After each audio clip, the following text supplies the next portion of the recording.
right, off we go for week number 9, and it is a wild one so far. Tonight we are seeing everything that's crazy happen around the state of Illinois, trying to see some bid stealers and some fumble them away as we try and set the pairings just a little bit more firm into week number 10, heading towards November. I'm Matt Rodewald, so glad you're with us here on a Friday night here in October. This is a real cold weather night. We're starting to feel some of the temperatures in the 30s this evening. Soucie hasn't even looked at the camera yet because this is what he's doing. He is staring at games all day, all night, trying to get the results, trying to sort everything out, and this is how it's going to go as we go deep into the hours. What's your headline so far, sir, as you're looking around the state of Illinois? Well, I'm going to apologize right now because you kind of touched upon it. Don't expect a lot of eye contact from me tonight. Right. I'm going to be wandering around because there have been a lot of crazy things going on so far. Not a ton of things have affected the field yet in terms of finals, but there's a lot of stuff going on that looks like it will. I mean, there are some teams right now that are picking up wins. I just saw an interesting final come in. Sycamore 30, Cahokia over Cahokia 28. That is one where you had Sycamore in a pretty good situation if they lost this game tonight to get into the field, but now they're definitely in 5-4 with a bunch of points. So they're going to go up the board. Another really interesting development, we're seeing the message up there on right now between Joliet Catholic and Providence. Joliet Catholic desperately needing this win tonight to get into the conversation, currently leading that, and then just stuffed Providence on 4th and goal at the 1-yard line. So far, looking pretty good for Joliet Catholic to get to 4-5, and the other scenarios that have to play out for them look somewhat positive right now. But a lot of balls in the air right now in terms of whether or not that's the case. But early finals have the following things that have happened, things that we know are finals. One team has beaten an above 500 team from that list of 4-4 teams. So they have effectively stolen a bid at this point. But 2 teams have lost. 4-4 teams playing teams below 500. So right now that scale that we had coming into the projection tonight had 3 4-5 teams getting into the field. That now, based on those results that we have in so far, that has now ticked up to 4. Okay. So based on the finals that we have right now, the answer to the question that everybody's going to be asking all right now, the count that we currently have is +4 for 4-5 teams. +4 to get those 4-5 teams into the postseason. Last year, if you recall, week 9, you and I went the other way, where we had a lot of teams and then that shrunk down. So far to start the night, it has built up quickly before we really even got on the air here to go from 3 to 4. Watching Vernon Hills right now, this was a tight one for a bit. They're now up 35-22 on Niles North. About 3 minutes to go in that one. They should be secure there. Any surprising results otherwise that we should be keeping an eye on? By the way, that Sycamore-Cahokia game, Sycamore was trailing most of the way in that game, got a field goal to take the lead, and had to hold on as Cahokia got within the 10-yard line. So that is a happy bus ride back. Belvedere North with a 42-14 lead on Harlem right now, about 8 minutes to go in that one. And again, we're going to have some late finishes tonight because it's senior night and it takes forever, especially those 7:30 starts. You and I were watching Maroa Forsyth and New Berlin earlier. Maroa just finished it off 44-34. That was 24 straight points to win that one. They were down 2 touchdowns. Yeah, they did really rattle that one off because that was a big lead at one point in time for New Berlin, and they looked like they were going to be a bid stealer here. It has now completely turned around in that one. Has that gone final yet? I saw 44-34 a little while ago. Just go final. They're shaking hands right now as you and I are speaking at the moment. I believe Minooka snuck out a win at Oswego East tonight, trying to see what happened there. Yeah, that one was low scoring all the way through. Not a huge surprise. Both of those teams kind of reliant on defense to begin with, but as far as I had seen, Minooka must have rallied late there because they were down. They rallied and they got the 2-point conversion with 40.9 left to get the win and had to hold on against Oswego East. So that goes final. Meanwhile, Aurora Christian with a 30-20 lead on Marion Central Catholic. Marion Central Catholic, one of those 4-4 teams up from Woodstock. They've been hanging right with them there, but Aurora Central Catholic just punching it in to go up 10. They've got a long way to go. 4:15 left in the third quarter. So we're going to watch that one deep into the night. What else do you have right now as you're looking around? right now, just kind of circling back to some of the teams that are up on the top seed line, some interesting results that we got in that situation tonight. Kankakee, a loser to Crete-Monee. That was a little bit unexpected. Yep. A couple of key injuries to offensive players is what I'm understanding right now, kind of affecting that. So that was a little bit of a surprise loss in terms of, where the seed stacks are going to fall. Crete-Monee going to climb tonight. Kankakee going to slide down because of that. So, another game that I just got a final in on. I mean, it's not affecting the playoff field per se, but a lot closer than I thought. Brother Rice with a 21-12 win over St. Ignatius tonight. So that game's a lot more competitive than I thought it was going to be. Glenwood just got the extra point on Springfield. It's now Glenwood and the Titans 38-28. They're about 2:55 left. That was tight for a while. You and I were watching. Glenwood was losing for a good chunk of that one, but they finally got in front. Looks like they're going to go ahead with the win. I want to set the table for tonight. You obviously see the scores scrolling on the bottom of your screen. We need every score. If you were at a game, if you don't see it specifically on the crawl, you should jump in the chat here on YouTube and let us know. Coaches, if you're watching us, we know as we get deeper into the hour and deeper into the night, you're going to ask us about, well, where is so-and-so going to go? Are they on the 5A, 6A line? Are they north or south? Hold off on those questions for now. We're going to have plenty of time as you and I are going to go deep into the night. So let's see if we can get as many finals in before we start breaking that part down and try and set the table in terms of brackets. So that's how we're going to do this. Keep those scores coming. We've got to have the scores in order to get you the brackets that you want. That's why you're tuning in to watch us tonight, to see how we can do the simulated brackets as best we can. And of course, on Shaw Local, you got the live feed going. You've got those updates as best you can. And again, as he kind of joked here at the start of the show, he ain't looking at me today. Nope, he's got eyes on screens all night long. So, and that's what we're doing, is we're trying to make sure we get all the scores and get everything to you. So with that said, we want to get to our highlights from Week 9 as we show you all the action around the state of Illinois here on Friday Night Drive.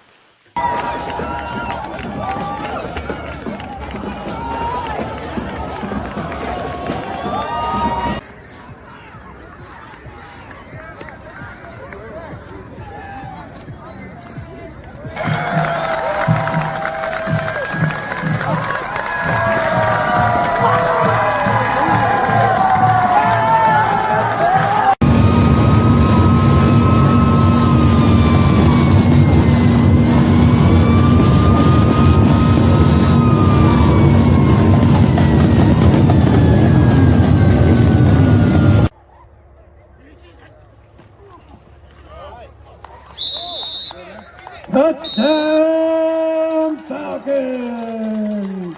Leland got it up. Hey, the ball. Let's go, Logan. Oh! Morgan ready, break through the defense, and goes.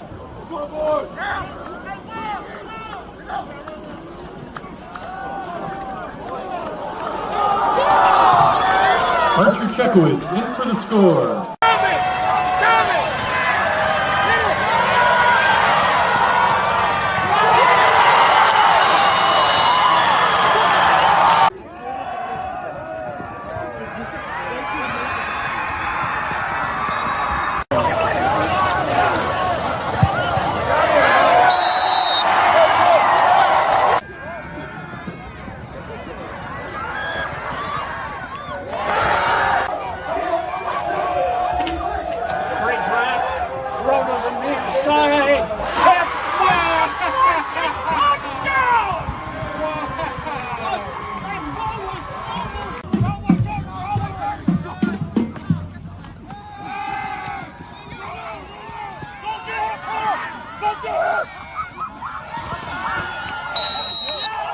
And that'll be a Panthers touchdown. Be 4th and 2.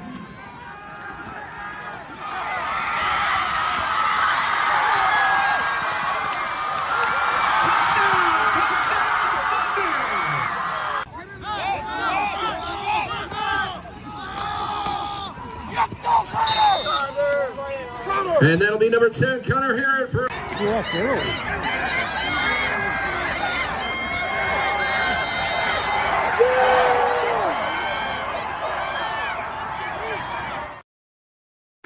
Keeping an eye on that Yorkville Bolingbrook game as that one continues to get tight. 21 or 26-21 last check. I believe it was Bolingbrook leading that one up. I'm going to pull that one and see if I can have that on the screen as you and I are talking. I'm not even going to ask what highlights that jumped out to you, but as you were just listening there, Soucie, could you tell the intensity of Week 9? I could certainly hear that just in the highlights. Yeah, you're just kind of feeling that energy all over the place, even where you can't feel it. Like it's on Twitter, and I just see it seems kind of electric tonight. There's just people popping off scores and like what's going on with this and what's going on with that. So definitely a lot of interest around the state involving who's getting in, what's going on in this game, and hopefully we'll be able to sort that out. And I'm seeing on the ticker over here, Joliet Catholic has opened up a substantial lead on Providence time. And it looks like they are going to now be officially in the waiting game. Vernon Hills just recovered a fumble with 1:30 to go on Niles North, so that is a 13-point lead right now, 35-22. They should put that one away. You see that Pena score over Carlinville, 43-26. Keep those scores coming. We're going to need them tonight. Every single one of those scores. Batavia with a win tonight. That was one I was curious about, just in terms of how those two teams would come out with Wheaton Warrenville South. But Batavia looks like they're back and they figured things out offensively. 45-12, the final in that one. Woodstock North, 49-0 over Woodstock. You saw that 4th and 2 where they got a touchdown late in the first half. Really a backbreaker there. Casey Westfield went down tonight. This is a score that's catching my eye for sure. Losing to Paris 22-17. What does that do for the 1A bracket right now? Yeah, I'm not really sure what exactly has broke down on that one, but I do know that Paris scored very late in that game to win that one. They kind of pulled it out in the fire. I don't know the details, but I did see a tweet fairly late that Paris scored very late in that game to pull off that win. So if you have details, share us in the chat for sure. And Kankakee losing, we mentioned. Also, how about Morris? We haven't talked about Morris yet. Going to 8-1, that's going to shake up the bracket. They lose tonight to Byron Center. You and I talked about Byron Center not as good as we saw a year ago up in the state of Michigan, but when you turn the ball over 8 times, you're not going to win any football games at home. Yeah, 7 in the first half. In that game. So obviously they were just turning it over left and right in that contest. So obviously crazy there. Geneseo 45, Quincy 7. That's the score I'm seeing a final there. That is a rout. Naperville North held on against Naperville Central, final 21-15. We're seeing come across. Glenwood putting it away, as we mentioned there. Vernon Hills has won. That's a 35-22 final over Niles North. Looking at Belvedere North still cruising on Harlem. That's a 42-14 lead. They're 2 minutes to go. About to wrap that up north. Canelan all over Althoff tonight. That was supposed to be a 6 o'clock. Then I got moved to 7:30, so I'm not going to stay for that one, unfortunately.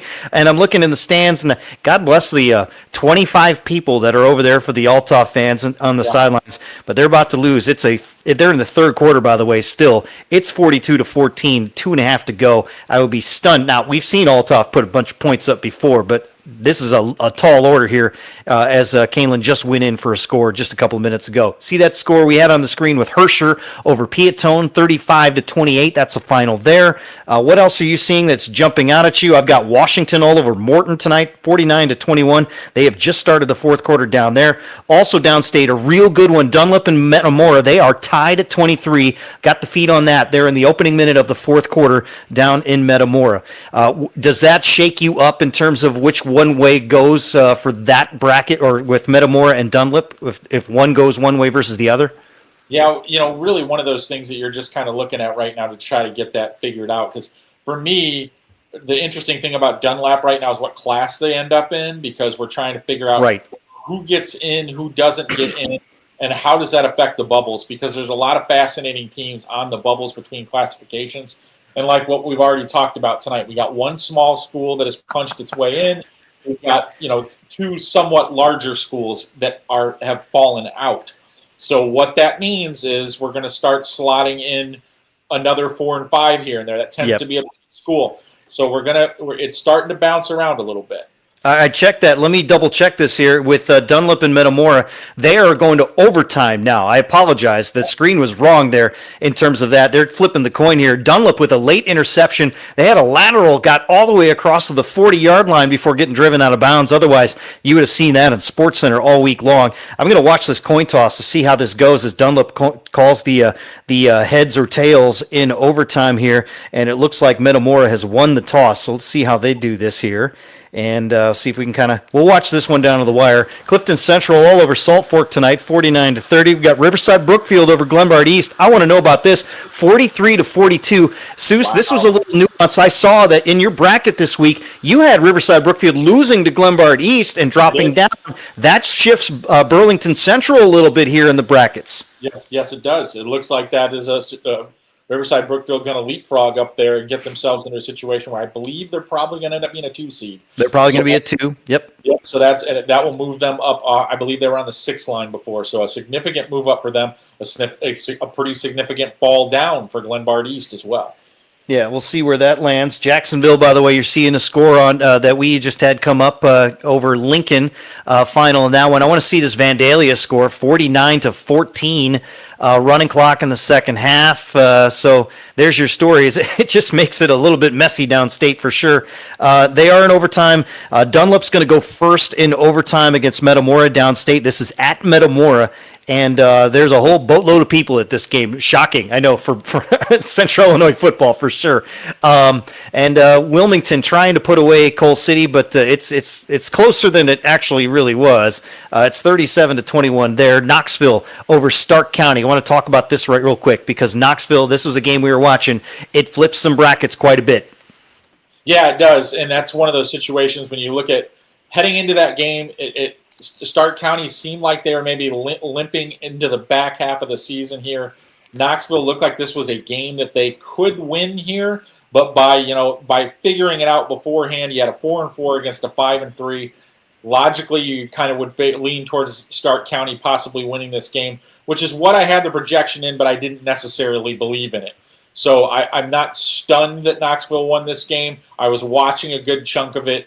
It was not close. Almost immediately, they took care of it.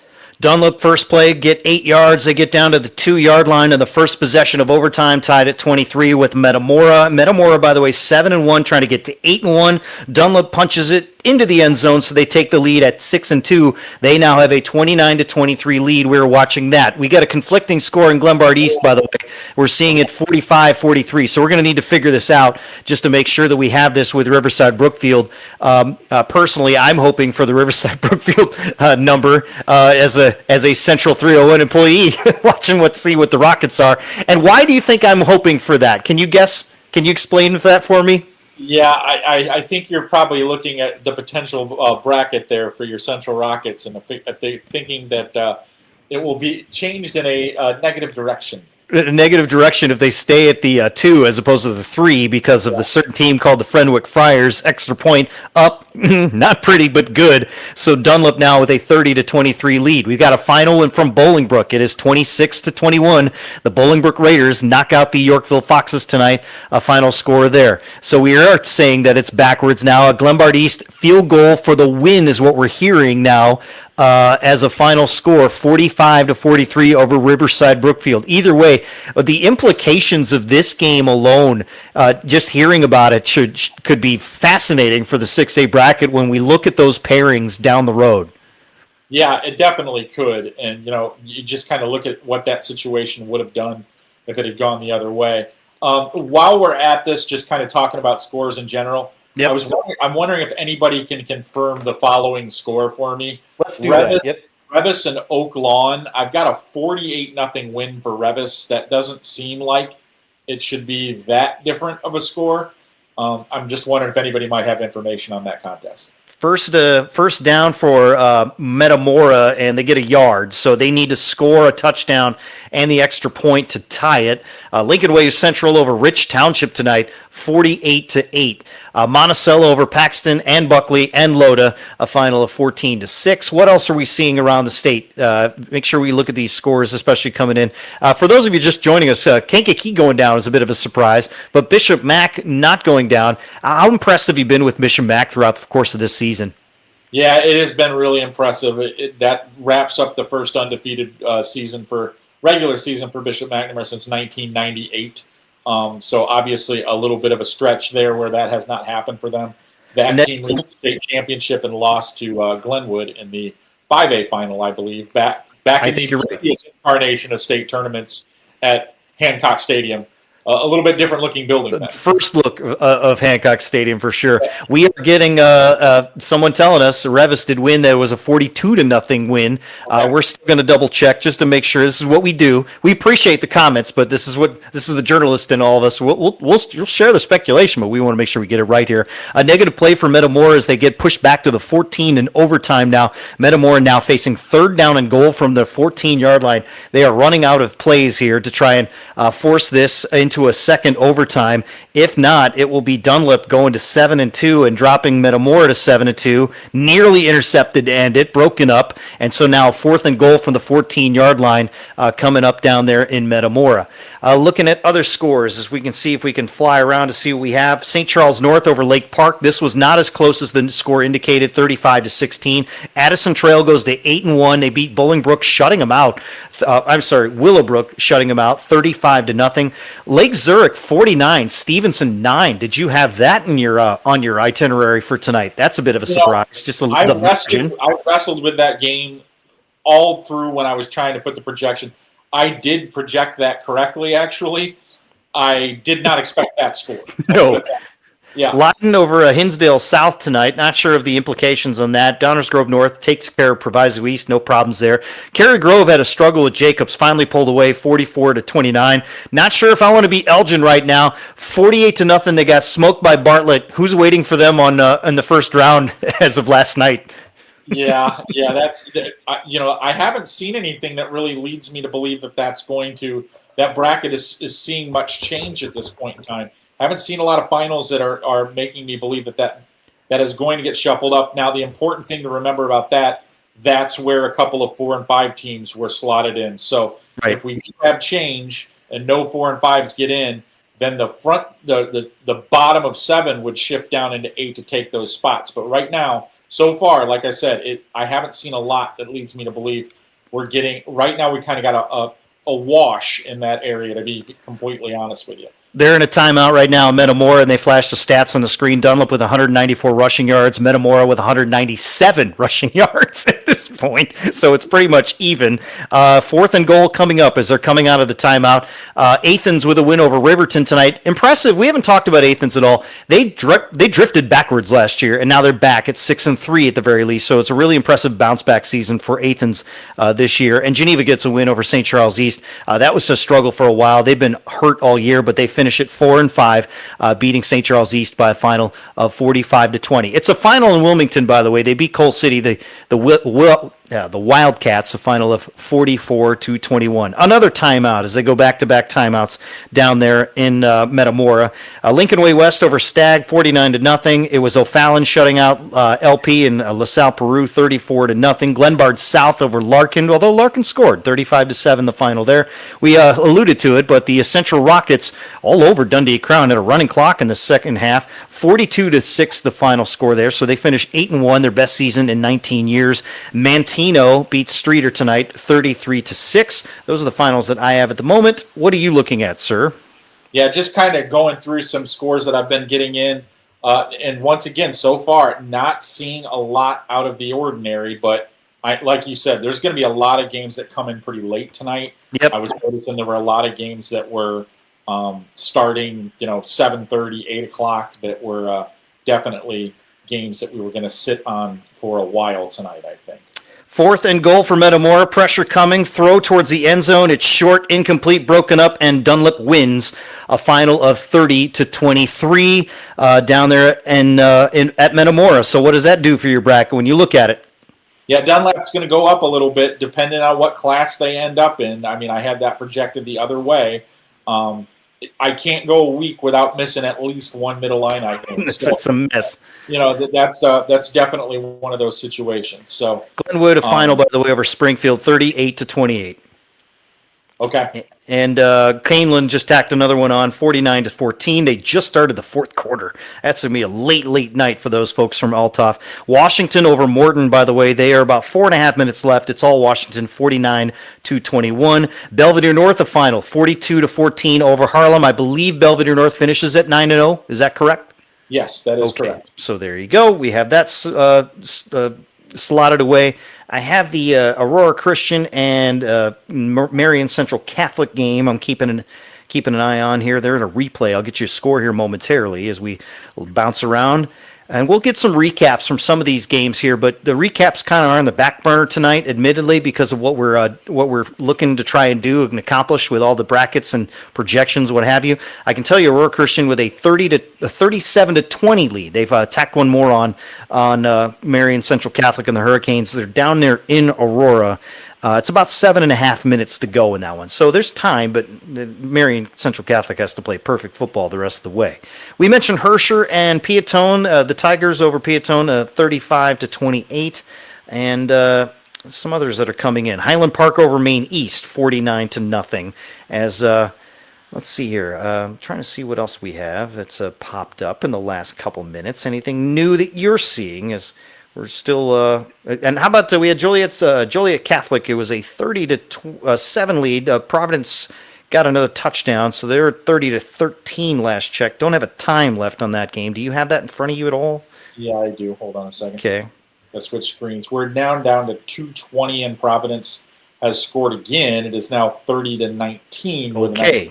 Pending here, but it's 2:20 left in the fourth. Yes, that is okay. Correct. So that could be academic at this point, and we appreciate the updates as you guys keep bringing them in. Warrensburg Latham over Fieldcrest tonight, 22-14. Looking at those, Ridgeview Lexington, they lost tonight. GCMS got them 55-27. That one caught my eye when I was looking at the schedules. What do you think of that one? Yeah, that one's definitely interesting. You know, it's been a weird year in the Heart of Illinois Conference. It feels like every week we're getting one of these games where it's like, kind of not the way I expected that one to go. Maybe that's the one that is this week. I got a question in the chat about IC Catholic. Last I saw, IC Catholic was down by about 3 touchdowns. They lost that game. It was 38-14 last check. It was St. Rita just cruising in that one. So we'll get a final, but that's been over for quite some time. SJ over Pontiac, 56-21. Greenville over Staunton, 42-7. We're seeing a score. We're looking at Lane Tech. Kind of keep an eye on them. Looks like Lane got a win right now, 7-0. We're going to double check that one for sure. And we got a lot more to go. This is just our first half an hour as we are kind of sort all these things out. We're going to go through the classes. We're going to take a deep breath, and we're going to take a sip of water, and we're going to stretch our arms because we got a long way to go, Soucie.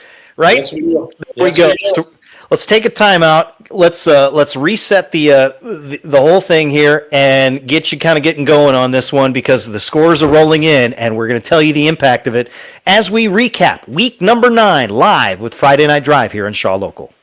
SGKR Injury Attorneys tackles the toughest cases. I'm Matt Rundio. When life throws a flag, we go on offense to protect your rights. Don't get sidelined. Score a touchdown with SGKR. Visit us at sgkr.law. At Oliver's, we are proud to serve our community. We serve up great customer service, quality products, ease of shopping, and we serve up delicious barbecued sandwiches at our fundraiser cookouts.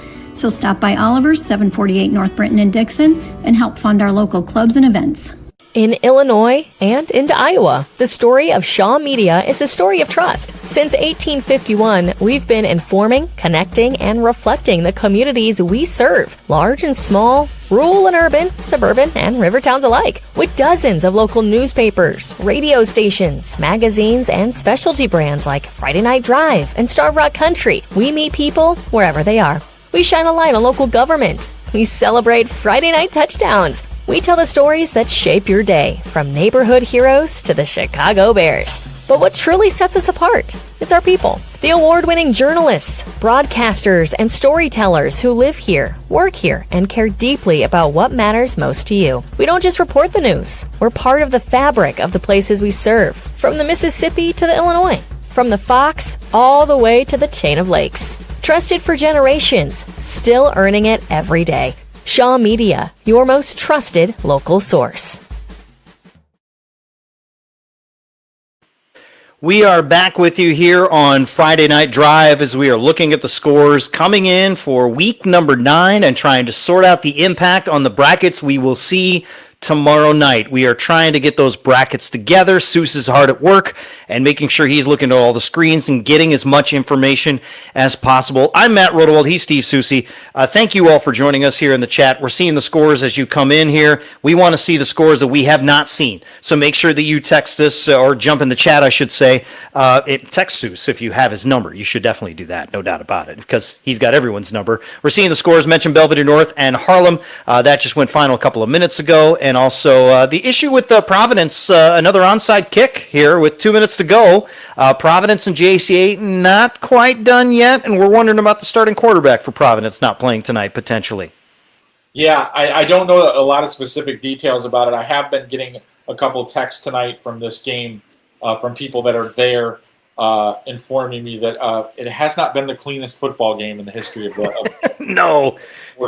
So, yeah, it's been – but now it looks like we're amping up here at the end, but it might be a little too late for Providence. But it becomes a very interesting situation for Joliet Catholic because they are going to be in pretty good a situation with points. And now it becomes let's look at other stuff. Let's look at the Lions score that Joliet Catholic played Lions. That would be big for Joliet Catholic of Lions to win that game over York tonight. That's a point that I'm adding to their total because I did not have Lions winning this game in the projection. So that would be another point for Joliet Catholic, really helping that cause because I think with Sycamore getting their 5th win tonight and kind of removing themselves from that 4-win group, that's going to put Joliet Catholic, I believe, at the top of the list. Right. In terms of teams with points with 4 victories. So that will put them in pretty good shape.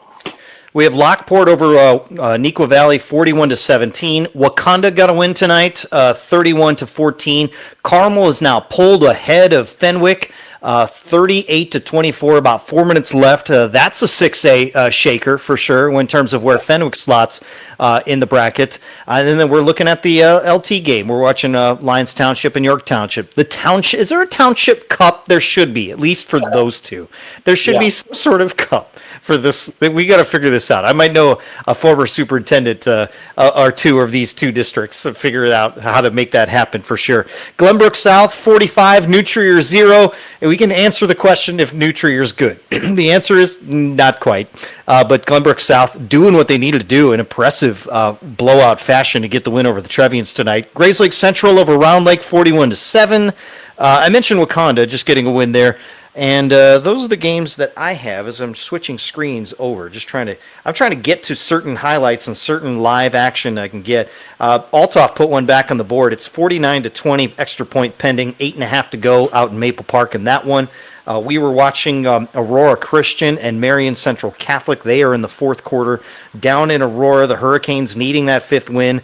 Right now, not going to happen because Aurora Christian tacked another one on. It's 44-20 with 6 minutes to go. Nazareth all over St. Francis tonight. 3 minutes left in that one. It's a 42-16 score in that one. Providence just scored right now. It's 1:05 left in that one, so they get it to within 3. Is that right? Extra point pending here to get it to.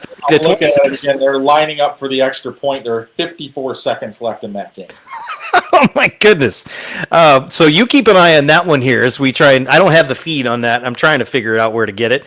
But in the meantime, it's a wild one down there in Joliet. We're not quite done with that one for sure. Kick good. Kick is good. So there you go. I'm taking on the time. There's a minute 11 left in that. Okay, I did find the feed, so I do have it now. I'm looking at it, and yes, a minute 11 left in that one.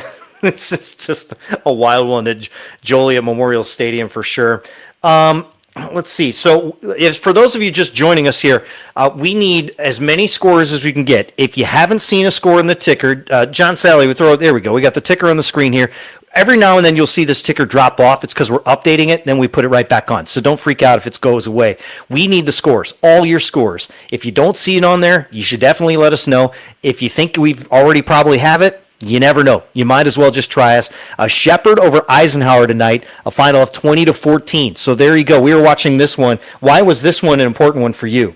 Well, Blue Island Eisenhower entered this game with 4-4 record. So they were a team that I thought was going to win that game and get into the field. So that's what I call a team that just didn't get the job done tonight.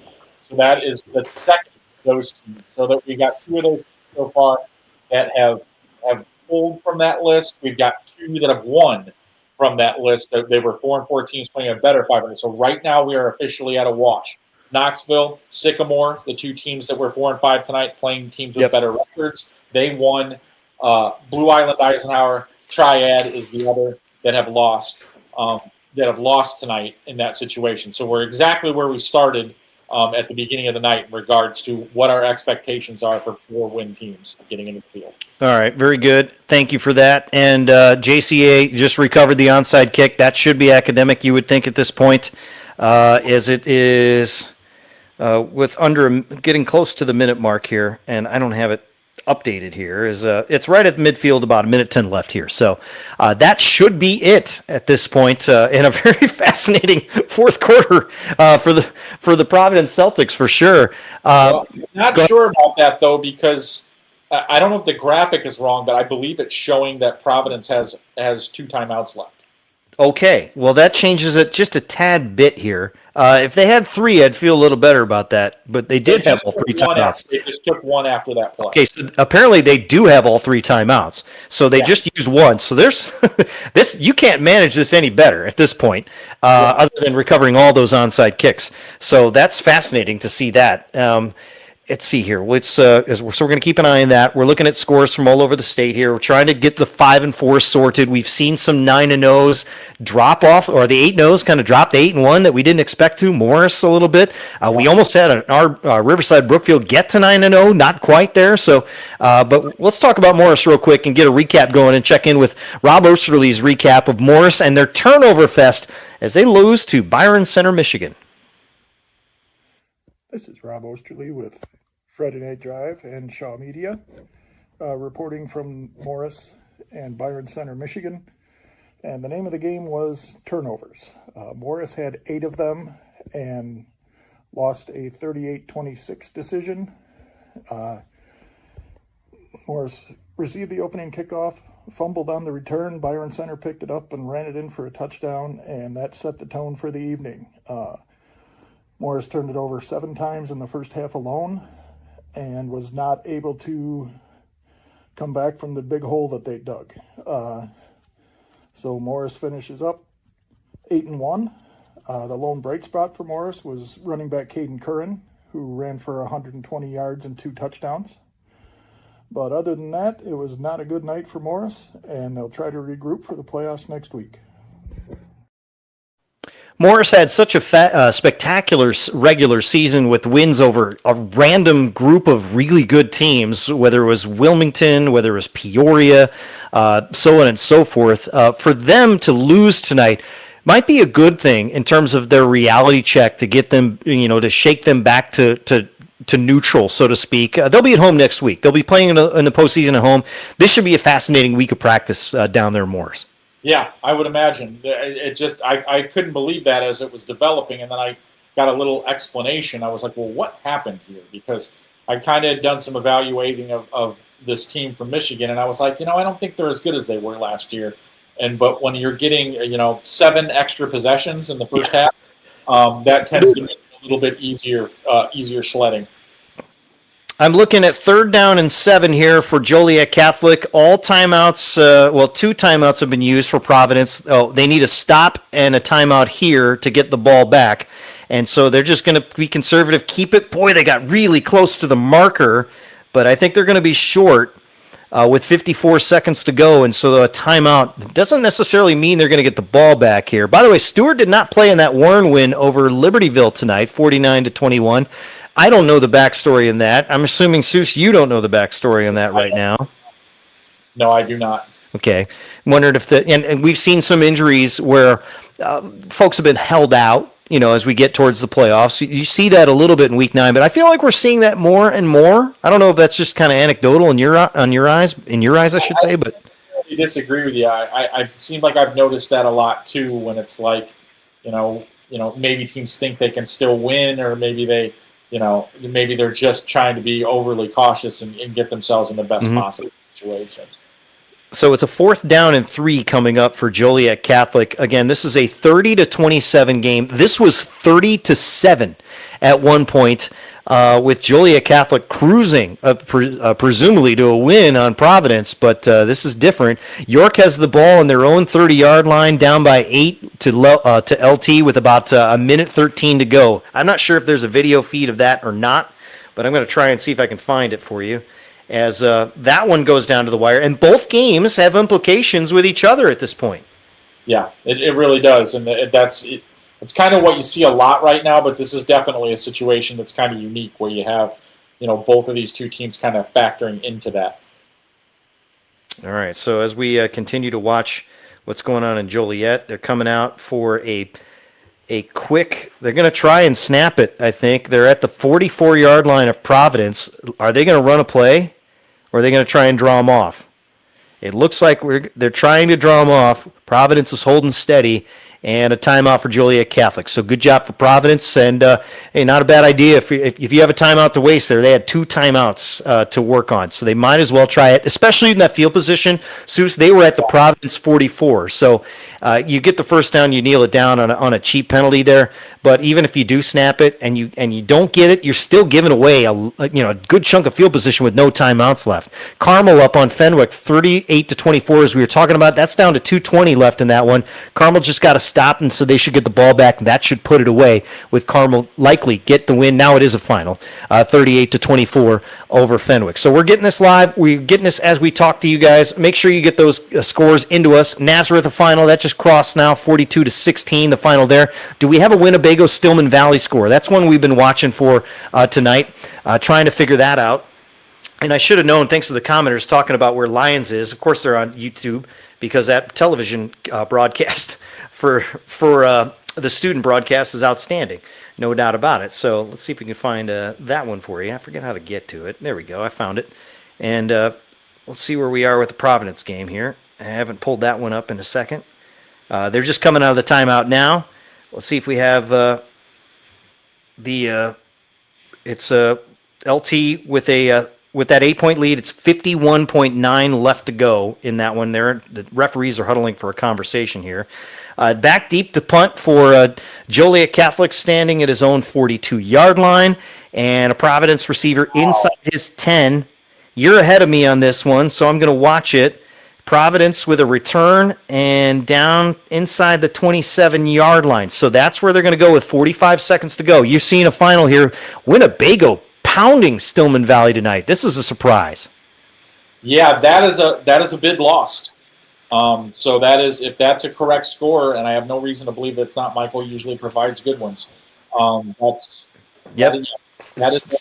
Winnebago came in at 2-6 tonight. That should not have happened. Yes, pretty much Winnebago knocked out Stillman Valley out of the playoffs. Correct. Yeah, that pretty much is what happened. Yes, correct. So that, as of what we know right now, that is opening the door for another 4 and 5 team to get in.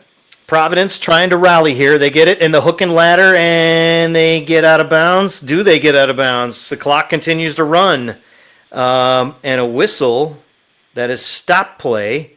Trying to figure out why, as I'm watching on my screen here. They got to their own 35-yard line. Did they step out at the 35? They did.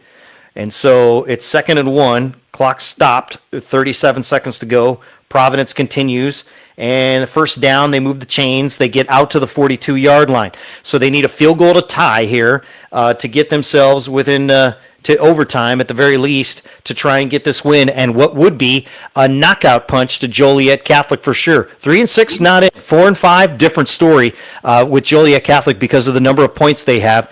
I'm going to have to see if I can flip back and forth, and this is a dangerous pass for Providence, and they get out to the 47-yard line, clock running, 25 seconds. That was a first down play here. They got to stop the clock here, and they're lining up to do it. They get the spike down with 17 to go. They're pretty much at midfield.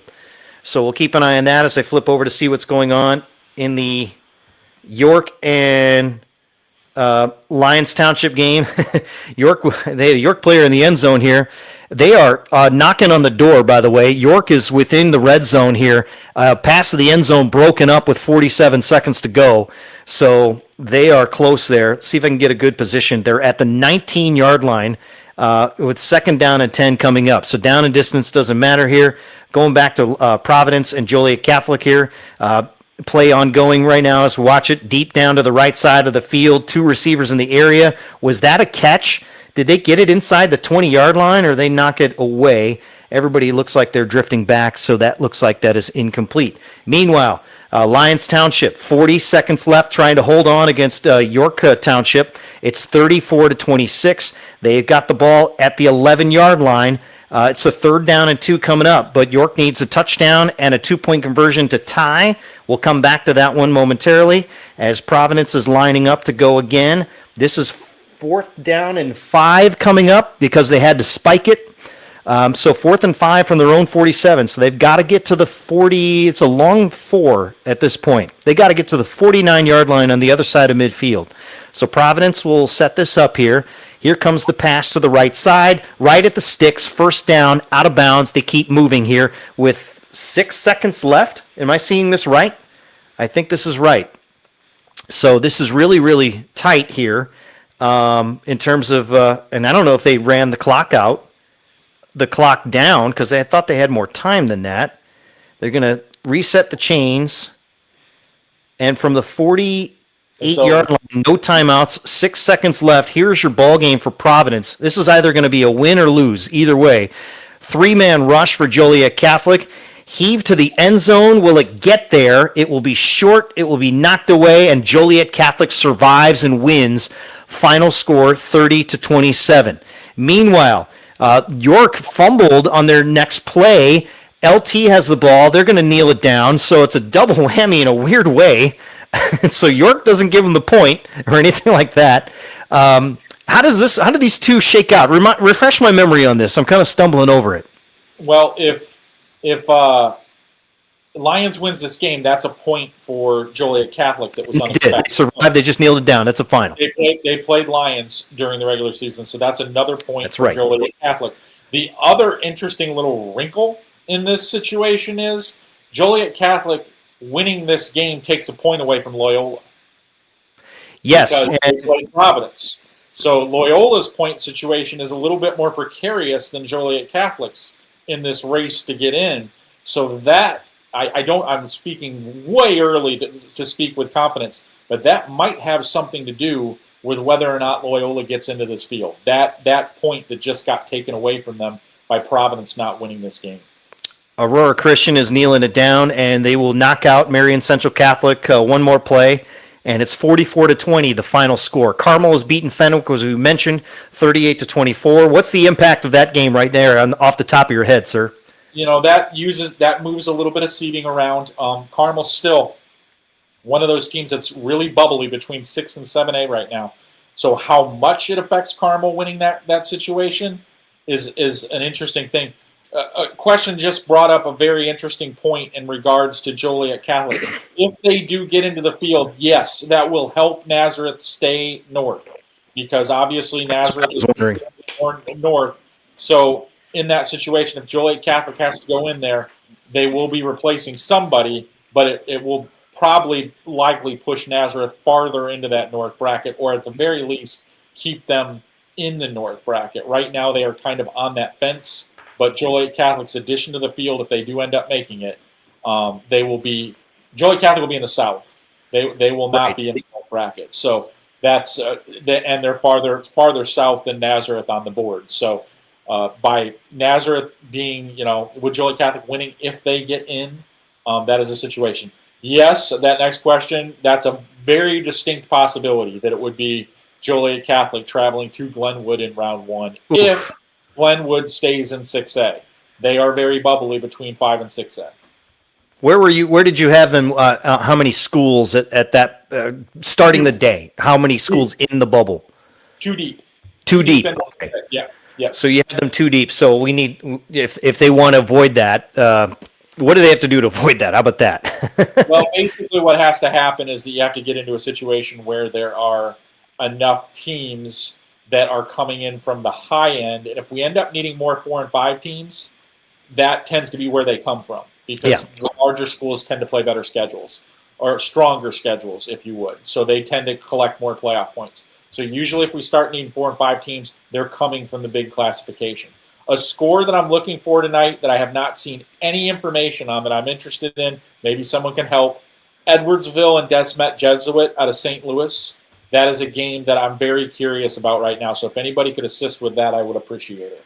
I've got last check. It was DeSmet a 27-15 lead over Edwardsville after 3. So that was the one I have here. Let me see if I can get a final for you here. Otherwise, I don't can't really. Hold on. Just trying to see if there's a variety of Twitter feeds that will be able to get it for me more than anything else. Some Twitter feeds are better than others, put it that way. We got Mount Carmel over Lawrenceville tonight, downstate Mount Carmel, 42-15. That was fascinating in terms of a 4-4. You were looking at that one coming into today, so they took care of business. Do we have a Palatine score just yet on Conant? They did win. I don't know exactly what the score was, but I do know that Palatine won that game.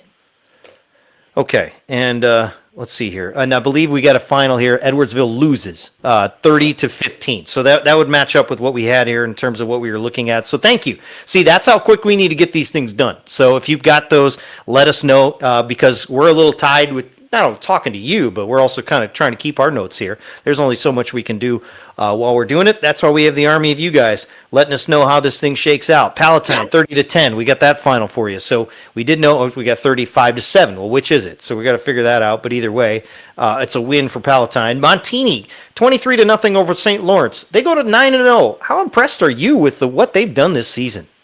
Yeah, I mean, correct. They did go 9-0, but they did catch some breaks in a Catholic League schedule where you don't often catch breaks because being 9-0 in the Catholic League, you would think that they would have more playoff points than they do, but they really don't have that many because they got some fortunate breaks in the crossovers. So, but you got to beat who's in front of you, and that's what they did. And running a Catholic League schedule without a loss is impressive, no matter who's on it.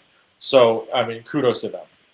Washington over Morton downstate. That's a 49-21 score. So did you have that in the middle line? Did you at least get that correct? I did get that one right. I told you, I miss at least one a week. So just making sure. I already missed one, so hopefully that's it. Has anybody seen a Pekin East Peoria score? That's the only four. That's the only four. That's the one we really wanted to see here too. That's the only 4-4 game. Okay, I got it. I just found it here. There we go. With a 35-14 win. So Pekin wins. East Peoria loses. Out. Yeah, and they're out. Third consecutive year, East Peoria has started 4-0 and finished 4-5. Oh, what does that do to you mentally? I can't imagine what that is. If you're a sophomore that started that stretch and that was your senior year, yep, that's devastating. I feel bad for the kids down there that had to go through that. That's just not fun. And so my hat's off to Pekin for getting a win and getting to the postseason. They've been a tricky out in postseason play last couple of years too. So it'll be interesting to see what happens to the Dragons when they get to the month of November, assuming everybody plays in November. One thing I did see, just to change the subject briefly here, is again, keep the scores coming in here, and we got a break coming up here. I hope we see a lot of Friday games. I know it's Halloween night, but I hope we see a lot of Friday games because when it comes down to it, I think you want to stay in Friday as long as possible. Yeah, I just think it's better for the community, no matter what. Pekin, a 35-14 winner right there. So you'll have plenty of time to go to Saturday. And as you get deeper into the postseason, there won't be as many refs as you need to. So the more you go to Saturday, the harder it is to find refs. That's the whole point. So I hope coaches out there are thinking about that sort of thing. That's something that's been frustrating for me in seeing everybody go to Saturday right away. There are some exceptions to that. I mean, we see the traditional 6 p.m. kickoff at Wilmington, same in Barrington. We see some of those fun kickoffs. If you are going to, and thank you, appreciate that. I'll get off the pulpit here momentarily. If you are going to go to a kickoff on Saturday, I know it's tempting to go to 1. I know it's tempting to go to 7. If you go to 4, I can get to 3 games in one day. That's my point. So find that 3:30, 4 p.m. sweet spot so I can get to you. I'd like to see you play, no doubt about it. And if we have games going all day and you're watching the NFHSs and the huddles and the YouTubes and you can fly around to games, and it's pure theater all day long.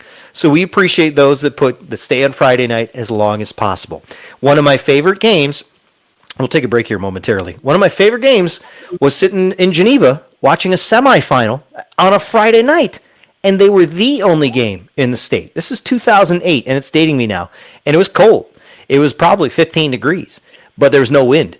So it was just cold, flat out, but it was fun.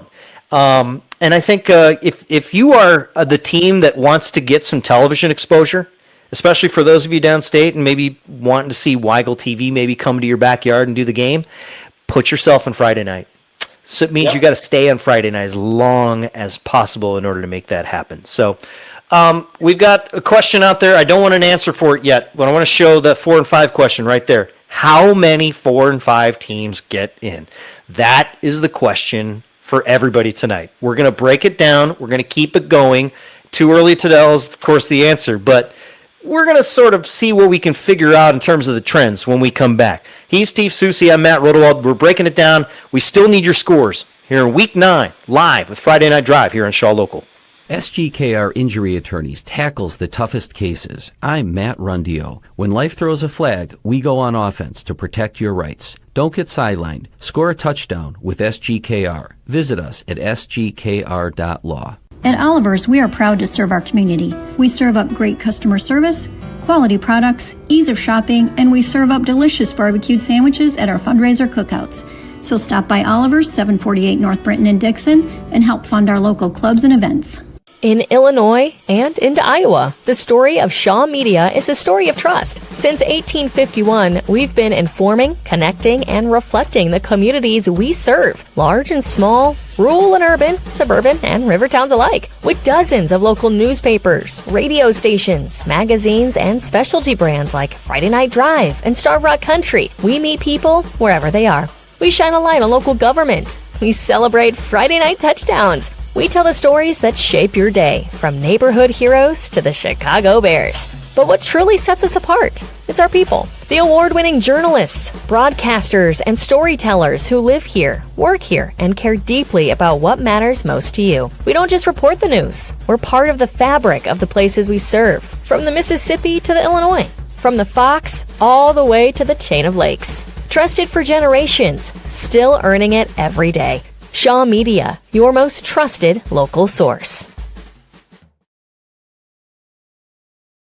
Our third half hour here on Friday Night Drive as we recap week number 9, and it's a fun one here. Seuss is with me here. You see the Collinsville score over Triad, 16-7. The final, Collinsville a winner tonight.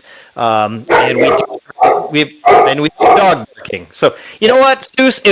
This is one of those shows where we're going to have your dog barking, or we're going to have my kids coming through the door over there saying, "I need to use the bathroom through the office." No, you can't do that tonight. There are other bathrooms in the house. So there you go. We got Plainfield South over Romeoville. This caught your eye early tonight. Why?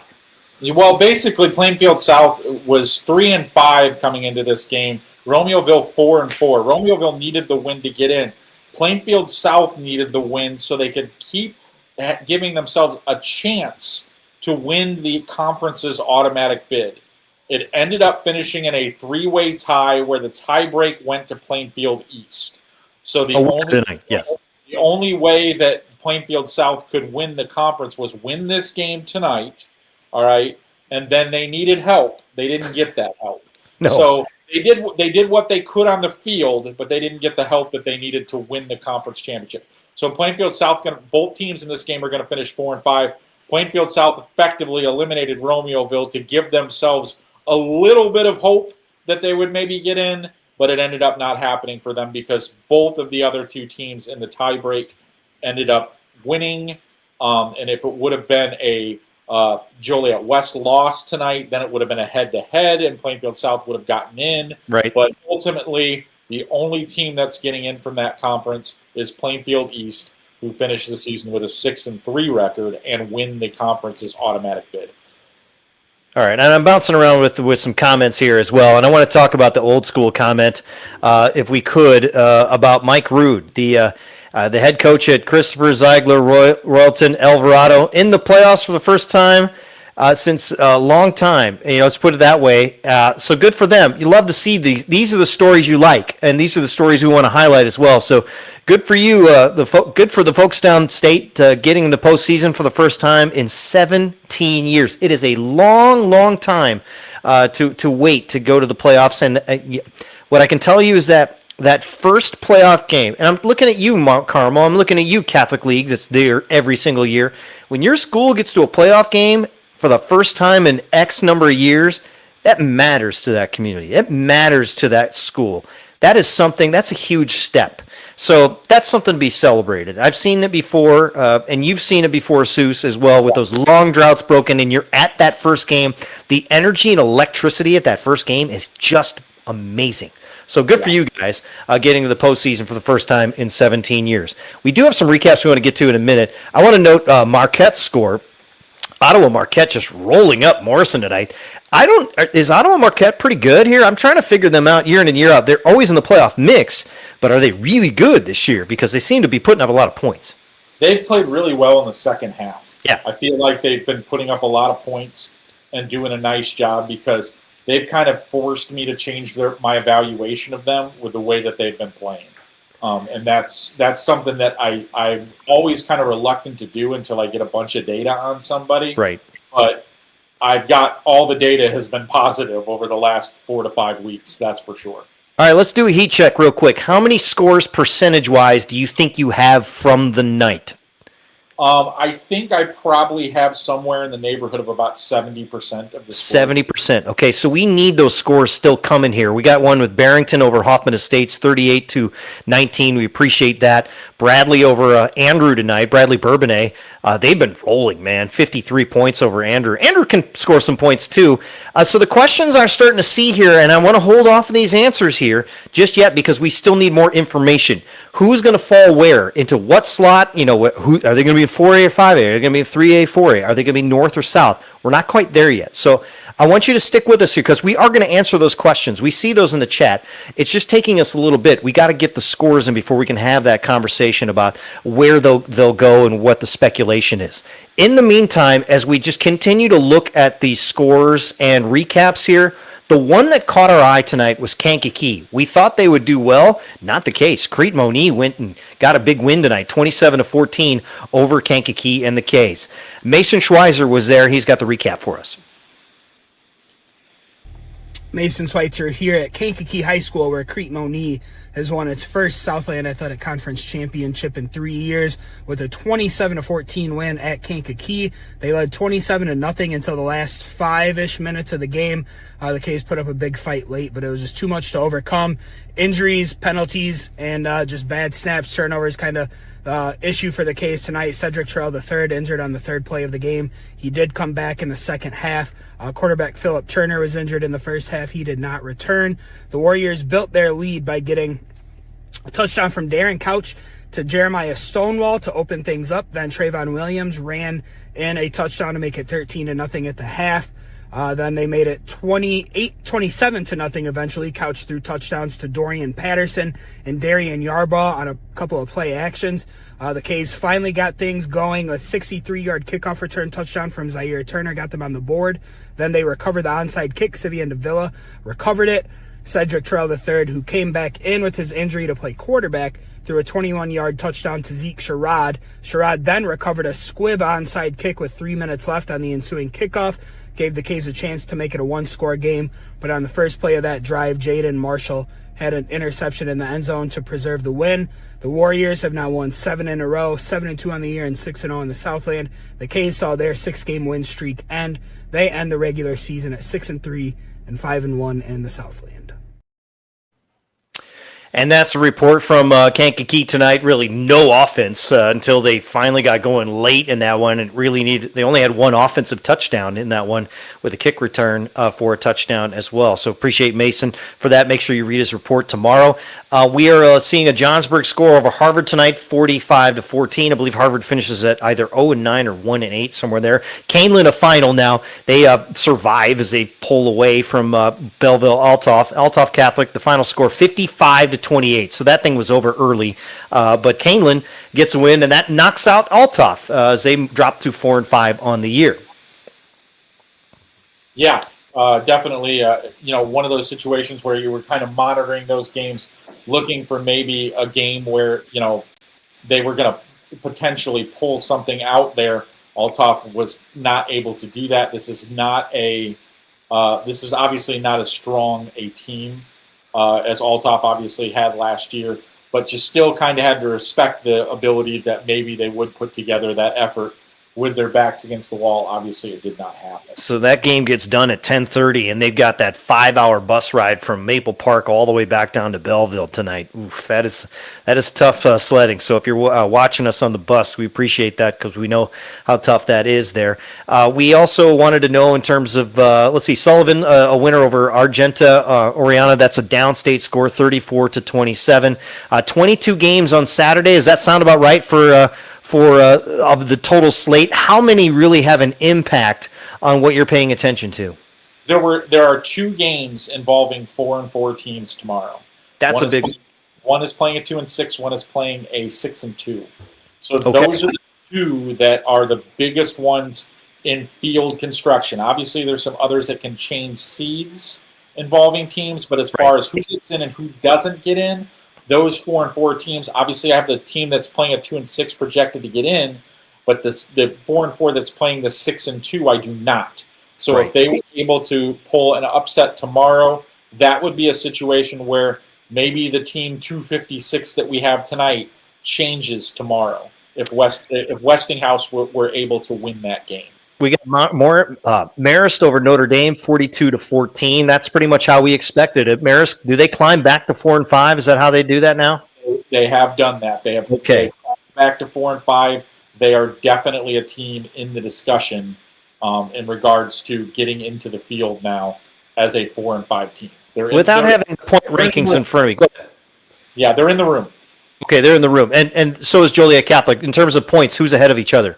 Joliet Catholic is ahead of Marist. Because also head-to-head certainly helps in that one for sure. Yeah. Do we have a Hope Academy score? Is that today or tomorrow? I don't know. I have not seen a Hope Academy score today. Okay, we need to get that one, so folks get on that. Huntley over Hampshire tonight. This was not easy for the Red Raiders, 42-25. This was kind of tight for a while, and Hampshire 3-5, trying to knock out their rival in some sense. 42-25 score. Huntley now at 5-4. They'll get in, but I don't think they're going to like who they get. So that's one thing to make note of. Crosstown rivalry, not so much here. Woodstock North all over Woodstock, a final of 49-0 in that one. So we're looking at scores. We understand. We see the comments in terms of like who's 3A, 4A. We'll get to that. We promise we will. We're trying to get focused on the scores first, but don't go anywhere because we're going to answer those questions as we go deep into the night. Well, Bonzi Valley, a 49-28 winner over DeKalb, and Glenbard North, a winner over Wheaton North tonight. You're keeping an eye on this one. Glenbard North, 39-20. Do they go to 6-3? Is that where their mark is? Yes, that is correct. Just that's a team that's going to be fascinating to see who they get matched up with in the postseason for sure. Looking for finals, what are you looking for specifically, and where do you think your percentage is on finals that you do have right now, sir? Okay, first I'd like to say something. I'd like to give a shout out. Okay, let's do it. I brought in reinforcements tonight. Yeah. There's a gentleman that's been helping me with scores tonight. I've given him access to the spreadsheet so he can give me an assist tonight because there's a lot going on. You know him as Weather on the Go. His name is Hunter Simmons. I want to just give him a direct shout out because he is tearing it up tonight. So Hunter, you're the best. Really good job, and I just wanted to make sure he got recognition for the work that he is doing because he has been a big help. So, but that being said, a couple scores that I am looking for that I have not been able to find: Danville, Peoria, Notre Dame, and Sparta and West Frankfort. Those are 2 that I'm looking for right now as we're closing in on being, chasing down specific scores right now. Yeah, we're about to there. Yeah, which is good. It's good to get it this early. Yes, we're getting real close. Okay, and you see the finals from Jacob. He's got all the Central State 8 scores. I want to put these up here if we can. So Quincy Notre Dame over MacArthur tonight, 49-7. Glenwood, we talked about that one. Jacksonville putting a ton of points on the board, 77 tonight. Of course, we had to have a 77 burger all the way through the season. Somebody crossed 70 at least once this year. U-High over Lamphere and Rochester over SHG is always an entertaining game. Another one this year is Rochester and the Rockets, a 31-28 winner. Rochelle got a win tonight over Waterloo, 27-6. What does that do for you in terms of where they end up falling at the moment? Rochelle keeps climbing the ladder here. I wasn't sure about this game. This is a very tricky game to try to figure out because it's one of those Week 9 crossover games with 2 schools that don't play kind of the same types of teams. And that was definitely one that was pretty interesting. So, boy, that Danville score kind of throws me a little bit. Yeah, I don't have that in front of me right now, but I'm looking at that's a 2-6 over a 6-2. Are we sure about that one? Which one is this again? Yeah, the Danville Peoria Notre Dame score. All right, hold that thought here as I continue to dig in and see what we got here. Let's see, Peoria Notre Dame. Let's see how accurate we are going to be tonight on some of. Well, looks like Twitter is not going to be very helpful. Let's see. Yeah. So we'll take them if you get them in the chat for sure. We're looking for those. I got PND 46-13 at the end of 3 about an hour ago. Okay. So I think that should probably put that to bed more than anything else. And let's keep them scores coming here because we need those. And so there we go. There's the final thing. Your guy right at it there. Yeah, he's popping right in there. Yep. It's just all over the place in terms of where he's watching all the scores for you for sure.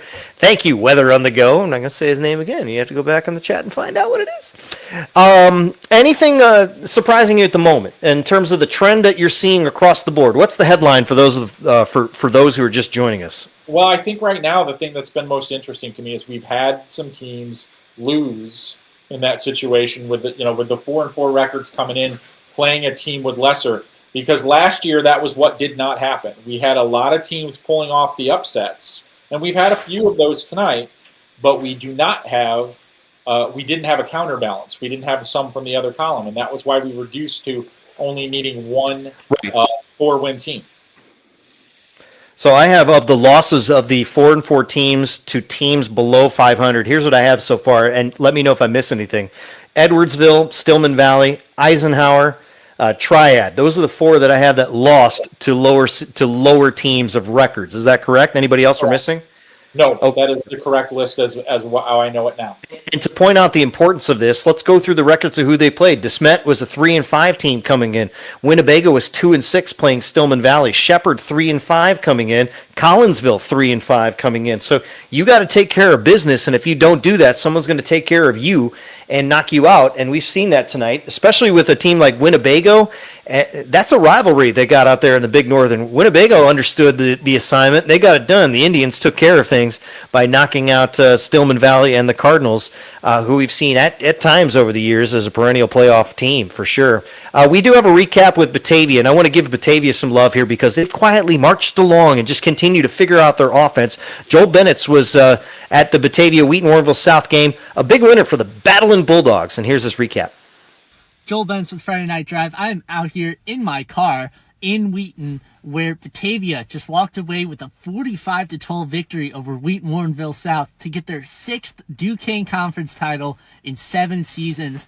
And my goodness, what a performance it was on both sides of the ball for Batavia. We'll start with the offensive side, where the main story of the night was wide receiver Brett Bergeron, who had 3 rushes for 91 yards and 2 touchdowns, which included a 67-yard jet sweep rushing touchdown. He also had 5 catches for 76 yards and a touchdown in the contest. Darren Ashiru had 8 catches for 94 yards and a touchdown. Michael Vanderloop-Guerin went 15 for 17 on passing, going 183 yards and 2 touchdowns. But the big story on the night was definitely the defense.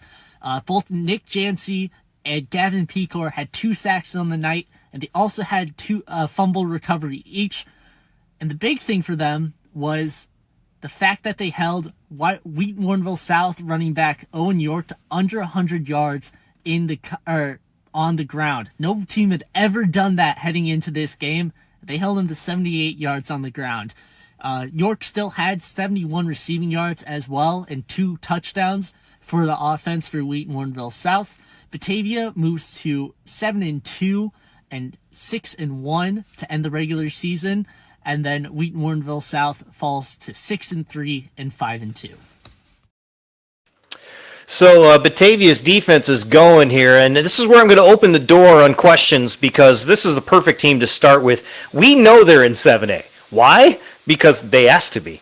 And so what kind of matchup are you looking that Batavia would be a problem for as you're looking at these brackets and how they're sliding around a little bit? We'll get to Hope in just a second, but where does Batavia fall in your eyes first? The 2 losses kind of put them in the 13 to 16 seed range for like most of this exercise since they picked up that second loss.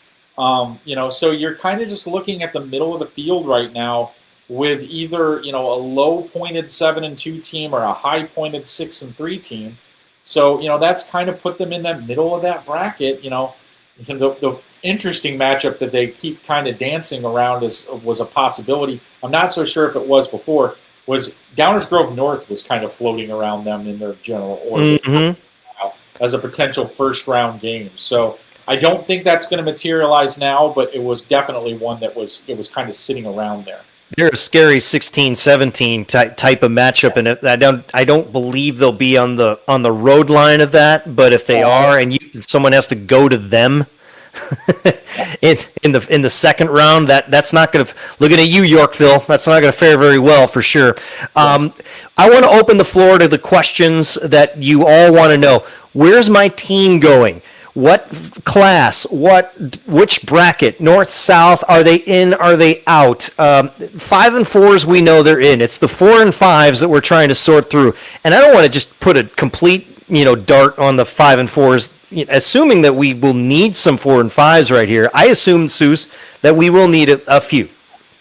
I still am of the opinion that we're probably looking at in the neighborhood right now based on everything I know, and we're pretty close on getting all the Friday scores in right now. There are a couple of public league scores that we're missing at this point in time.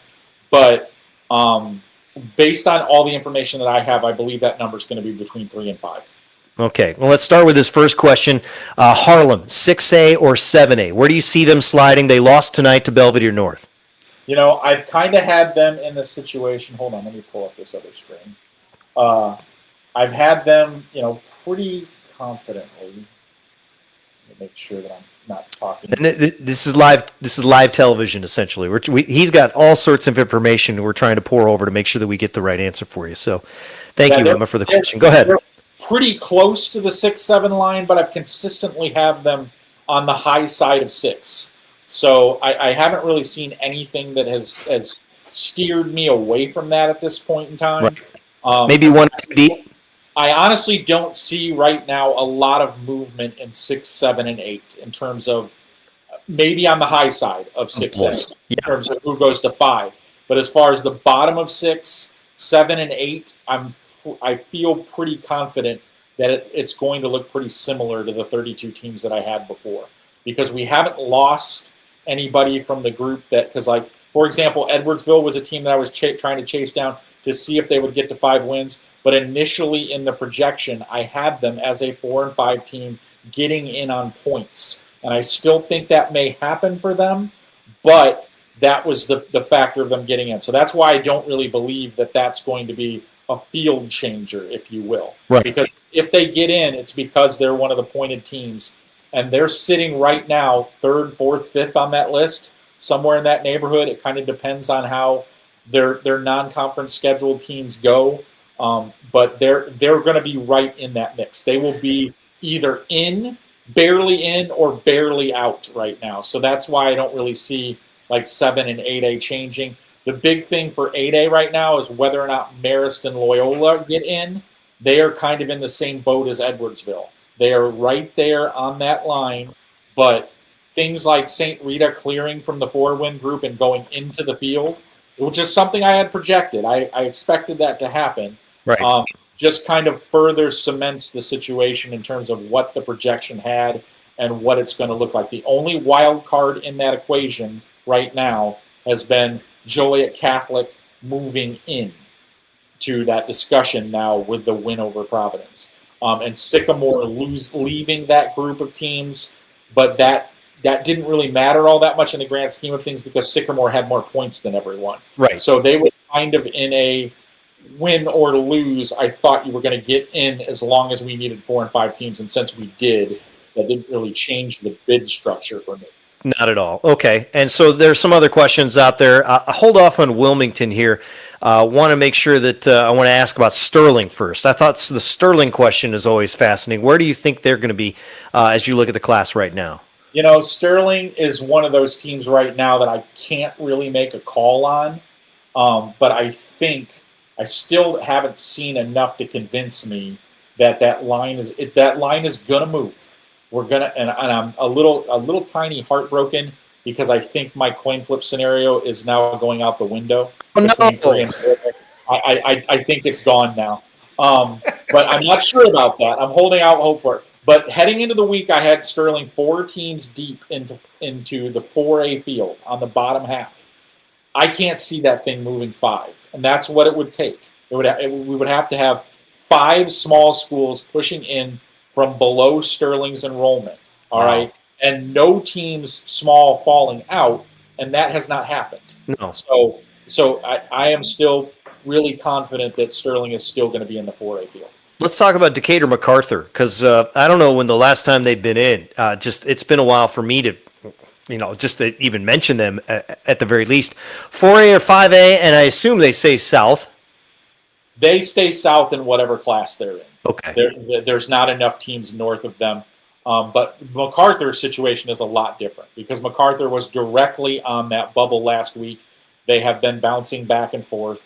It's the new world order now that I have to get used to, that a school with 1,000 enrollment is actually factoring into the 4A field.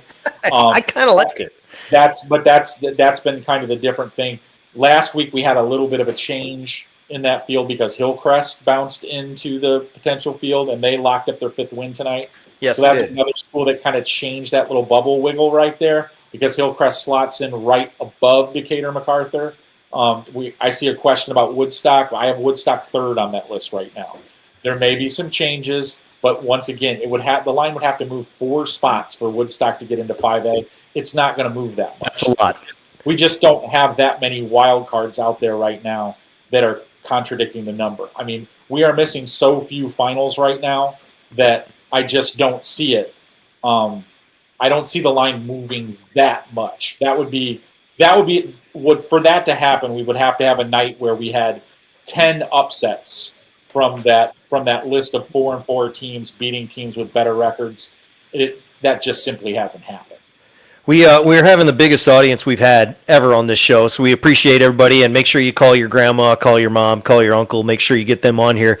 Call your offensive line coach that's still wearing shorts. We want to see them paying attention to this show as well, because I know there are coaches out there trying to figure out if they can get an angle on game tape on who they should be paying attention to. We're not quite there yet. The question for John, he asks this question about Yorkville.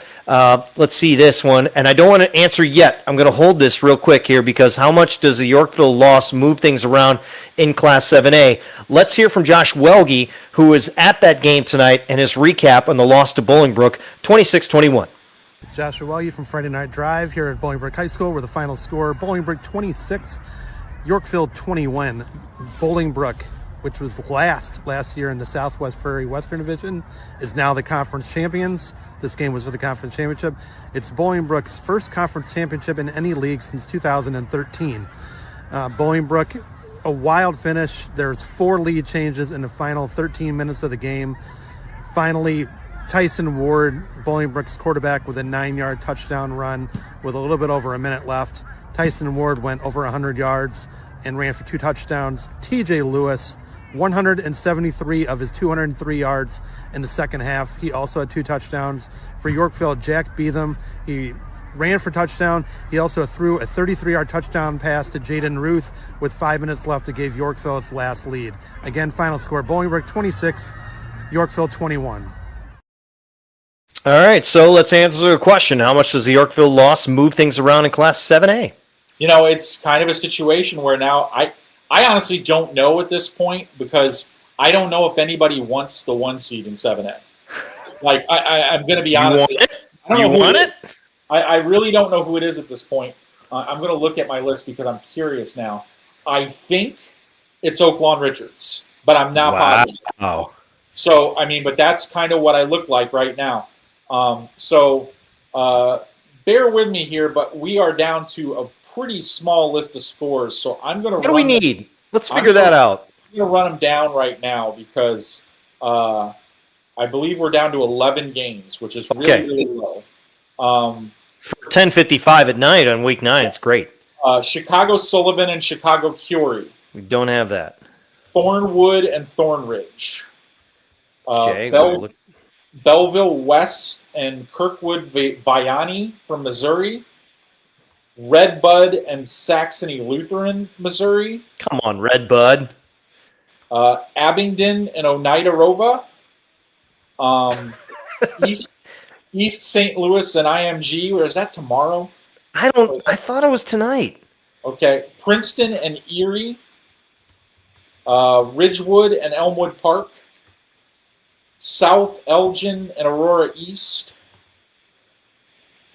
Carver and Solorio. Oh, no, it's Carver and Hyde Park. Vocational and Solorio. And Schaumburg and Fremd. Schaumburg and Hello Fremd, we need that score. All right, so let's see. East St. Louis is tomorrow. I heard that earlier today, and I wasn't sure. So that is tomorrow. That's going to be some interesting bracket fun with that one for sure. I don't have a Fremd score. I'm working on it. I think I can get it here momentarily here. Let's see here. Back to our conversation in terms of just the where will they land. Wilmington is always one where we kind of get to that in between of 2A and 3A. Do you have a good feel on that yet? Yeah, it's still kind of up in the air because they're so close to that line that it's fairly precarious, to be completely honest with you. I think my gut is telling me biggest 2. That's what I think right now. Okay. But I'm not at all positive of that because the really small schools there has not been a lot of activity. So I'm just trying to find the pieces right now, the little last pieces here. But like I said, I am fairly. I would say, like, if you're making me guess right now, my guess is that they're going to be the largest 2. There's your Thornwood score, by the way. Okay. Jumping in the chat, 64-0 over Thorn Ridge. Looking for a Schaumburg for you. See if we can get that. We got Ridgewood over Elmwood Park tonight. There's Fremd 41-17 over 41-7 over Schaumburg. Ridgewood over Elmwood Park 49-9. So this is helpful, I would imagine. We need East Aurora. They were playing South Elgin tonight, and I assume South Elgin took care of business on that one. And Princeton over Erie, so there you go. We've got South Elgin not updating anything here. Let's see. There we go. 56-0 at halftime. I think that's safe to say we got a pretty good idea of how that game ended. And yeah, so Michael has pointed out something we brought up earlier in the hour. The idea with Glenwood winning and Joliet Catholic winning to get in there. So yeah, are we going to see Glenwood, Joliet Catholic in the last 45 minutes? Do you get a better feel for it, or no? We're still too early on that. Yeah, I think we're still a little too early on that, but I think that's definitely like what I think could happen. I'll put it that way. Because it's really looking like Joliet Catholic is probably going to be in based on what we've seen so far tonight. I have all of. I mean, in a minute here, I'm going to be able to do a quick count, which is what I call, which is where I'm basically being able to kind of indicate how many 5-win teams we do have at this minute. So that, and right now we are down to what appears to be 5 game scores that we need. We need 5. Why don't we repeat those one more time? See if we can get those for you. Curie and Chicago Sullivan, Carver and Hyde Park, Solorio and Vocational, East Aurora and South Elgin, and the out-of-state games Redbud and Saxony Lutheran, Missouri, Belleville West and Kirkwood Vianney. So actually there are 6 games, my mistake. Okay, so we have 6 games that we need. And South Elgin, we don't have a final, but we got a good idea. So we need the final just to be sure there. Sycamore, by the way, that game-winning field goal. I mentioned that early in the show, and hopefully get the recap from that. But I don't know if Eddie Carifio took a drive down there. Do you think so? I think he drove down to Cahokia, got himself some truck stop beef jerky on the way down there. I'm not sure he did.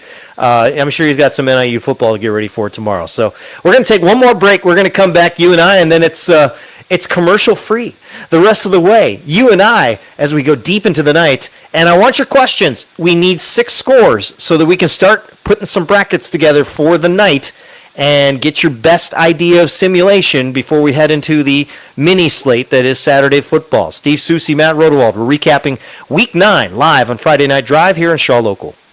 SGKR Injury Attorneys tackles the toughest cases. I'm Matt Rundio. When life throws a flag, we go on offense to protect your rights. Don't get sidelined. Score a touchdown with SGKR. Visit us at sgkr.law. At Oliver's, we are proud to serve our community. We serve up great customer service, quality products, ease of shopping, and we serve up delicious barbecued sandwiches at our fundraiser cookouts.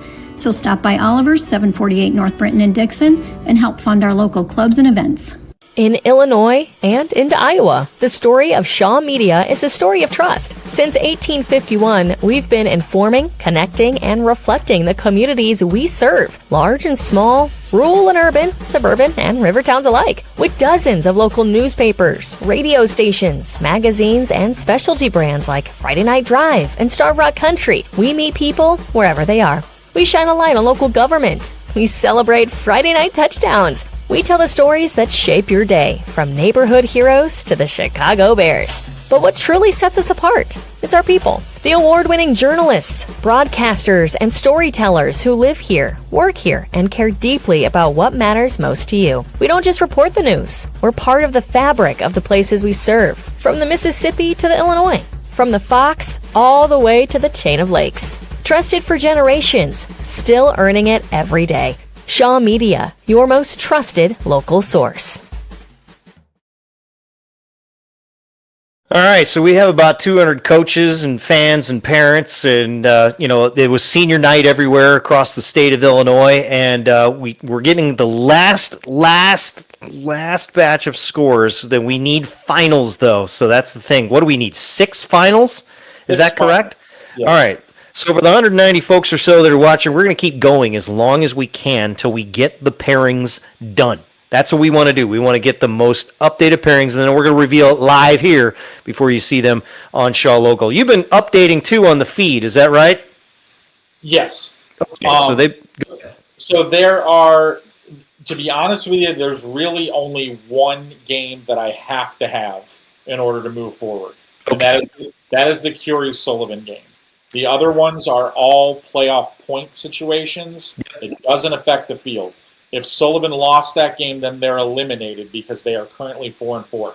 So I just need verification that Curie is a winner tonight. All right. So we need the that, Curie-Sullivan game.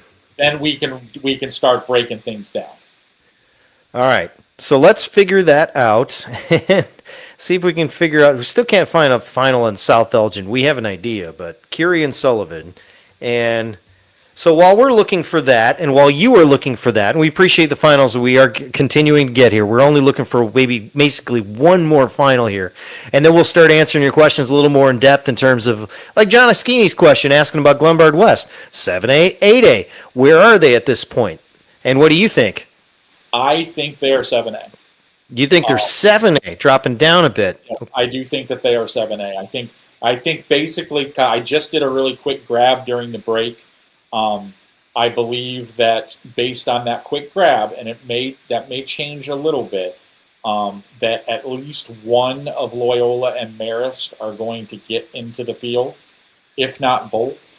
If not both. So the one thing that I did find interesting from doing that quick grab was something that I did not even consider. It actually is not Joliet Catholic that is on the top of the list of 4-win teams. It's Shepherd. Oh, okay. So that Shepherd, by winning over Blue Island Eisenhower tonight, has catapulted themselves into the conversation. It was something that I did not consider. I did not check Shepherd's playoff points heading into the night. They have a ton. So they move past Joliet Catholic on the list. Shepherd started the year 1-5. Yeah. And John's telling us it's 22-0 the final. We're getting another one confirming 22-0. You ready to go with that? I'm comfortable enough to go with that. All right, let's do that. So you go ahead and start with that, and I'm going to start recapping some finals. And I don't know if we have any more recaps that we can play for us, and we might be done with those for the night because we have to kind of set, let the let the early shift go, so to speak. So it's just kind of us in the overnight hours, so to speak. We appreciate the comments and the questions. You keep on coming with those, in terms of where your team's going to go, who you might see in terms of a matchup or seed. Are they going to be at home? Those are always the good questions to get. Glenwood tonight getting a 38-28 hard-fought win for sure, trying to figure that Wilmington answer. Are they going to go 2A, 3A right now? The best we can figure it out. I want to stop with Shepherd for a minute, and you're like, wait, Shepherd? They got more points than Joliet Catholic? How does that happen? Here's how. I'm going to read you their schedule real quick. You go ahead and work on this and just explain this, because they were 1-5, and then they got 3 wins to get to 4-5. But their non-conference schedule, Lane Tech, 8-1. They won tonight. That was key. That was very helpful. Morton High School out of Hammond, Indiana, they finished 6-3. Certainly helped that Oak Lawn ran the table for a while, finished the season at 7-2. You had Richards on there. Oak Forest getting a win tonight over Lamont. Is that correct? I did see that, 8-1. So you had 3 teams on the schedule, 8-1, one at 7-2. Yeah, Argo is there, but you have Revis in the mix there too. So there you go. Curie's Facebook page now says 38-0. I think we're still fine here. So there you go. So as you start doing the math and working the machine, and I see that beautiful, glorious board back there of magnets, how long did you take to put the magnets in place, to kind of reveal it for today? How about that? That's actually one of 2 boards. The other board is over there. That's the one. So that board over there is all the teams that are not going to make the playoffs. So that's the no board. And that one. So that's the non-playoff board. The other one's over here. But putting that together today probably took about 2 hours. But it helps to have a visual in that nature when I'm looking at it overview and trying to figure out where the 4 and 5s are going to get in. So I'm going to switch gears here and project the last remaining games that we have here, because it's just a playoff point type of stuff. Okay, very good. You do that. I'm going to read a question, and feel free to answer this. It's a question you've had before. It's from Cosgrove, who asks about skewed playoff seedings, and asking, why can't the IHSA have teams seeded by the coaches or athletic directors like they do in other sports in the playoffs? So let me set this up for you before you answer this question. When you do a boys basketball sectional, what happens is the coaches, they used to have to go to a room. Then COVID happened, so now it's like, oh, let's just do Zoom. It's way easier. And that's the smart thing to do, because it saves a lot of travel mileage more than anything else, especially downstate. They all are assigned into, say, an 18-team sectional, and then they vote on the other teams and where they rank. They don't vote on themselves, I don't believe, more than anything else. I think they vote on the other teams. Sometimes it's an assistant who's paying attention to this. They've been doing the work the whole year. They hand it to the head coach. He does the voting. And so then they seed it based on the vote that you see from the coaches. That's how it's typically done in all the other sports. I know there's been some griping about flag football lately in terms of how that goes with some of the teams, maybe some volleyball. You get that from time to time. The problem with football is that there's no real head-to-head element to it that allows you to seed it from a statewide standpoint. That makes it tricky. Am I on the right track, Soucie, when it comes to that? Yeah, I think so. And I think the biggest problem that you have with a seeding of the entire playoffs is, especially in the classes that do 1 to 32, is how much knowledge do you have about the other teams that are 250 miles away from you? Like, I don't think there's a good system that would do that. I mean, I know some other states use computer ranking systems and things like that, but I really genuinely don't know if there's a good system out there. Right. The only thing for me is that, and by the way, we did a Belleville West final, a 21-19 win, so we do have that there as Grant gives us that one. Do you have everything at this point? Like I said, I am projecting. Maybe you switched over, but I'm projecting the 3 games that I'm missing. Okay, very good. So we're going to move, which is and then to. So you're starting the projections now, just to be clear. I am projecting Saturday games right now. Okay, so he's going to work on those. We should have some hot, fresh out of the oven brackets here momentarily. So let me wax poetic on some of this stuff, just in terms of, what we were talking about with seedings and how the coaches do it, the ADs do it versus, what you see in football where it's a point system, that sort of thing. I love this system. I've always loved this system because it's weird. I like that it's kind of funky. I like that, there's an element to scheduling that makes a difference here. Geneva's 4-5. They should be in the playoffs, but you know why they're not? Because they went and played Larkin, who's bad, and that didn't help. Go play somebody. And I know it's not fair to those kids, but that's kind of how it goes. And you got to go find playoff teams to play. You have to kind of, a lot of people go out of state to get those wins, and especially if you're on the edge of the state, I understand it. But, for the aspect of, griping over the idea that you're playing someone really good in the second round as opposed to, say, the semifinal round, you're going to have to play these teams anyway.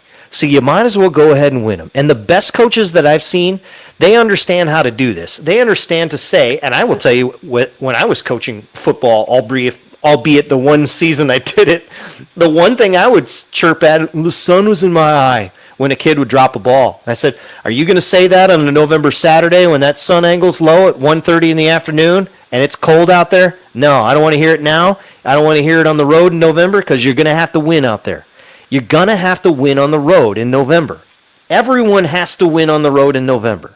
Rarely do you just play at home the whole time. We've seen it maybe once, maybe twice the whole time. I know Wheaton South did it one time to get to the state and to state finals. And that was also like 17 years ago. I don't think we've ever really seen it since. So rare is the day that you see 3 home games in a row. You're going to have to go win it. And you're going to probably have to go into an environment that hasn't hosted a playoff game in a long time. And that's a good test. The whole fun with the playoffs when it started 50 years ago was going to play somebody you don't play very often. That was the fun of it. Because it was all conference and all very regional and I say sub-regional in where you live, whether it's the Illinois Valley, the northern suburbs, or whether it's downstate, central Illinois, that sort of thing. But the playoffs allow you that one road trip that you never thought you'd go on. And you're like, oh, I know where that town is. Why? Because we played a playoff game there when I was 17 years old. And boy, that's a fun football place. I hated going there that day, but we won the game, and it was a place I'll never forget. That's why people go to Wilmington. It's one of those things where it's like, oh, there's an environment I'll never see again.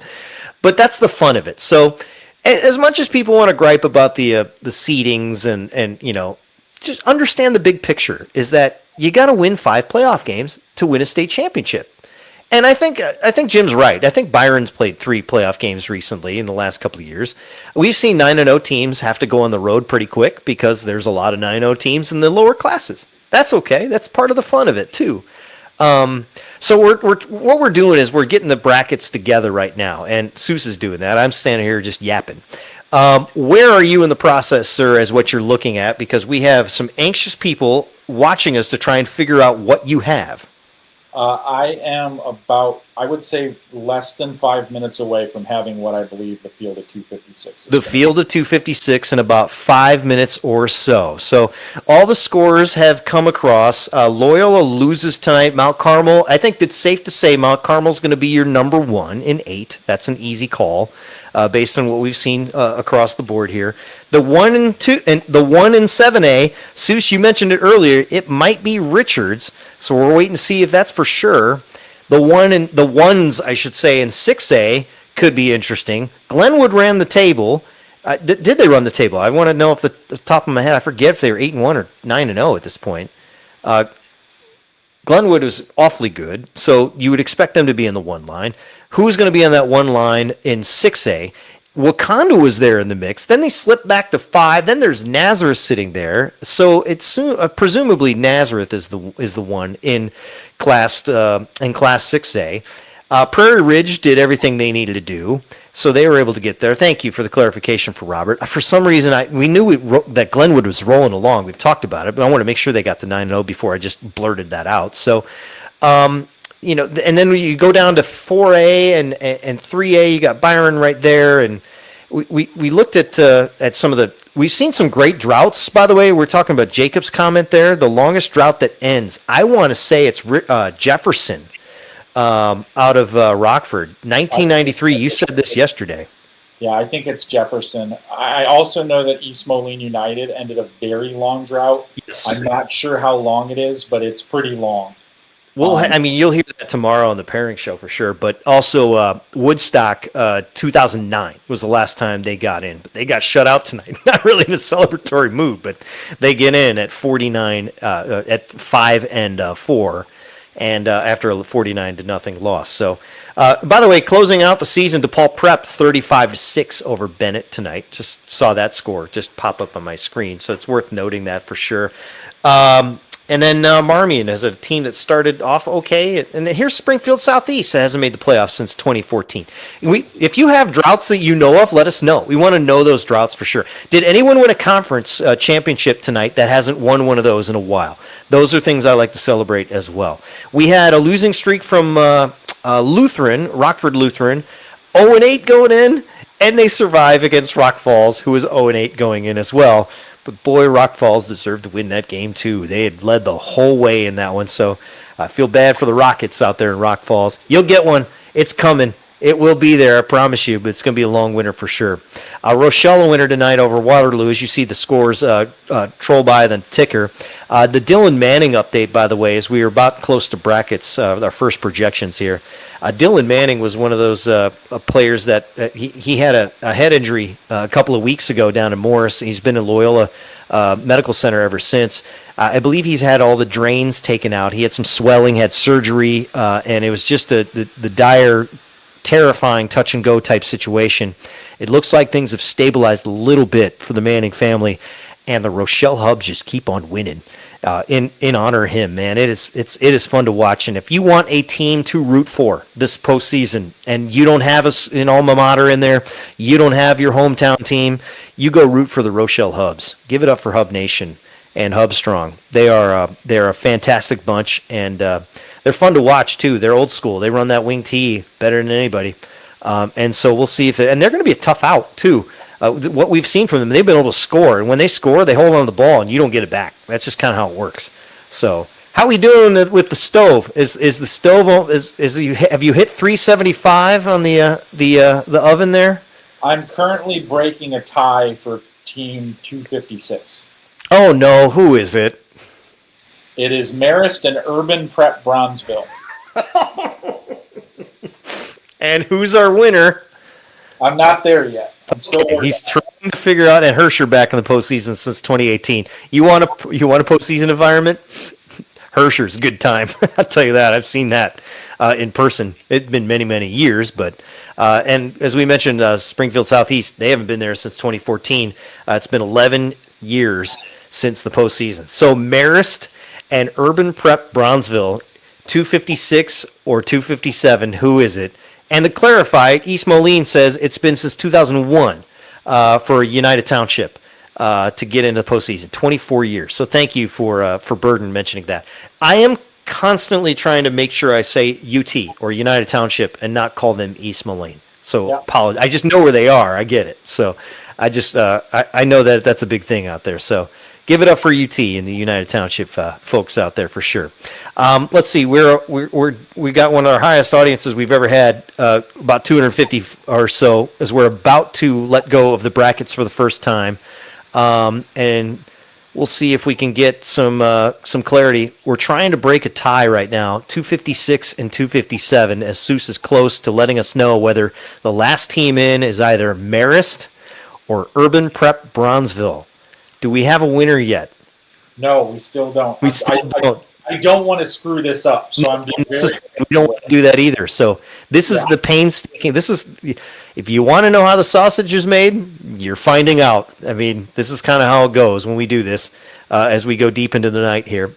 Although, as we've seen the last few years, the sooner we get the scores, the sooner we can have the fun stuff and do what we're doing right now. So this is the cool. I'm astonished that it's this early. We were astonished last year, and it was probably an hour later. Yeah.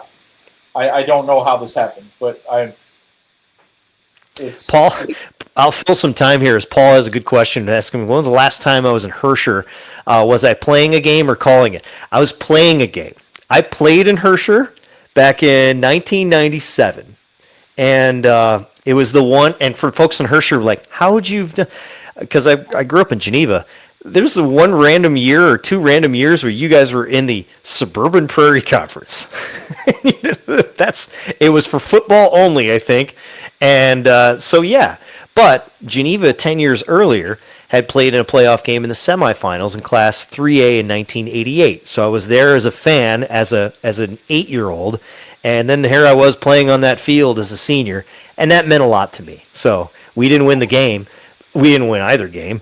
But it's always cool when I go to Herscher, and it's been a long time since I've been down there. But every time I see the pictures of the turf down there and just see how it's a good football community, and I can tell you that. All right, so what do we got? It looks like you might have settled in here as we were trying to break the tie for 256. Is it Marist or is it Urban Prep Bronzeville? It's UPB. Marist, first team out. Oh, no. All right, walk us through this tiebreaker. Okay, before we get into the guts of this, I want to make sure that I clarify a couple of things. Okay. Please do. Westinghouse is playing Peyton tomorrow. Westinghouse is 4-4. Peyton is 6-2. All right. The projection is saying that Peyton wins that game. If that goes the opposite direction, Westinghouse will move into the field as a 5-win team and bump out Urban Prep Bronzeville. All right. There's another game also between Chicago Sen and Chicago Lakeview. Lakeview is 4-4. Sen is 2-6. All right. Lakeview wins. They get to 5 wins. They're in the field. That's the way I have it currently projected. Okay. If Sen wins, all right, and Peyton wins, then that would create an opening for a different 4-5 team, which in this case, I believe Team 257 is Marist. They would take that spot. So basically what Marist needs to have happen is they need to have Westinghouse lose, and they need to have Sen win to get into the field. I just want to make sure that that's clear. There are 2 Saturday games involving 4-4 teams. I am projecting those results right now to factor into this 256 final field. So that is the situation as it stands. So what I'm doing right now is I'm chopping off everybody who is not in the 256, and now I'm going to start sorting them. I'm going to move the teams that are playing up into the appropriate classifications. That will probably take me another 5 minutes, and then I will know where the bubbles are at. You keep doing that. I'll keep telling stories. Just to recap what you're saying, if you're just jumping on with us here, because we do have a couple new people jumping on, and we're getting to the guts of this right now. We have figured out at the moment, again, these are projections. There are games tomorrow that will change this stuff.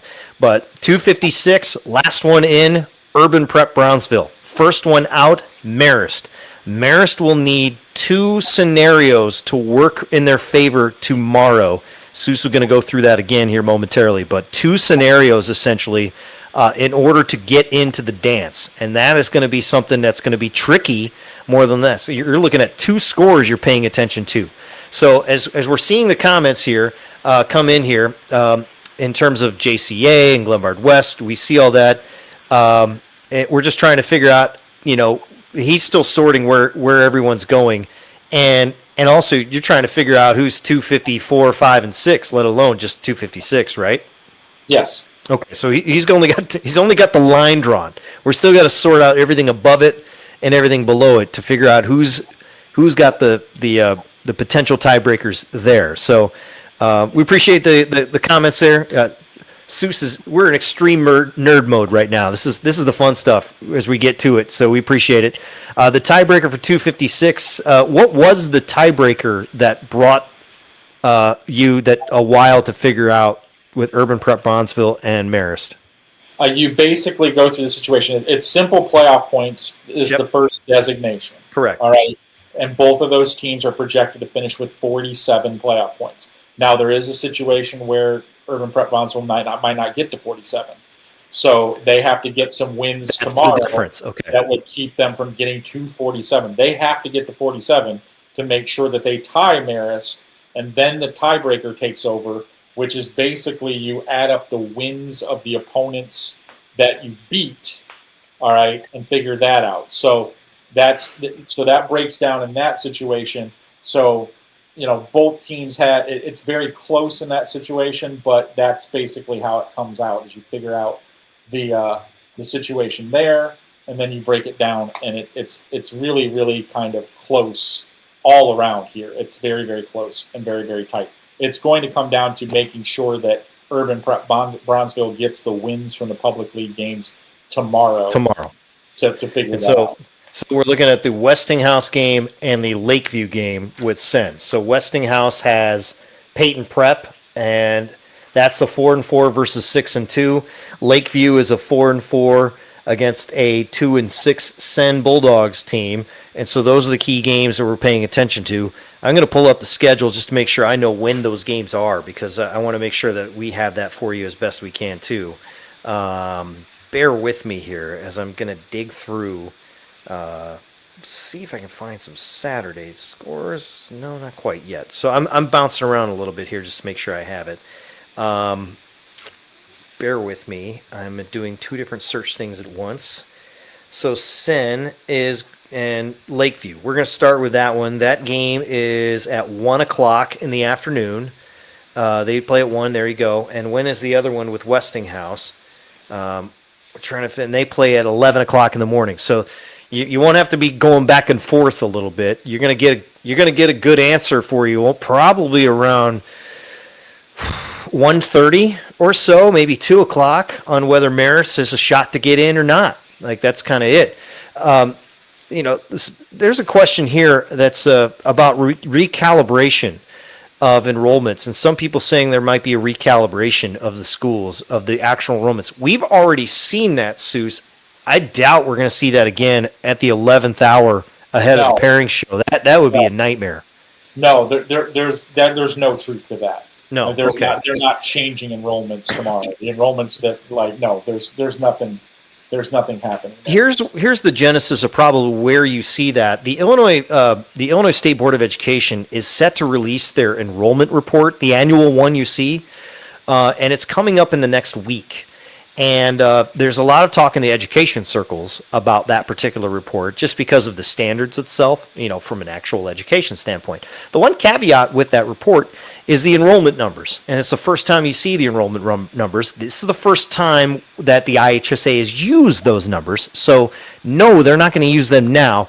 They go back to the previous year's report. So last October's enrollment report is what they're looking at in terms of the enrollments when they're trying to figure out the enrollments for this particular purpose. Now, they had to recalibrate a few things earlier in the season. It had more of an impact on the other sports, not so much football. So that was something that I noticed. I don't know if you noticed that as well. Yeah, to be honest with you, I just found a hiccup. Okay. So I wasn't really tracking what you said right there. That's okay. No, what did you find? First off, that's more important. I was checking once again because, like I said, I want to be really, really careful about that Team 256 tiebreaker. Right. And I discovered that I made a mistake. Okay, and this is why we do this now, as opposed to just posting it saying that's before I started working through it. I just wanted to be sure because I was checking. For the record, right now I have Joliet Catholic 4-win team in the playoffs. Shepherd 4-win team in the playoff. Loyola 4-win team in the playoff. They're Team 255 currently. 256, I am breaking that tie between Urban Prep Bronzefield and Marist. I checked my math one more time. I am now on a 6-stage tiebreaker to try to separate these two teams. Oh my God. So that is points allowed against playoff opponents because Lord, they both are playing 6 playoff bound teams. The playoff teams that they played both amassed 38 wins. So then we go to the next one, which is how many points they allowed to those playoff teams. So then this should break the tie. I just got to do the math. All right, I'll do it with you if you want. I'm looking at. Let's see here, and I'll just say out loud who they're playing. It's they played Rita, Brother Rice, Montini, Joliet Catholic, IC Catholic, and Providence. after that, they played 3 non-playoff teams. Here are the numbers in terms of what they gave. Points allowed, is that correct? Points allowed? Matt. Okay, so it's 28, 35, 28, 23, 28, 28. It's pretty consistent. You kind of get the idea. It's essentially going to be very, very standard. It's Urban Prep Bronzeville, which is kind of the wild card on this in terms of what they gave up on points. So I'm pulling that one up, and they gave up, I believe, a lot more. Just looking at it. 6, 47, 14, 28. You got Lakeview, though. That's the problem. Do they get in? They have to win. And that's the thing. So we can't even get to this point in terms of like finishing this tiebreaker. So if they were to lose tomorrow, then it's over. Marist wins because they would have played 6 playoff-bound teams. That's the key. So Okay. that's 5. But for now, I'm counting Lakeview's points because I'm presuming that they will win. So I'm trying to figure out what those numbers are. Okay. So I actually think they're going to win this tiebreaker by looking. Okay. So feeling a little more confident than needing those 2 scenarios that we were talking about earlier. Is that correct? Yes. Okay. All right. Like I said, I just wanted to be rock solid sure on that. Because So Marist fans, take a deep breath there because you guys don't want to be where you are, but you are where you are, and that's just kind of how it has to be. So easy there. Did I hear you say Loyola got in, Joliet Catholic got in, and then we're looking at the Urban Prep Marist combo there at 256. Shepherd is the other team. Shepherd is in. Okay, so there's 4 win teams that got in. Is that the number you have right now? That is the number that I'm dealing with right now. Correct. Okay, so right now we are projecting, and Soucie is projecting 4 and 5 teams to get into the postseason, and they are doozies for sure. These are not pushovers by any means, and probably the matchup nightmares that people do not want to hear about with Joliet Catholic, Loyola, and then there's Shepherd and potentially Marist, and Urban Prep could be there as well. So we shall see. No, we're not doing the Flex Regional tonight. We're doing the old school stuff first. We're not getting any sort of. We got things to do. I appreciate that that people want to see the other version of it. No, we're not doing the math on that tonight. First piece of information that I can provide. Yes. Glenbard West is the largest school in 7A. Glenbard West is the largest 7A school. That should answer some questions about that. 8-1, is that correct? 8-1. So are they in the running for the number 1 seed, or you still feel Richards is going to be in that list? I still think that's Richards. Okay, so that's kind of where we are right now, trying to figure out where Richards, Glenbard West, Yorkville had a chance to get there, now fell off that line for sure.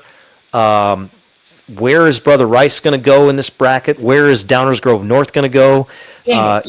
Are we going to see a Batavia Glenbard West rematch in the second round at this point? The possibility is certainly there. What are you looking at, sir? I just was checking for my point flip situation. Okay, just making sure you got points right. So we're still working on just making sure we classify the teams from 8A to 7A, working our way down right now. If you're just jumping in with us, by the way, we're closing in on 300 people watching us. Appreciate everybody watching us this deep into the night. We're looking at Glenbard West as the top enrollment in 7A. All right, Matt, I got breaking news here. You got it. What do you got? I just found a team that I had in my 256 that does not belong there. Oh, no! So Marist is back in. Marist is in right now. All right. Cosgrove's asking if we're seeing Mount Carmel Loyola round 1. I don't think so. No, I think they're well in the field. I think now, you know what that means, since I have a team that was not in the field, then that gets Marist in. Right. So Marist in. So that moves up Urban Prep to 255. 255, and Marist is now. And Marist is 256. Who is 257? Edwardsville. How many points away? 1. Can they get it tomorrow? I don't believe so. I don't believe so either.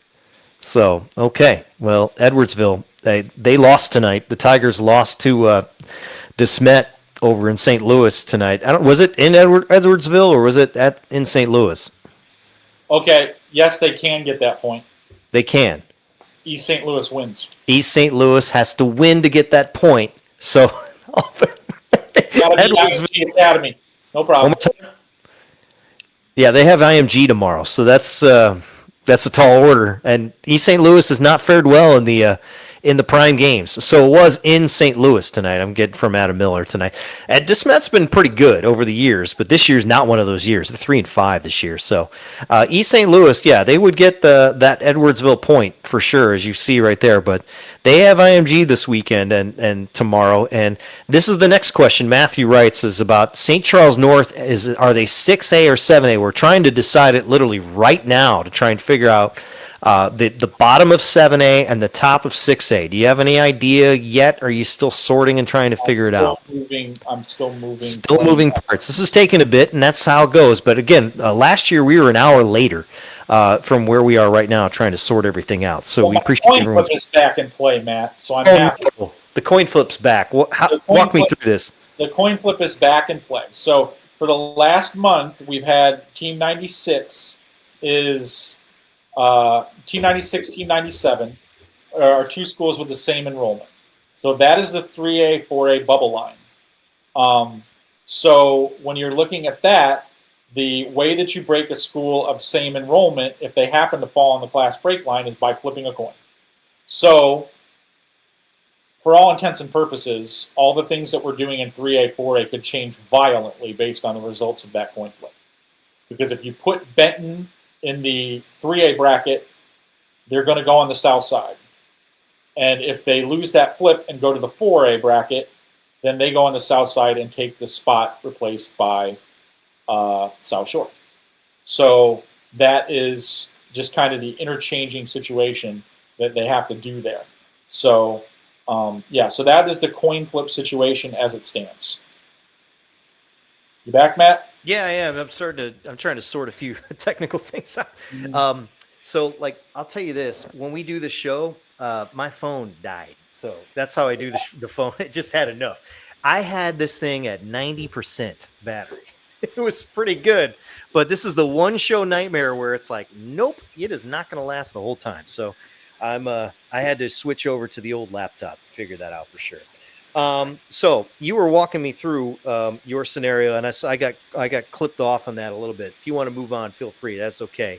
I know there have been some questions and some comments that we've seen in terms of Bishop Mack. We're not quite there yet. And we talked about East St. Louis just a little bit ago. And so that's kind of where we lie right now. And again, we appreciate everybody, jumping on here and sticking with us. It's awesome to see everybody a part of it.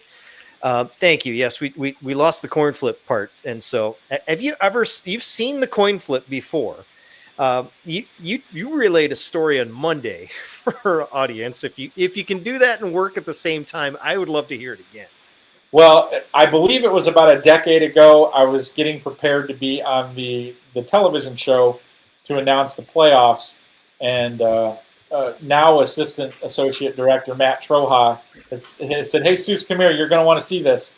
So he pulls me into this room where they're on a conference call with the Illinois High School Association, where there were two schools on the call because they had to break a tie between two schools that had exactly the same enrollment that are sitting in the potential scenario that we're sitting on right now, which is two schools with the same enrollment, one on one side of the 3A, one on the other side. So that is what we're sitting right now with Benton at 594 enrollment, South Shore on 594 enrollment. So then we're basically sitting there with a 3 and 4 situation. So do we have specific questions about where the break lines are? Because I have the break lines set. Yes. Go ahead. We got some. St. Charles North was one big one here. Okay, I will check them real quick. And also, I didn't realize that Belvedere beat Hananiga tonight, an 8-6 game. I did not see that final. Wow. St. Charles North is a clear 7. So St. Charles North stays in 7, and you say clear by how many teams? Like 5. 5. Okay. Wow. Okay. So for a while they were kind of dancing there. Right. Yes. Correct. We'll have to go. I want to go through. Remind me Monday as we go through this in depth to try and figure out, because for a while they were dancing. What pushed them up over the course of the last several weeks? Right. What else are you seeing right here? Right now, I'm just kind of looking at Carmel is a 7, That was something that I know was coming to a head. Carmel, the Corsairs, yes. Yeah, Bradley is a 6, which was something that I know has been followed along with for a while here. Glenwood is a 6. Okay. And we're getting to Wilmington. We've been Dunlap. talking about Wilmington. I'm counting up here. I'm going We'll to get there. Decatur MacArthur, I know, was asked about before. They are a 5. They are 5. Oh, hold on a minute. Wait. I forgot to move Joliet Catholic because they are playing up. They're playing up. So that may change something on the 5. There's 6. a lot of variables to make sure that we get this right, and that's the key. Why it takes this long. This was Joliet Catholic was interesting because I did not have them in the field prior to winning tonight. That's so why I did not have the indicator on them, which alerts me to a team that needs to be moved up. As you're doing that in 6A, someone asks, who's your biggest in 6A right now? The biggest in 6A is team number 192. That is Harlem. Harlem. So, okay, Harlem is your 6A leader. Interesting. In terms of this is enrollment. We're talking. Yes. So go ahead and keep going. I'm going to explain it, I'm going to do explain it to me like I'm 12, how this works. All right. First, you got to get the 256. That's what you got to do. You got to get the 256. And then from there, you break it down by 32. And then once you get from 6A down, you go within the 32, you figure out North 16, South 16. Then you seed them. That's how this goes. So first off, what we're doing right now is we're trying to chop up the 32 and get through that. And so we figured out that it took us a bit, and this is because it went to 6 tiebreakers. Yeah. And then we figured out someone's in the field that shouldn't be. And so it's trying to sort all these things out where you get in the 256 line and then someone that's 257, which to me, or which, as we learned, is going to be Edwardsville this time around at the moment. Again, can they get that point back? They can. Does it mean it moves them in the field? Well, we'll see. There's some games tomorrow that are going to make a difference on this as well. Jacobs, are they a guaranteed 7A? Yes. Yeah, I thought that was the case. For the folks at UT territory, out in East Moline, is UT a 6A or 7A? UT, I saw that a minute ago. Where is it? Speed up, computer. UT is the smallest 7. They're the smallest 7. So Harlem's the largest 6. UT is the smallest 7. That's the bubble line right there. So if there's movement, which if we're talking about something, changes, then that's how that's going to change. So you could see Harlem go up. You could see UT go back. Not sure one's better than the other, to be honest with you, especially since they're both north. So that's the very least. So when you're talking about the north bracket of 6A, more than anything else. A lot of people are calling for, they wish there was 1 through 32. I do too. I wish it would be 1 through 32 for all 8 classes. I just think it'd be more fair. But the IHSA's parameter is they wanted geographic representation in state finals. They've always wanted that. That's part of and it's also, that's what the members want. The members want that. And I hate to say it, but it's a member-run organization, of the schools.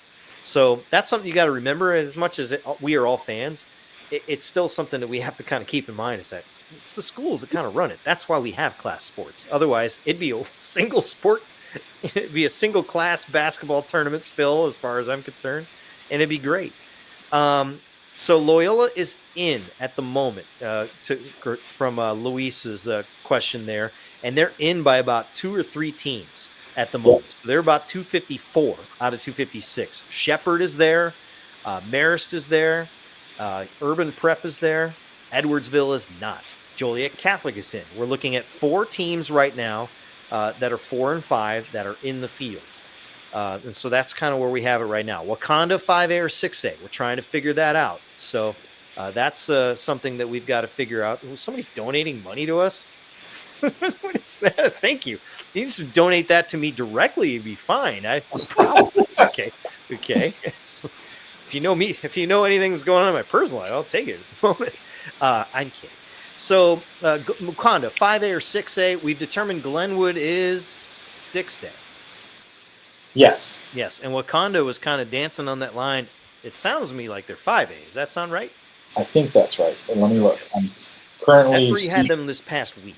I'm currently seeding the 5A bracket. He's seeding the 5A bracket. That's where we are Not, right not the 5A, the 8A bracket. I'm now. sorry. The 8A bracket. So have you? Wakanda is the biggest 5. Wakanda's the biggest 5. Okay. Yes. Have you broken up all the classes at this point? So now you're in the seeding mode. Yes, I now have all the classes broke.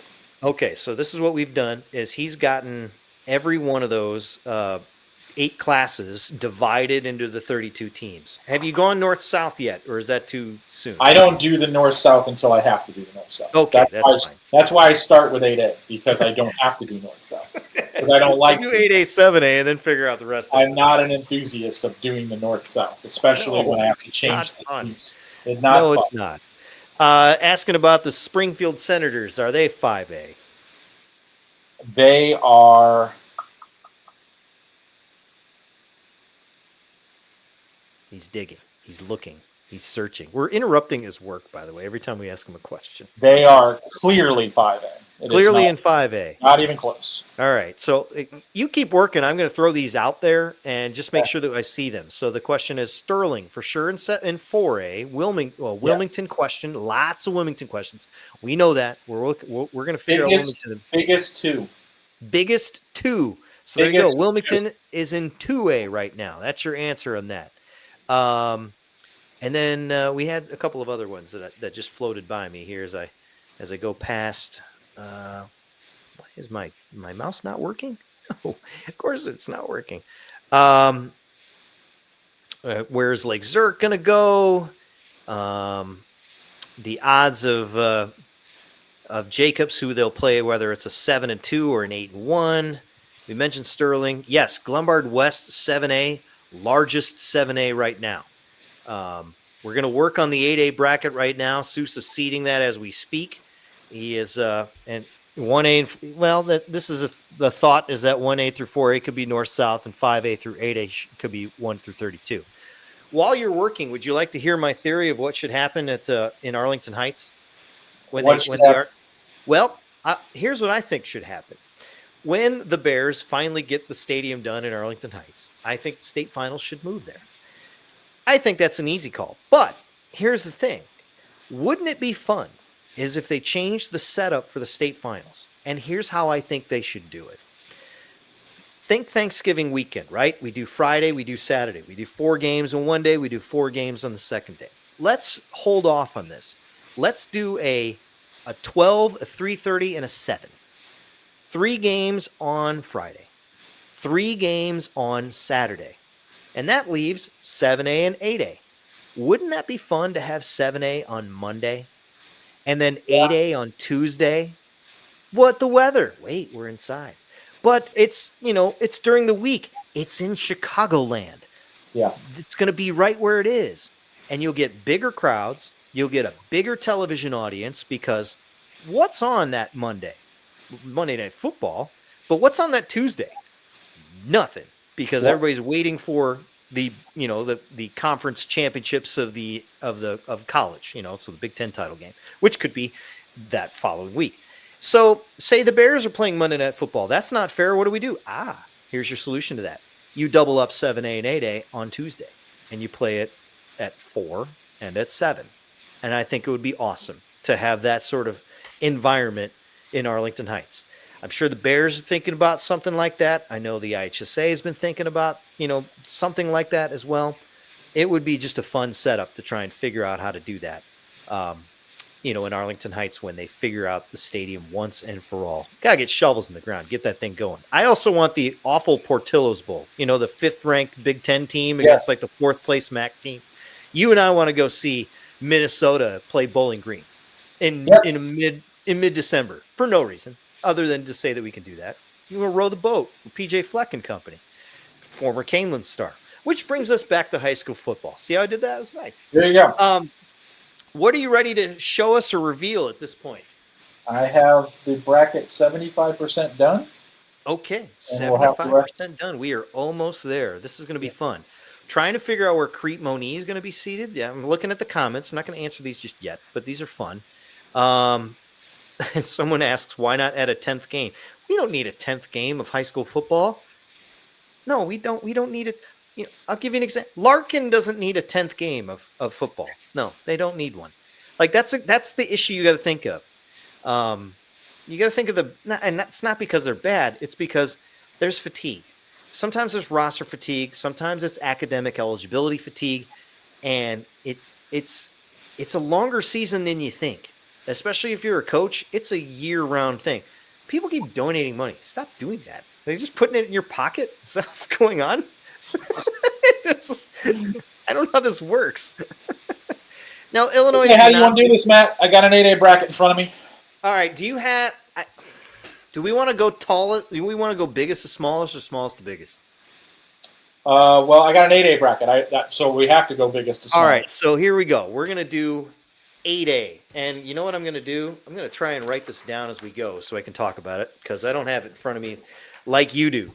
Let me set this up here. So this is 8A, and it's 1 through 32. And let me see if I can figure out how to write it down quickly. This is fun. So 9 through 24, it's 5 and 28, 4 and 29. And then I got to do the other side. It's 2 and 31, 15 and 18. Hold on a second. Carry the 1, 7, 10, 3. Damn it, I forgot. Oh, I forgot 12. Then 4 and 29. And then 13 and 20. See, I'm remembering. It only takes me a few seconds to kind of figure it out. It's 10 and 23. It's 3 and 30. It's 14 and 19. And 6 and 11. All right, let's do it. Hit it. 8A. Okay. At the top seeded Mount Carmel, 32nd seeded Marist. Mount Carmel Marist. Hey, you're in the field. And you got to go to Mount Carmel. Congratulations. 16 West Aurora. Hosting 17 Hinsdale Central. Again, a rematch from week 1. 8 seed Whitney Young. Hosting 25 Palatine. Oh, there you go. Palatine trying to get in the field. They do, and they got a nice matchup. As shown last night, still your 9 seed Lincoln Way East. Lincoln Way East. Who did Lincoln Way East end up with? 24 Stevenson. Stevenson. Oh, that's a name they did not want to see come up. 5 and 28. 4. Are you going 4? 4 Friend. Hello, Friend. 29 Downers Grove South. Downers Grove South. Who I can't really figure out how good they are. 13 South Elgin. Selgin. All right. 20 Oswego East. Ooh. Well, I don't like the idea of Fremd having to go on the road to Oswego East the next week. We're just doing 8A right now. That's what we have. We'll do 7A shortly here. Okay, what do you got? 5. 5 Warren. Warren. And I'm going to repeat these, by the way. 28 Huntley. Huntley. Ooh, I like that one. That's a fun one. That could be a lot of points. Go ahead. 12. Lions. Lions, LT. 21 is Naperville North. Naperville North. Lions played Naperville Central last year in the quarterfinals. They'd get Naperville North if this holds up right now. Other side of the bracket, sir. 2 Barrington. Barrington gets all the way up to the 2. 31 Loyola. That's probably one of the best first-round games that Barrington's ever had.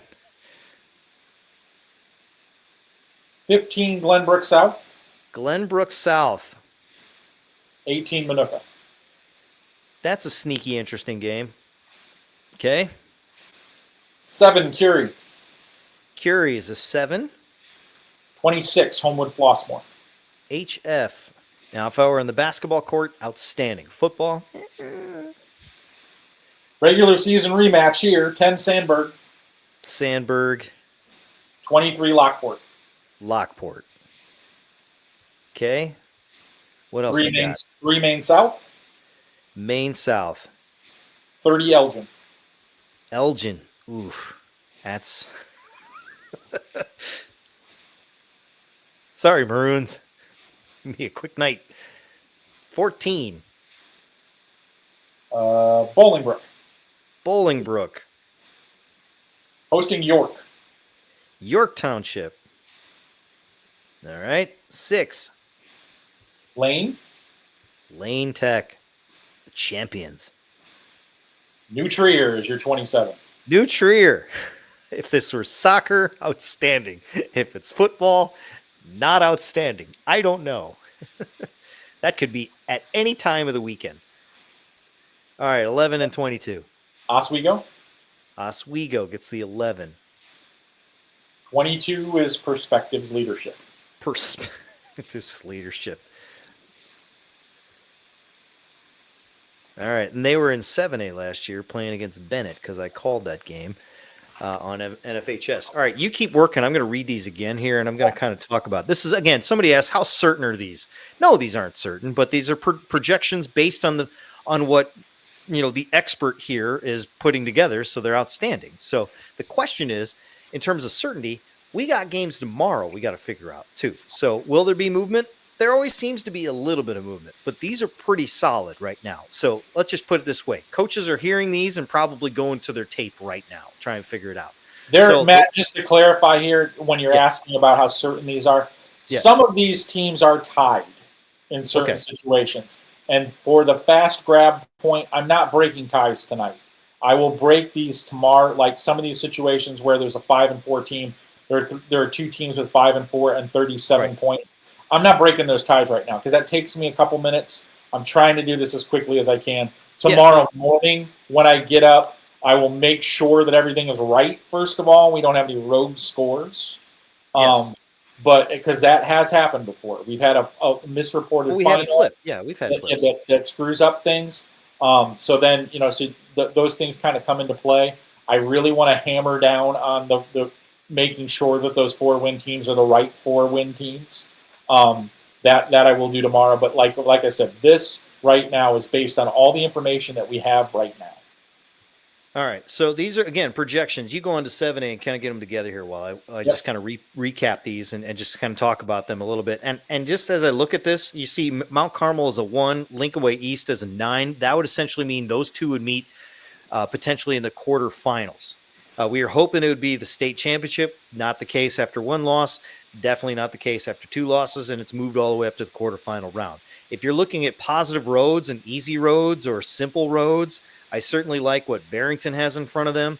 I like what Sandburg has in front of them here. If you're looking at a 10 seed to kind of do some damage here, Bolingbrook also is sneaky good. I wonder where they're going to give Maine South some problems in round 2 if I look at this. But you got York Township having to go on the road. If they get that win, that means Maine South would go to them. So let me read these again, just in case you're just jumping on. We got our first look at the 8A brackets. He's working on 7A. We're going to keep reading those as we go here. The first matchup, 1 versus 32, Mount Carmel, Marist. Marist is team 256 or 255 at this point. There's still some coin flips that have to be, or some tiebreakers that have to be sorted out. West Aurora, Hinsdale Central, the 16-17 matchup in Aurora against, that would be a repeat of week number 1. Whitney Young hosting Palatine, assuming they would play at, where would those two teams play? Would that be Hanson? More Hanson Stadium?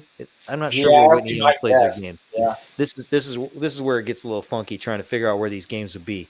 Lincoln Way East would get Stevenson 9-24, Warren and Huntley 5 versus 28, Lyons Township and Naperville North 12 versus 21, Fremd and Downers Grove South 4 and 29, and South Elgin and Oswego East 13 and 20 in that one. On the other side, you got Barrington and Loyola, which is an outstanding first-round game, 2 versus 31. And when you look at Loyola here, you get past that first round, Souce, I'm just looking at what you just gave me. That's Barrington. That's potentially Glenbrook South. That's potentially Sandburg. I can see Loyola as a 31 getting to semifinals with really no problem if they can do it right. And so we're looking at the rest of it. Maine South against Elgin, 3 versus 30. Bolingbrook and York Township, 14 versus 19. Lane Tech and New Trier, 6 versus 27. Oswego and Perspective Leadership, 11 versus 22. I started to talk about Barrington and Loyola. The other side of the Glenbrook South and Minooka. Curie and HF, that would also be in the city. Sandburg and Lockport, another rematch. So looking at these, I see 2 rematches here, potentially from in-season games that we've had. I don't see any rematches from last year's playoffs just out of the gate. But there's some fascinating elements where road teams could win and really cause some damage. The other factor when I look at these brackets is I look at the high road teams, the 17s and the 18s, the 19s and the 20s, to see if they win, who would they host the next round, because that's where the advantage comes in of having to host that next round game for balance purposes. If Hinsdale Central beats West Aurora, that means Mount Carmel's got to go there. And that's not fun, especially with the way Hinsdale Central has played to start the year. Palatine would be a winner over Whitney Young, which means Lincoln Way East would go to Palatine in the second round. Looking at Warren and Huntley, and then Lyons Township and Naperville North. I can see Naperville North winning that one and Warren having to come all the way down to Naperville for that one. I can see Fremd having to go to Oswego East in the second round. I can see Glenbrook South having to go to Loyola. How about that? Glenbrook South at Loyola in the second round would be fun. HF hosting Sandburg. And so this is where these matchups, when you look at the matchups, the potentials, that's kind of where I look at. And so I wrote them all down. He's got them on the website coming up momentarily, and he's working on 7A right now. How is your progress going so far, sir? Got half the bracket. What's that? I got half the bracket done. So he's got half the bracket of 7A done. So he's looking at that. People were commenting on the facial expressions that I was making because they're fun because this is a work face. Okay, I've been projecting second round matchups out of the top half of the bracket, and some of them are nasty. I'll put it that way. I'm looking at it. Oh, in 7A, I'm looking at that. Yeah. Let's see. Looking at this. Luis mentions that Young does play at Rockney Stadium. I haven't been there in forever, but they do play there. And so that's right. So appreciate the clarification on that. Hanson's a little more northwest than where I was saying. So that's pretty good. I was wondering that when I said that out loud. So one question, just for if you can speak and work at the same time, are there any games tomorrow that can actually push Wilmington to 3A? I don't believe so. No, I didn't think so either. Okay, so I think they're pretty firmly in 2A now at this point. Sometimes when the lower you get, you don't get as much flexibility in going up and down the radar. So if you're in that 4A, 5A, or even 6A, you're still kind of like either one can push you one way or another. So looks like all the teams with 5 wins got in. There are 4 4-win teams that needed to get in.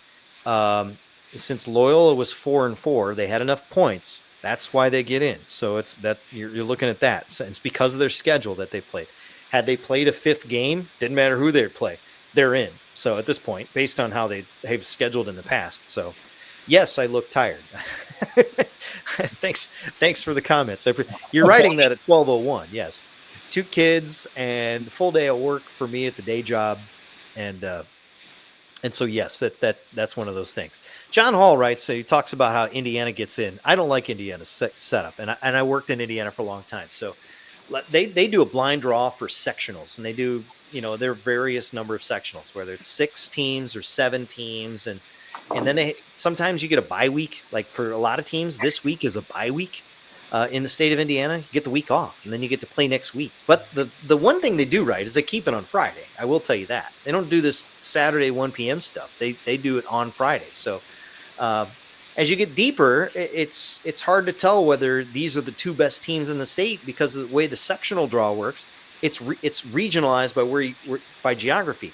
So getting out of the regional might be really hard. You might have a 1 versus 2 right away. I know in basketball in Indiana, you had 1 versus 2 in the first round of the sectional. In Indiana, they do it different, where it's sectional first, regional second. Where here in Illinois, it's regional first, then sectional second. How are we close to getting to 7A? Are we getting there? I have a 7A, bro. All right, so I'm going to get my sheet of paper and do it again. So whenever you are ready, hold on. Let me see if I can write these down and go through them as you are announcing them to the world for the first time, the world premiere of our projected 7A brackets in the 2025 IHSA postseason. All right, let's do it. Number 1 team. I was correct in my assumption that it would be Richards. That is your 1 seed. Okay. West Chicago is your 32. Oh, we go heads to Oak Lawn. There we go. Back in the playoffs again. 16-17 game. Moline traveling to Peyton.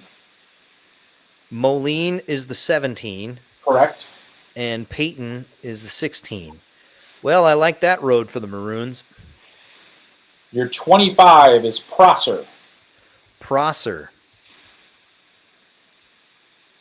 And your And 8. your 8 is Lincoln Way Central. Lincoln Way Central hosting the public league team. Then the 2024 is Hoffman Estates. Hoffman. All right. Traveling to 9, Kenwood.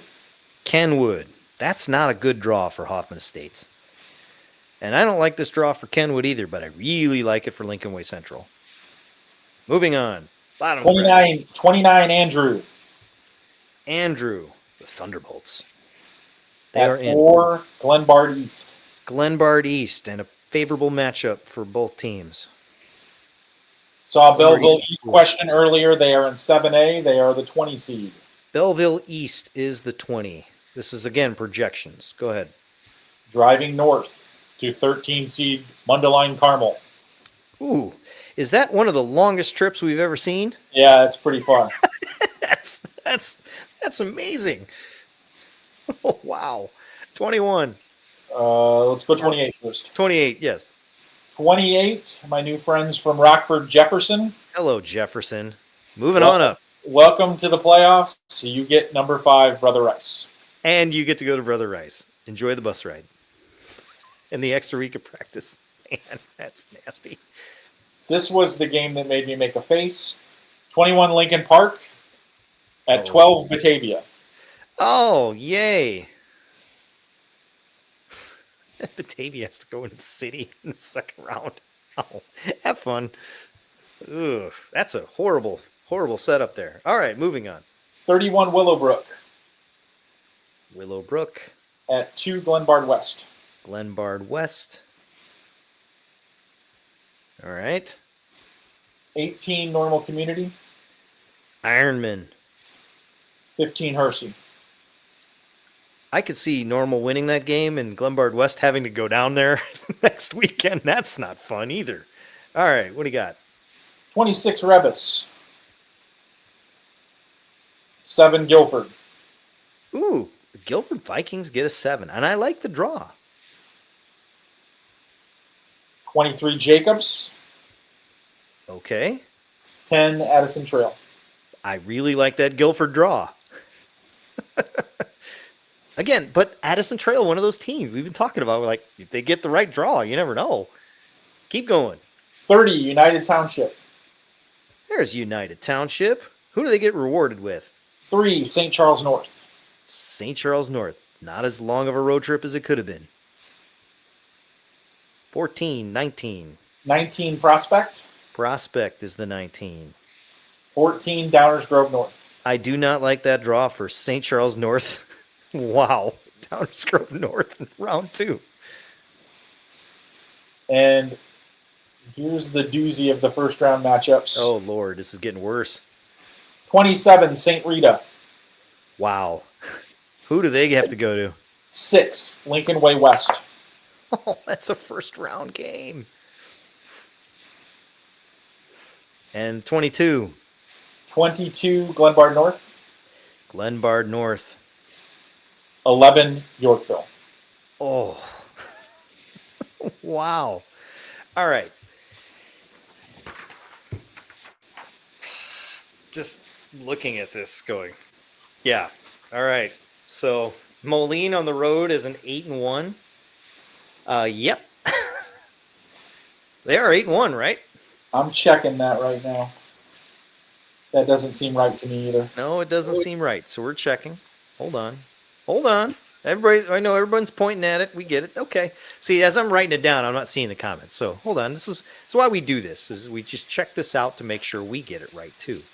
Again, these are projections. You can take that piece of paper and chuck it.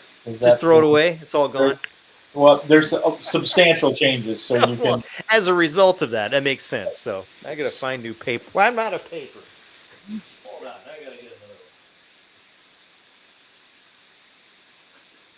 one. There we go. I'm just gonna start writing numbers down. Be ready to go. Yep, sometimes these things happen, and that's okay. Not a big deal. But this is the fun of it. I'm going to look at that sheet of paper tomorrow and see if that actually happens. It's barely past midnight. We got 2 classes done. We're okay. And sometimes this is 2 a.m. when we're doing this, right? Yeah, Yep. this isn't bad. We're in good shape, guys. This is good timing. Okay. Now I got it fixed. You got it fixed. See, it didn't take that long to figure it out. Okay. All right. Hit me with it. Okay. We still got West Chicago and Richards in the first. Richards, West Chicago. 17 Peyton. 16 Peyton. Hersey. Hersey. Okay, hold on. Now we go. Okay. Okay. 25 Prosser. Yep. 8 Guilford. Guilford. Okay. 24 Hoffman Estates. 9 Lincoln Way Central. Tougher draw for Hoffman Estates. 29 Andrew and Glenbard East 4 Holds. 20 Belleville East 13 Batavia. Hold on. So I've got Glenbard East and Andrew. And you've got 13. 20 Belleville East 13 Batavia. Okay, so that's a much nicer road for Batavia. Yes. The Rockford Danny Pierren's watching going, oh, thank God. What? The Jefferson Brother Rice game holds. That's 28-5. Yes. Rice and Jefferson. Jayhawks. That's like letter J and Hawks. That's how they do it. Yep. 12 and 21. 21-12 Lincoln Park, Yorkville. Lincoln Park and Yorkville move over there. Then we've got the 231 holding, Glenbard West and Willowbrook.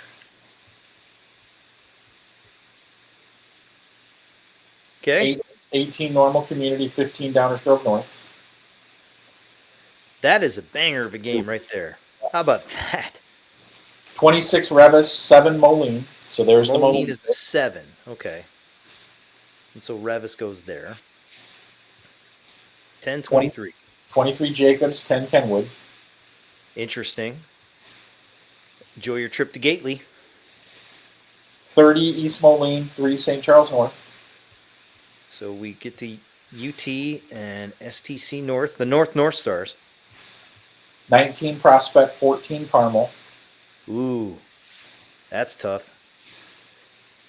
The 27 6-game holds Rita and Lincoln Way West.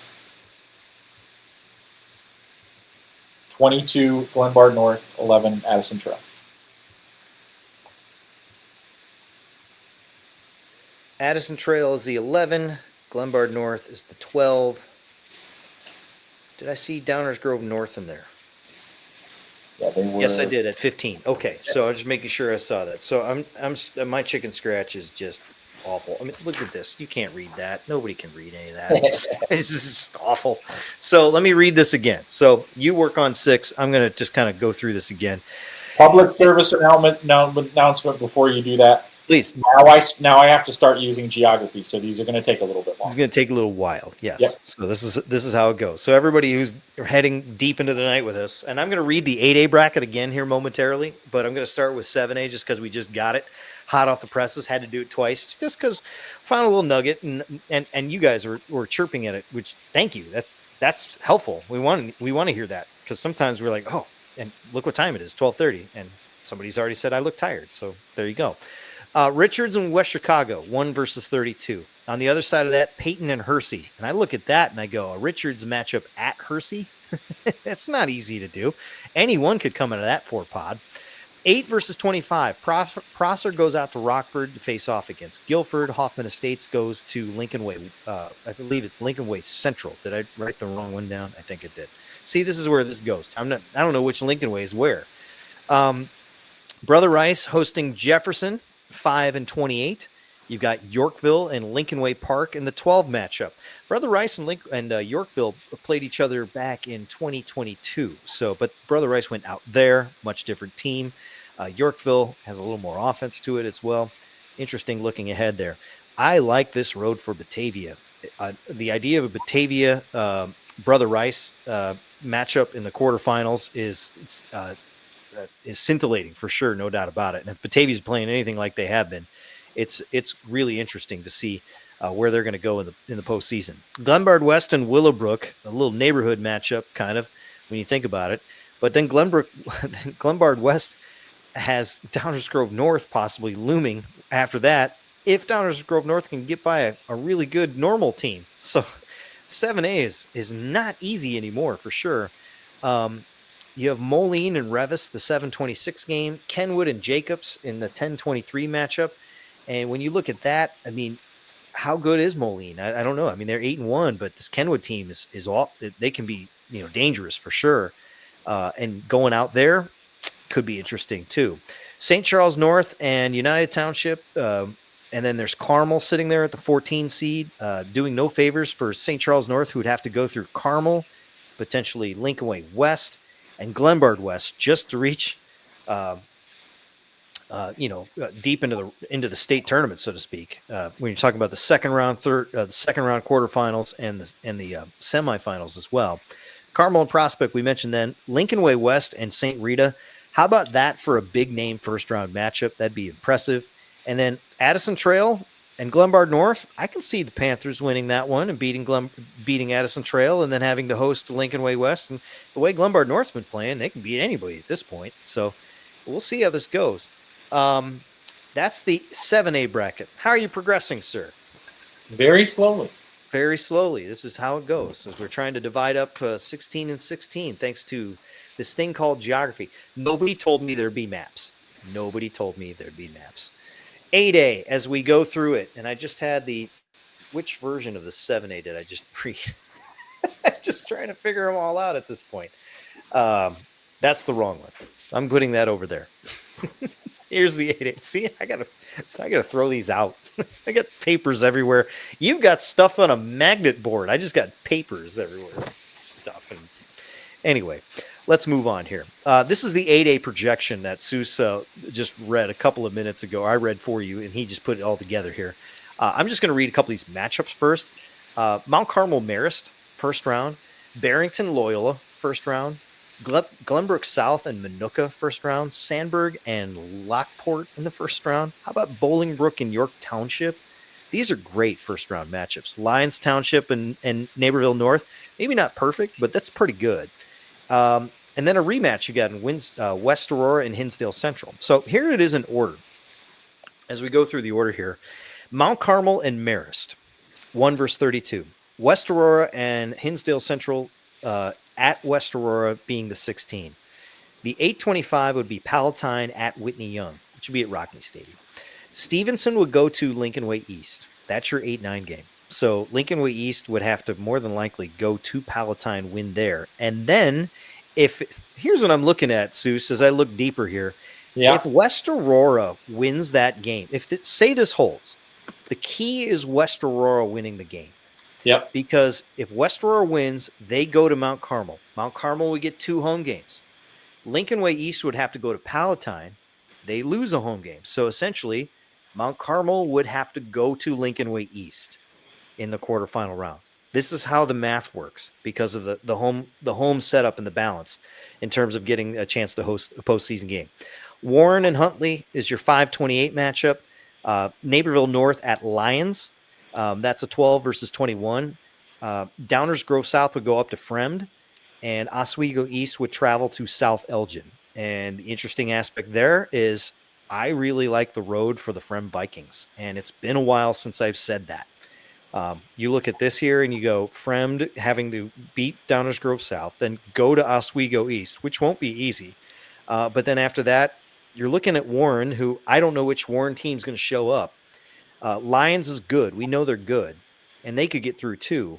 There's no doubt about that. Huntley can put points on the board at times, but then they've been shut down as well. And then you're looking at Naperville North as well. So and then on the other side, we're looking at Barrington Loyola, Glenbrook South hosting Minooka. You get HF going to Curie, which I believe would be at Gately. Lockport at Sandburg, and then Elgin at Maine South. Poor Elgin. That is a horrible matchup. I mean, they weren't going to get any favors for them at all, but the Maroons really got the shaft on that one. York Township at Bolingbrook, which could be one of the more fascinating matchups in the first round. New Trier going down to Lane Stadium seems to be fun. I like that idea. And then Perspectives Leadership at Oswego, 22 versus 11, and I would imagine the Panthers would take care of that one.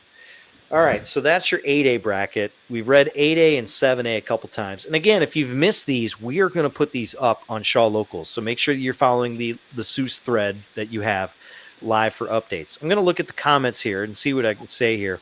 Again, we're not accounting for tiebreakers here. So a lot of people asking about Moline and Brother Rice. I get it, but we haven't broken ties just yet. So if I'll just kind of play the scenario out a little bit here and just see what it looks like. But a Brother Rice Moline flip, we're looking at 5 and 7. So you'd have to have Lincoln Way West flipped in there somewhere too. So you think about who would get Jefferson, who would get Rita, or who would get Revis. I think the key is who's not going to get Rita in that three set, in that set of 3 there, because I think the worst case scenario would be Moline and Rita. I don't think you want that. That's probably the worst one here. Brother Rice and Rita is, I mean, it'd be a good one, no doubt about it. It'd be fun in the neighborhood, and the local establishments would be I would say busy early. I would say the parking lots would be percolating quickly. You know, there'd be some people that are thirsty, maybe a little parched in the parking lot prior to said game.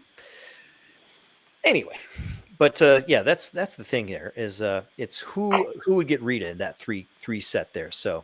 And Batavia misses Mount Carmel this year. How about that? I was wondering that too. We have every year we seem to have that Batavia Mount Carmel matchup where it's one town, one team, and one defense that gives up a lot of points to Mount Carmel. So this year it doesn't look like that's going to be the case as Mount Carmel goes to 8A and Batavia stays in 7A. I like what our Hoxley's on with us right now. He's in the chat. He mentioned Seneca. He threw for 110 yards tonight. That's it. Wow. How about that? I mean, they don't usually throw for that much yardage. I don't believe at all. I think what he's alluding to is the fact that they rush for maybe 300, 400 yards a game. I'll be very interested to see what Seneca's road is that when you come down to it. That's a long way away here. But you're getting to 6A. You're getting there. I don't know how much progress you're making as I continue to keep talking here. What do you think? 5 minutes. 5 minutes. We're looking at 5 minutes here. I'm just looking through the comments there. And again, I appreciate all the comments. I know that you guys are staying up late. There's a lot of coaches that are also going, I got to know something. Just give me something here. I don't want to go to bed until I have something. You're probably staring at film, but not really watching film because you're like, I don't care about this game. I want to know who I'm going to get the next game here. So we appreciate you guys chiming in with us. And is there it's got to be an offensive line coach that's watching us, a guy that wears shorts, even tonight, shorts any time of year, no doubt about it. Bradley down in 6A. We're talking about the size aspect of it. Wilmington is the biggest 2A. Glenbard West is the biggest 7A. And so the difference there is Glenbard West being a 2 seed in 7A. Had they gone up one, boy, that shuffles the seeds around a lot. For sure. So that is something of note when you're talking about how the brackets and the enrollment really shake out. When you get those 32 chunks all the way down. I'll be curious as to who the smallest in 6A is. I don't remember that. You may have said it before. The smallest in 7A was, if my memory serves me correct. Let me look at the 7A bracket just to make sure I had it right. Who was your smallest in 7A? Harlem was the largest in 6A. I knew that. United Township was the smallest in 7A. Yes. That's right. Okay. See, I remembered something as we try and figure it out. There you go. You always wore shorts. Yeah. There you go. So let's see here. And someone's asking me about Addison Trail and Jacobs, and we threw 2 7A brackets at you here, so let's figure this out here. So I got Addison Trail and Glenbard North in the 11-22 matchup. That's what we have right now. Kenwood and Jacobs 10-23. So that's the key. Jacobs will go to Kenwood, presumably Gately, maybe one of the other stadiums down there too. Glenbard North at Addison Trail. That is a game that I think Glenbard North can win. And I know Addison Trail's 8-1. They've had a good season, and I've touted them a little bit, but I don't like this first round matchup for them at all, if this is how it holds up.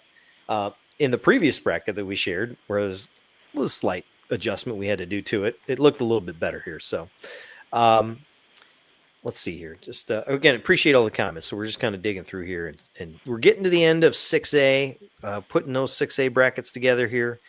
And yes, with Seneca having a power T, it certainly helps in terms of the rushing attack, no doubt about it here. Yeah, and someone also asked about tiebreakers. We're not accounting the tiebreakers just yet, especially within seed. We're just getting the field here. We're going to flip it as best we can to make sure that you have, and we're going to have more of this in the morning. This is just our first look of these brackets to make sure that you have an understanding of, okay, this is the possibility. Maybe seeds slide one way or another based on certain ties, but we're not there yet. So Woodstock news. The question is whether Woodstock's in. Yes, Woodstock at 5-4, they're in. If you're a 5-4 team, you're good. Kenwood, you're right. Matt talked about this, and they would play at Lane Stadium more than Gately at this point. So Jacobs going to Lane Tech, that's not any easier on a Saturday, but it's something. So we appreciate the comment there. We're almost at 12:30, and we've got 2 brackets already done. Seuss is working on finishing the 3rd. We're getting there. Got 3 brackets done. We got 3 brackets done. What do we got here? So I'm going to flip one of my sheets of paper over and read it to you here. So this I know how to write out a little bit better. So yay. Hold on one second. Getting the sheet ready to go just so I can talk about the bracket we're seeing as you're revealing it. Seuss, what do you have for me? And which side of the bracket are you going to start on first? North side. Going north. Here we go. 6A. Hononegah 16. Wow. And where do they go? Nazareth 1. Hello, Naz. All right. 8-9. This is key here for Naz. Wheaton Warrenville South is the 9. 9. Ooh. Who do they get? Highland Park. Well, Naz is going to be taking a trip to Red Grange Field. Okay. 13 Glenbard South. Glenbard South. The Raiders getting a 13 at the moment. 4 Lake Zurich. Lake Zurich getting a 4. All right. 12 Grant. Grant Bulldogs. Got in last year. 5 Antioch. And a rematch. Nightmare. All right, the bottom of North. 15 Libertyville. Libertyville, not named after the insurance company, going to your Central Rockets. Rockets. Central. All right, now the 7-10, which is key. 10 Mather. Mather. Who's the 7? Harlem. Oh, interesting. So Harlem. All right. Who's your 14? Rolling Meadows. You going Rolling Meadows 14? Yep. Okay. I'm skipping around a little bit. So 3 Riverside Brookfield. RB gets the 3. 11 Fenwick. Fenwick is your 11. 6 Kennedy. Oh. Well, at least Riverside Brookfield will not have to go very far for a road game in round 2. There we go. That's your north. What's the south? 16 Shepherd. Shepherd gets in as one of the 4 and 5s. 1 Glenwood. And they go all the way to Glenwood. So we do not get the JCA Glenwood matchup, as people were clamoring for earlier. Go ahead. 9 Plainfield East. Interesting. Plainfield East with a romp tonight over Plainfield Central. They get in. I'm so sorry, Bengals. 8 East St. Louis. Oh, they got to do that trip. The Bengals and the Flyers. Okay, next. 13 Thornwood. Thornwood gets in. 4 Dunlap. Big win tonight in overtime at Metamora. 12 Simeon. It's Simeon, because I'll tell you it's Simeon. Go ahead. At 5 Normal West. Oh, interesting trip. I like the bracket for Normal West there. All right. Other half. 15, Joliet Catholic. JCA is your 15, and who do they get? At 2, Bradley Bourbonnais. Oh, my goodness. Wow. They may not get out of the first round. Okay, next. 10, St. Lawrence. St. Lawrence got shut out tonight. 7, Oak Lawn Community. Oak Lawn, the Spartans. That's a tough one for them, but interesting too. That's going to be a packed house in Oak Lawn. 14, Quincy. Okay. 3, Crete-Monee. They got to go all the way east. They do not like going east. They have to go east, technically. Yep, no matter what, because they're on the river. 11, Pekin. Pekin, the Dragons. 6, Good. Is it good or goody? I think it's good, I think. I don't know. It's good to me. Losing my mind. All right. You keep going on this. I'm going to read them again. Just so, and the problem is I have a light, so it's like every time I flip the paper over, you see the shadow come flying across.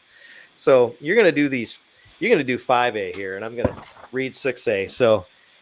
So for first off, I'm going to read the top here in North. Nazareth, friendly draw, no doubt about it, but it tricky second round matchup if Wheaton Warrenville South is sitting there, because you got to go to Wheaton for that one. On the other side of that, if you're Lake Zurich, you are sitting pretty, because no one's been talking about the Bears for a long time in this regular season, and now you're staring at a chance to get to the quarterfinal round. This is how if that's what I'm looking at if I'm a Lake Zurich fan right now. So let me read the matchups again here at the top. 1 versus 16. Hononegah goes to Naz. Don't discount Hononegah. They're a good team for sure, but they stumbled tonight big time. And this is what happens when you do, because you end up with Nazareth. Wheaton South will go to Highland Park. Your 5-12 game is Grant at Antioch. That's a rematch from the earlier in the season, the Northern Lake County Conference. Glenbard South at Lake Zurich, the 4-13 game. Other side of the bracket, you've got Fenwick at Kennedy High School. I don't know where they play Kennedy in terms of their publicly stadium selection. You guys know more than I do, so you've been really good with that. So chime that in. I'm curious to see where they'd go. Rolling Meadows at RB is fascinating. I wouldn't necessarily say that RB is an automatic favorite. I think they can win that game, no doubt, but an idea of an RB Fenwick game in the backyard of Fenwick is really, really tantalizing for me to see that. Harlem and Mather, I don't know what to make of that, but if you're the Central Rockets out on Rocket Hill, you are thankful for this road, because you have a chance to run to the semis.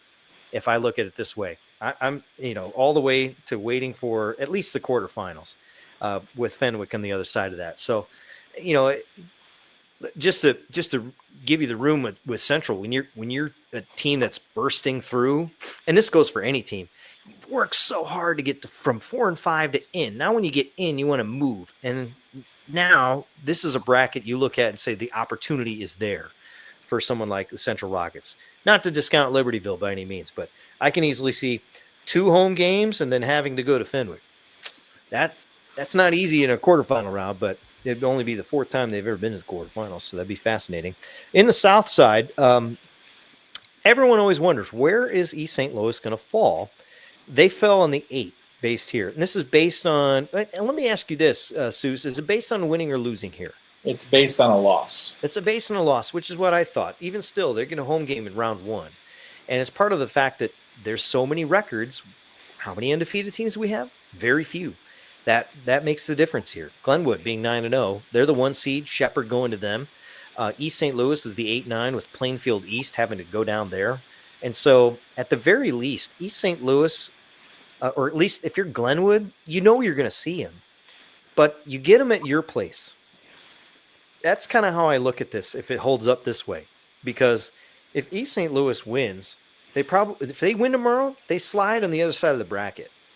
So that, right? I mean, that's kind of where we are with East St. Louis, is they would slide to the other side of the bracket, maybe, I'm just guessing, you know this stuff more than I do in terms of where they'd go, but maybe they'd be a 5 or 4 in that in the 6A bracket would at least give you another round to play with more than anything else.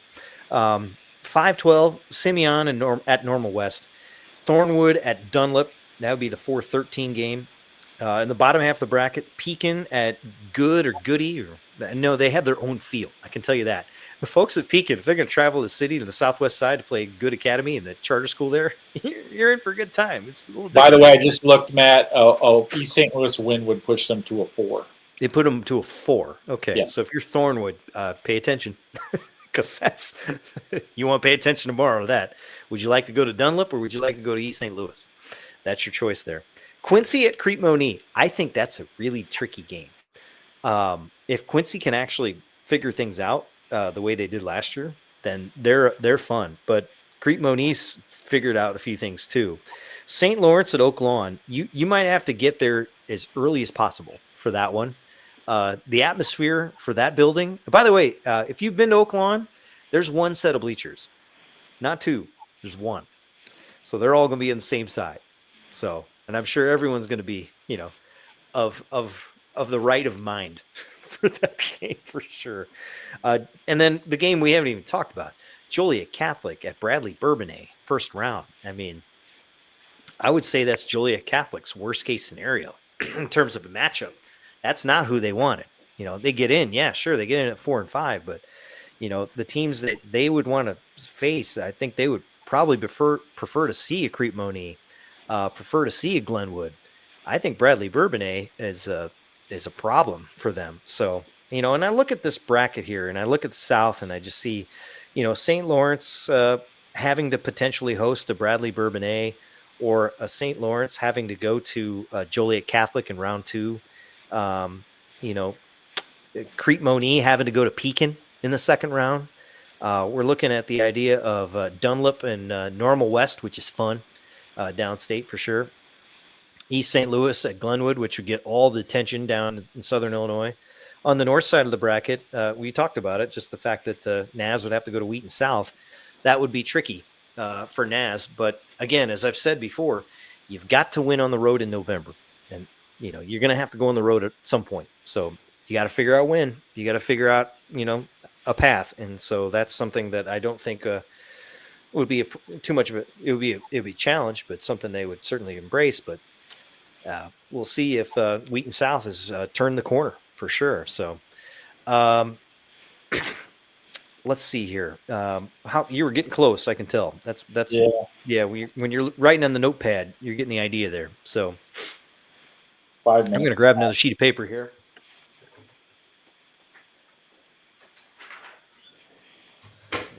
If you can tell, I'm out of water. Probably I'm need to not, load up. I'm not real happy with this public league quadrant that I just. Oh no! Yeah, I was gonna say feel free to drop some hints here. And as you're looking at this, I'm looking at 8A, and I've got we have 8A, we have 7A, we have 6A done. I don't know where I put. Oh, here's my 7A on the other side. Another public service announcement that Please. Before we start. The 1 and 2 seeds in the north bracket cannot be separated by anything but a number generator. So Prairie Ridge and Belvedere North have exactly the same situation because they both play in lot conferences. Right. And they went undefeated. So they're both going to finish with 36 playoff points. Yep. The second stage tiebreaker is the same number as well because they didn't lose any games. This is lot conference. So Yep. the only way that those two teams can be separated is by random number generator. So Belvedere North could be the 1, Prairie Ridge could be the 1, the other is going to be the 2. I'm simply You're going to pick one. I'm simply guessing when I put these in. But the situation as it stands, 1 will be the 1 will be the 2. But the only way to know who that is to know what the number generator spits out. There's no way to break the tie manually. All right, that sounds right. Did you pick one? I did. Prairie Ridge? I picked Belvedere North. Belvedere North is your 1. Just alphabetical order is always my tiebreaker. Okay, that's good to know. I think that's important to understand. So yeah. I'm putting down while you're writing. I'm putting down my little attempt at bracketing, and if you missed it, chicken scratch. I should have been a doctor, because my handwriting matches up nicely with that. Send the prescription over to the pharmacist. Yeah, I don't know what this is. Oh, you can't read this? Come on. So we're preparing to release the 5A monster on all of you, and Soucie does not like where the public league element of this is taking us. So that's going to be fun to reveal here momentarily. Also, we also have a tiebreaker situation with which we had talked about a little bit coming in for the last few weeks as a possibility. So I'm not too surprised by that. Go ahead. Also we had talked about the lack of general overall undefeated teams. The only 2 undefeated teams in the entire 5A bracket are the 2 we talked about before, the tiebreaker there. The other thing that I'm noticing as I draw this bracket in, 6 and 3s are getting a lot of home games. Interesting. Yeah, that's another thing that's kind of standing out to me as I draw it in here. Do you need another minute? Because I'm getting a request to read 6A North, and I can do that real quick. I have it done. Okay, let's hold off on 6A North and let's go right to 5A. Elliot, we will get to 6A North again, and I promise we'll read that. And also, all these are going to be posted. We're posting them on Shaw Local. So yeah, Friday Night Drive's website. I'll post them tonight. Yeah, they'll be posted tonight, but it's nice to reveal them here. So here we go. All right, this is 5A North, and as we mentioned, Vernon Hills. Vernon Hills will go to Belvedere North. Yep. Again, this is the projection based on a gazillion tiebreakers because of lock conferences. We just picked one. So Belvedere North goes north. Yeah, that's number 1. 9, Wheaton St. Francis. St. Francis is the 9. 8, Morgan Park. And they go to Morgan Park. They already played Kenwood. Here's the Chicago Public League quadrant. Oh, no. Here we go. 13. One. One more time. 13, King. King. And who they get? 4, Agricultural Science. Ag and Science. All right. 12, Lakeview. Lakeview. 5, Corliss. That'll be at Lane Stadium. Just go ahead and say that now. 15, St. Patrick. St. Pat's. Oh, no. Who drew them? That'd 2, Prairie Ridge. That's Prairie Ridge, right. So I'm going to talk about that momentarily, but go ahead. 10, Lakes.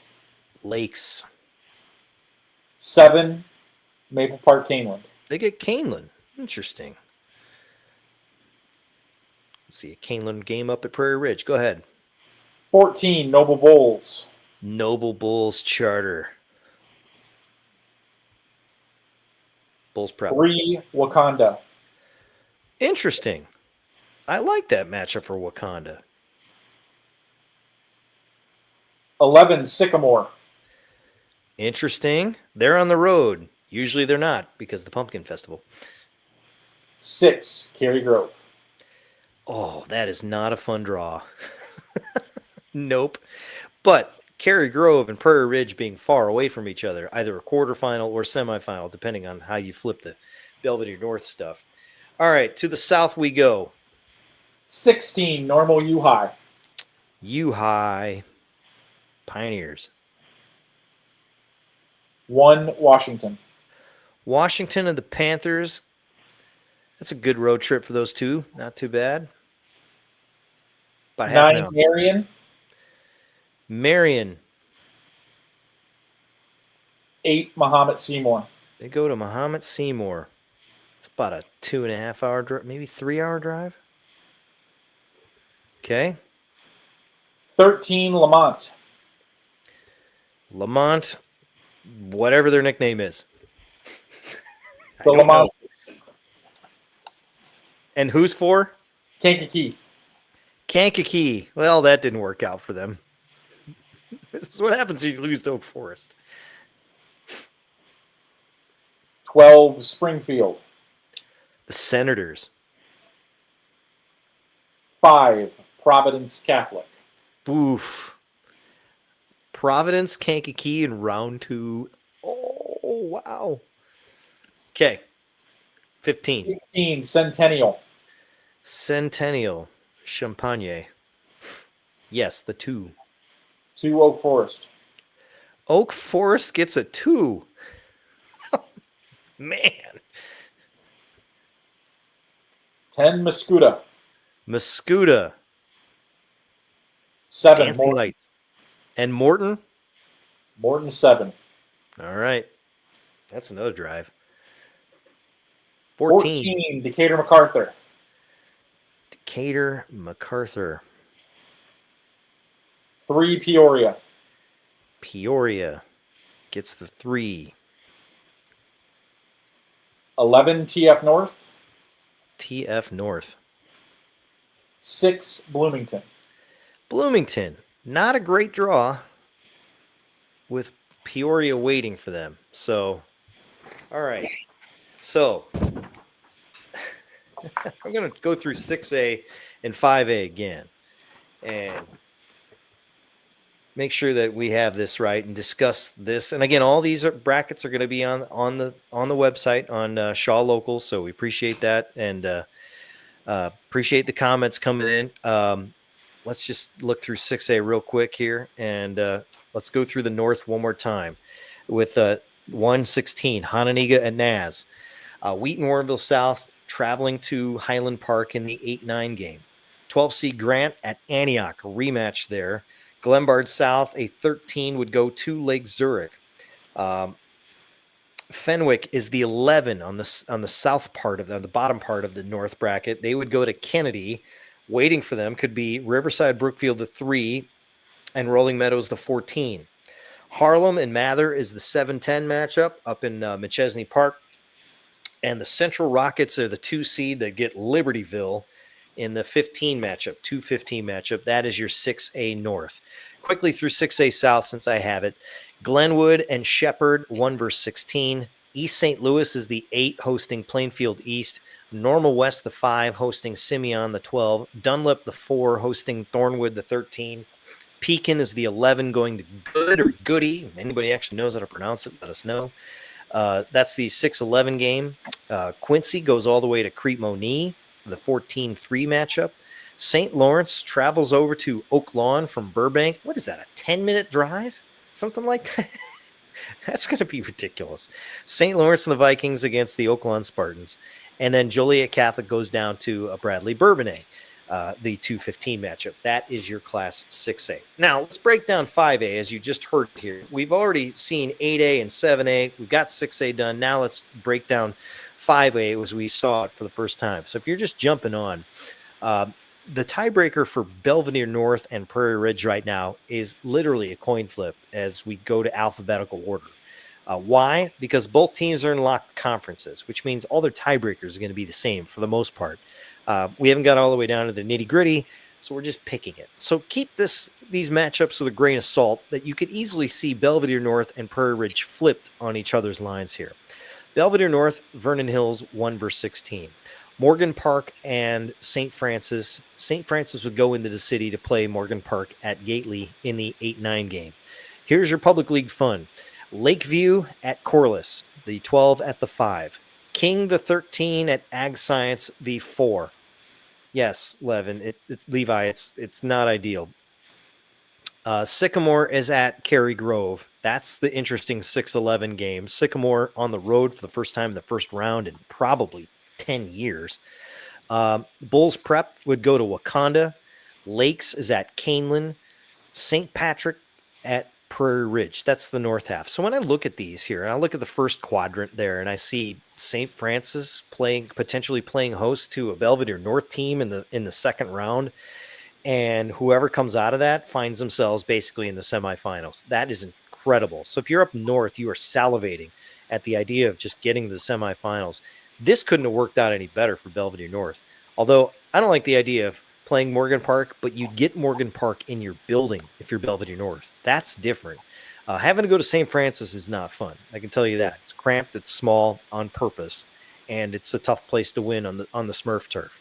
You look in the other half of that bracket, Cary Grove's got a tricky start, a game they should win, and then you got Wakanda, a team that can score points, and if you're not keeping up with them, you got a problem. But ultimately, it's staring at Cary Grove and Prairie Ridge at some point down the road. St. Pat's will put up a pretty good fight, no doubt about it. But I don't think this Prairie Ridge team is going to fall victim to a first-round matchup the way they did a couple years ago. Looking at the South here, I see a Providence team that has looked good up until this week and kind of stumbled a bit at the very least. And then Kankakee did the same thing. So you got two teams with the possibility of redemption here. With Kankakee potentially hosting Providence in the second round, and that would be a blast to see that matchup for sure. I don't know what to make of Muhammad Seymour and Marion, but I do like Washington, and they continue to pound people. Bloomington, we liked early. They stumbled, but then they'll have Peoria in round number 2, and Decatur MacArthur made the postseason dance, and they get sent to Peoria. Not ideal. Mosquito, I've seen them at times, and they let one get away from them last week. Oak Forest, they're hard 2 seed to explain, just because they're 8-1, and they did beat Lamont, which said something to me tonight. But I think this is a bracket where we're looking at the idea of a Providence Peoria matchup in the semifinals. That's how I'm looking 5A right now. How are we doing in progressing in 4A? We're halfway done with the brackets, by the way. I would it's say 12:50. Moving along. I would say 10 minutes. 10 minutes here. So 10-minute warning here. For those of you that we don't have a Sterling update yet. We don't have a Dixon Dukes update just yet. Yep, Matt, your Eagles get Canelan, and it's not an easy place to win on that grass out there in Maple Park. That's a good crowd that comes out there each and every day. And they've spent some money and updated that building, by the way. The track's awesome. They did a great job with that place. So looking at, the idea of Springfield going to Providence, that is not an easy matchup for Springfield. So, but Providence being back at home is different. I think Providence served themselves well a little bit losing tonight, drop into the 5 in 5A. If they had won, I think they'd find Peoria a little sooner. So that's the thing is sometimes it's when you lose, and that's kind of the tricky part with this whole thing in terms of how your seed goes. I mentioned 8A. Let's see if we can go through 8A just again if you're just jumping on with us here. Mount Carmel. This is all projections, by the way. All these are projections. The brackets come out tomorrow at 8:00. Soucie, you and I will get them probably around 5:30. Yeah, so. Yeah, we get, right. And you and I get them every year early. And when I was doing the pairing show, which I love doing, by the way, pairing shows because you get to throw out all the stats, and it's awesome to do the Greg Gumbel role of the pairing show. It's just so cool. It's just a lot of fun, and to see the atmospheres at everybody's watch party is just cool too. I know my school's actually doing one this year. This is great because they hadn't done one. And I don't think they've ever done one before because they haven't been in for 10 years. So they got in last year, and I think they were able to plan it. So it's nice to see the watch parties kind of, and the pictures on Twitter and seeing where everybody kind of, how the excitement is, and maybe a little bit of the, oh no, we got to play them kind of thing. Brittany chimes in asking about Montini. We're not there yet. So we are through 5A, and we're working on 4A right now. So Seuss is trying to put it together. What takes a long time here is to divide the north and the south. He's got to figure out the maps, then go 1 through 16. And that's what always slows us down a little bit. 1 through 32, little easier. Much easier, actually. You just place in the numbers and you see where it goes. So Adam talks about Moline and Brother Rice. Here's the issue with this, okay? We haven't done the playoff pairings just yet in terms of like full tiebreakers. So I know the Batavia coaching staff wants to get film done. Sorry, I don't got anything for you right now. What we know is that this is as best as we can do. There's certain tiebreakers we got to work our way through. That's not going to be done till the morning. So as we were kind of looking through it before in terms of the 4, 5, and 6 with Glenbard East, let me see if I have 7A. I moved it over here. So we were talking, I'll get to 8A in just a second here. 7 is Moline, 6 being Lincoln Way West, 5 being Brother Rice, and 4 being Glenbard East. Glenbard East won tonight. And again, it's all about playoff points in terms of wins and then wins against playoff opponents, that sort of thing. And you had gone on one of the tiebreakers, Souce, down to maybe 6 tiebreakers. Yeah. I mean, it can take a bit to do. So what we're trying to do is get you pairings as best we can now. And then what we'll do is sort through the specifics, and maybe some matchups flip a little bit here. So that has certainly happened. When you wake up in the morning, there may be some of you that see teams on different lines than you had yet when we're doing it right now. But for the most part, this is about as accurate as we can get with the games just ending and sorting them all through. So as we're approaching 1 o'clock in the morning, no easy way to do this. We're just doing it by hand. That's kind of how we do it. So appreciate Adam in the comment there. Paul asking about, isn't 4A where we have to have a tie for the smallest 4A and the largest 3A team? Yes, sir. Yeah. So what do you think? I do what I always do in this situation, alphabetical order. Alphabetical order. So we'll figure it out. Yep. So I am putting Benton in 3, South Shore in 4. That's what we're. Benton that's goes what in 3, South Shore in 4. Okay. All right. Here we go. All right. So you have. All right. I have sheets of integrity. We're in 4A. Let's do it. North bracket. Yes. Urban Prep Bronzeville 16. There they are. The 254, the 255 team? 255, yeah. 255, Bronzeville. And who do they get rewarded with for getting in at 4 and 5? Montini. Yay! You get to go to Lombard. All right. What's next? 9, Peoria Notre Dame. PND. 8, Marengo. Ooh, not a good matchup for Marengo. 7 and 2. Getting a home game, though. Big one. The coin flip loser, South Shore. Flipping 13. Of coin. South Shore goes where? At 4, Dixon. Ooh, and they get Dixon and the Dukes. Who's 13? 13 is South Shore. Oh, I'm sorry. I had 5-12. Go ahead. Yep. 12 so is now Woodstock. I'm at 5-12. Woodstock North. Yep. 5, Coal City. Woodstock North at Coal City. All right. 6-11. Or no, you're going all the way to the bottom here. So 15 is the Woodstock. Woodstock goes there. So Woodstock North at 12. Woodstock is a 15. Okay.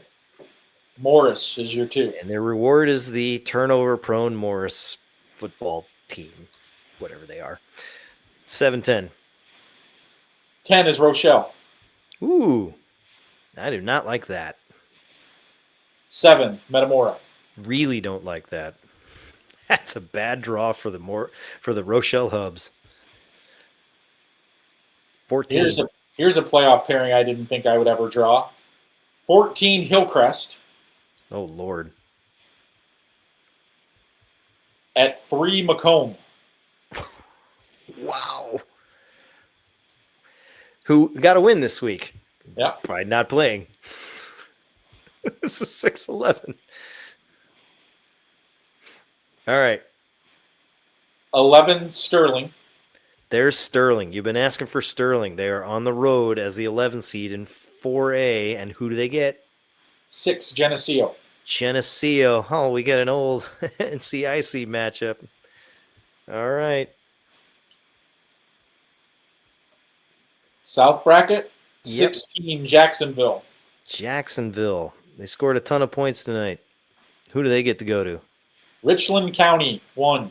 Richland County. Still don't know anything about them. I hate saying that, too. All right, what do you got? 9, Cahokia. Uh-oh. Cahokia took a tough loss tonight. Now they're on the road. 8, Quincy Notre Dame. And they're not going somewhere close. QND. All right, next. 13, Highland. 13 is Highland. And who does Highland have? 4, Breeze Central. That's not a far trip at all. That's interesting. Okay. 12, Columbia. Let's go Eagles. Not the Screaming Eagles. Those are different. 5, Freeburg. Freeburg. You don't play that here. Freeburg is the 5, Columbia the 12. All right. 15, Alton Marquette. Alton Marquette. Not to confuse with Ottawa Marquette, which we will hear later. and they go to where? To Carterville. They go to Carterville. Not a bad trip at all. 10. Sacred Heart Griffin. SHG is a 10. And?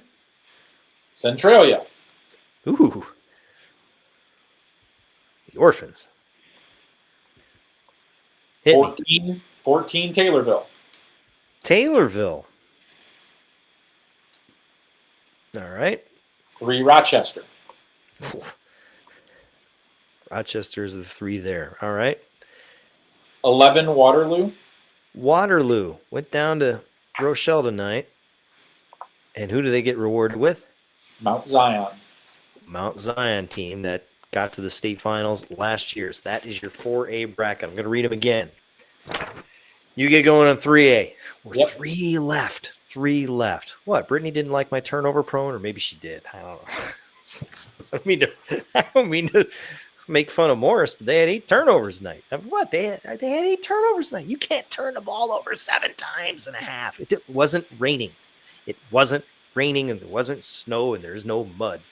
So there you go. Did I just see Rochester plays Batavia next year, week 1? Is that true? Yes, that is correct. That's true. I did not know that. Yep. Okay. Yeah, I got told that in the off season. Yep. Excuse me here. Voice is fading. I'm trying to hang on there as much as I can here. So let's go through these brackets here as I'm looking at them. Let's see. Montini and Urban Prep Brownsville 116. Peoria Notre Dame goes to Marengo in the 9-8 game. South Shore goes to Dixon, and Woodstock North goes to Coal City. I love the idea of a Montini-Dixon quarterfinal. That is a treat if I can get that. And it'd be nice to see Marengo can get a win. And they'd have to go on the road to Montini. Otherwise, if Peoria Notre Dame wins that game and Montini's got to go on the road early, that's interesting too. Looking at the bottom of that bracket here, Geneseo and Sterling just says all the feels, no doubt about it. Hillcrest going to Macomb, I have no idea. I don't have a clue. It is just weird. It's really weird. I don't know if Macomb's good. And you got Hillcrest sitting there, and I don't know if they're good more than anything else. Rochelle going to Metamora and then hosting Morris. If you get through both of them, God bless you. That means that the gods are on your side, no doubt. That is the spirit of Dylan Manning, no doubt, if that's the case. So I don't like that draw at all. But if I'm Morris, I'm happy with this. And you're looking at a Morris-Montini semifinal. Maybe Dixon throws in a wrench there in Class 4A, but I certainly expect this to kind of run as you see it. And you get to these brackets now, Soucie, you and I are talking about this, but as you go into smaller classes, they start to kind of run chalk, as you go here. Yeah. Teams you expect to get there. Looking at the south part now, Richland County's had a very impressive season, but there's something about Cahokia that is intriguing to me here in this point. Home to the White Squirrels. Thank you. Beautiful Olney, Illinois. Never been there. Someday I will. I've just never been there. And so now look at the south part of the bracket here, and a Mount Zion Rochester matchup be fun. SHG Rochester in the quarterfinals. I don't know if they can get there. Let's not discount Carterville. They put down a very, very good season so far. And yeah, that the South 14, the 4-13, 5-12 matchup is fun. Geographically, you're right. Breeze Central and Highland, they're not far from each other. Freeburg and Columbia, same. I mean, this is fun. So this is kind of what, sometimes they work out nicely. Sometimes these points work out really, really well to figure out how this is going to go. So, and Ian saying Woodstock's going to upset Morris. You know what? If Woodstock upsets Morris, I will wear a Woodstock shirt on the air. Okay. You got to send me one, but I don't think that's happening. I'm sorry. I know that Morris likes today they liked handing the ball away. Would you like the ball? Sure. We'll give it back to you. But I still don't think that Morris is dropping out in round 1. I don't remember a Morris team losing in round 1 recently. Boy, it has been a while. Yeah, and then somebody points out with Rochester and Taylorville, that's not far either. And I'd forgotten that. It's the Route 29 matchup there. So if this holds up, this is what you call attendance there. I really like the idea of attendance there. So Awesome. Thanks for everybody chatting in here, keeping us awake a little bit here. We also mentioned Dixon South Shore. Let's go back to that real quick. South Shore gets the coin flip with Benton right now, based on alphabetical order. Otherwise, if Benton gets in, well, then that moves the map a little bit, Souce. With Benton going south, who goes north? If you're looking at this, I'm just going to guess at the most likely, who would that be? Quincy Notre Dame? Yes. That's your pivot. That's your pivot. Yes. I know my geography. Yes. Especially at 1:04 in the morning. I can figure that out. So Quincy Notre Dame moves, and that means Cahokia would have a home game. Think about that. I don't know where Benton would fall, to be fair, because we're talking about moving south to north. But if you move south to north with Quincy Notre Dame at the 8, that could be a QND PND nightmare game. It's Quincy Notre Dame against Peoria Notre Dame. Who's going to win? Notre Dame. So there you go. That's 4A. We're looking at 4A. We got 5 done. How you holding up, buddy? Good. Good? Yeah, this is what you do, right? This is what I do. Yes. So very it's 50, excited about yeah, that's it. Very excited about a 3A matchup that just popped up on my screen. No. Because it's a good nugget. I like that nugget that comes out of like nuggets and tidbits. I'm a score guy, so you're pleased with that draw from Morris? Yeah, I would be too. I mean, not easy, but it's certainly manageable. I need more paper. Hold on.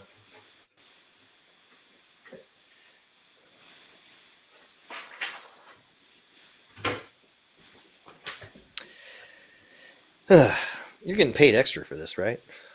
What? You getting paid at all? You're paid. Did you sign your contract? Did you look at your contract before you signed it to do this? Come on. I don't even know how many people we have watching right now. I did for a while. I can get my phone. It's actually charged up again. I gotta switch over, but I'll find that out now. Oh, goodness. So how pleased are you with your process now? Just because it's 1:06 in the morning, and you've been doing this for years. A 3A bracket at a little after 1 in the morning, I would have laughed at you. That's perfect. I mean, didn't we get done at 2 last year?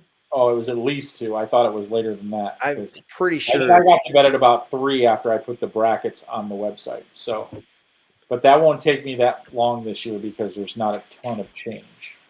Does IHSA use computer generation to fill out the brackets? No, they put them in by hand, and then I got to check to make sure they're right, which is why the pairing show is until 8 o'clock. You ever wonder that? Yeah. Because as the host of said show, I always hated it being so late.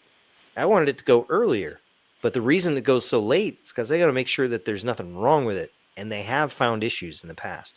So, and then we don't need a medical emergency of any kind on Saturday afternoon. Oh my Lord! So this is a story from a couple years ago. When was this? 2022? Yeah, I think it was 2022. Yeah, Proviso East, Proviso West, playing each other.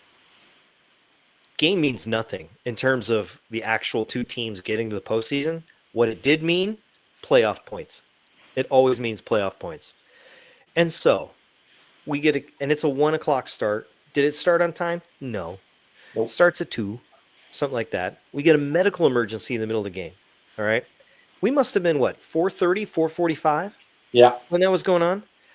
We have the brackets in our hand at 5:30. The reason we have them in our hand is because I got to scribble a whole bunch of notes about all these teams. Now, when I do the show, and I haven't done it in a couple of years, but when I would do the show, is I would spend a whole week, and all the writers watching, they know, I would email them, hey, I don't know anything about your team. Can you give me a nugget on your team that I can say on the air? Like first trip to the postseason since 2006, something like that. That's what I would do. And that's how I prepare. And I have to have all that stuff. But it also means I don't know where these teams are going to fall. It's not like I have cards. So I have to kind of scribble all those notes. And I have to do it like that, essentially. So when we get the brackets at 5:30, I got 2.5 hours for a cram session. And no, we don't have a script and all that stuff. So that's kind of the thing is they spend all their time putting it together by hand and making sure the brackets look right by hand. And, kudos to the folks down in Normal. This used to be it wasn't even an email. It was a fax. Didn't you just get it via fax back in the 80s?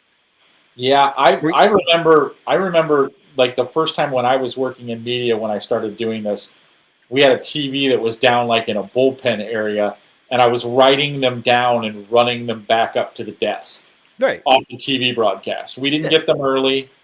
And I did playoff pairing shows, I think maybe 10 years ago was when I first started doing them. Oh, I think it was before that. I'm back on tomorrow night, by the way, Matt. Oh, you are? Okay, good. Yeah, I'm doing tomorrow night. So very, very nice. I think me, Marshall Harris from the Score and Edgy Tim. Oh, very good. Yeah. Very good. Should be a fun show for you guys. So watch Soucie and see. And part of it, and a little industry secret, they come to you a little bit just to make sure, right? Yeah. Yep. They come to you to say, hey, can you look at these? Just make sure. Yeah, they do. I check them over for them. Yeah. All right. So what do we got here? All right, let's do 3A. Hold on. Let me format sheets briefly. I was sitting here talking, just shooting the breeze, telling old stories, telling lies. We're ready to go with the north side of the bracket. Hit me, Mr. Soucie. 16, Poplar Grove, North Boone. North Boone getting into the dance. Where do they go? At Richmond Burton. 1. Not far. Old conference classmate, I believe. It's an old conference rivalry. All right. 9. Playing quite possibly the worst schedule in the state of Illinois, Aurora Central Catholic. Good. On the road, no less. And who will they play? Noble Rauner. And that bad schedule will continue. And then they'll get to host RB. All right. So this is my fun nugget game. 13 Mantino. Ooh.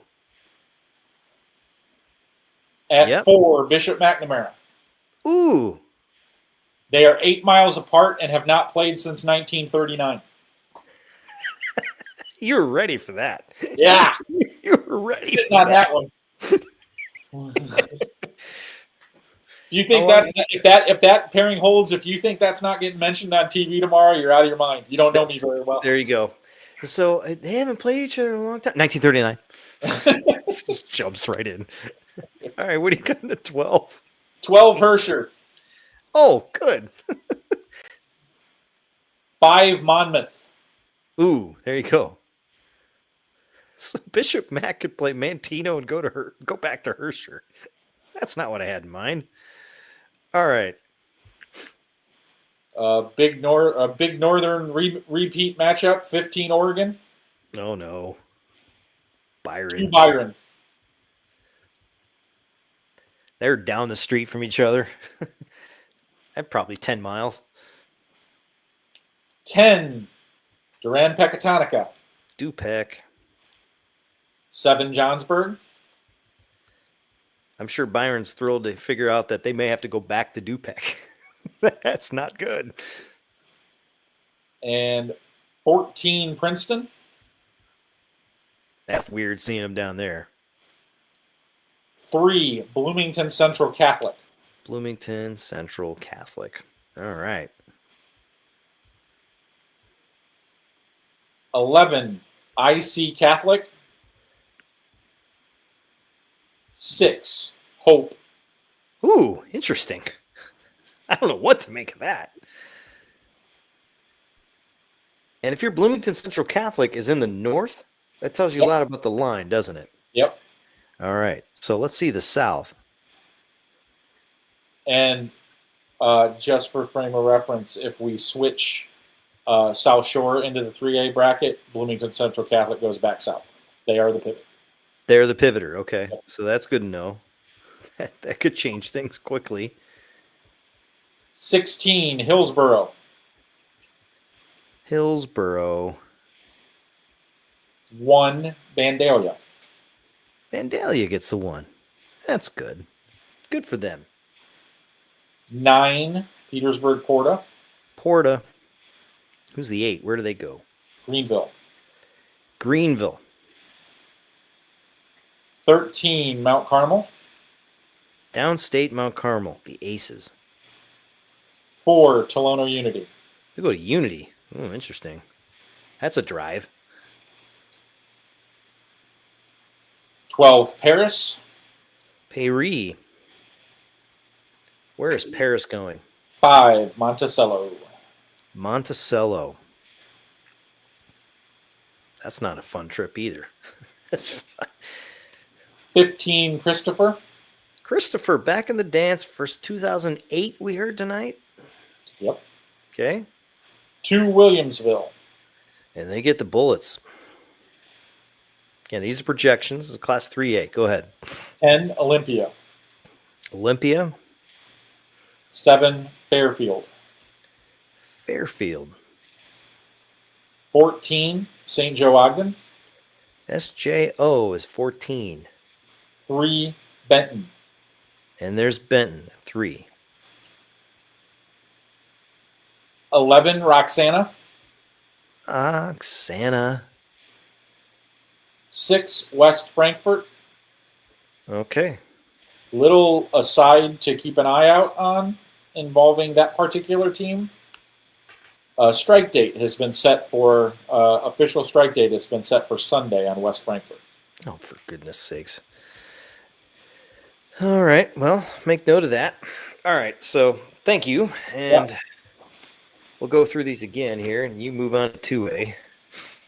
And just looking at this off the top of my head, and Class 3A has been, it's interesting just because where is Byron and where is Richmond Burton and where does everyone else fall in between here? So honestly, Byron probably has the tough, I wouldn't say the tougher road because there's Bishop Mack, but we're looking at some fabulous quarterfinal matchups. The idea of Richmond Burton and Bishop Mack in one quarterfinal, Hope Academy or IC Catholic facing off against Byron in the other quarterfinal. Can Dupec shake this up being a 10 and hosting Byron and then potentially hosting IC Catholic team as a result because they're the 10 and IC Catholic being the 11? That could be a possibility. Where does Bloomington Central Catholic fit in on all this? And they could easily shift back south, as you talked about the regional, the region changing in terms of the coin flip of the South Shore and Benton situation. So interesting.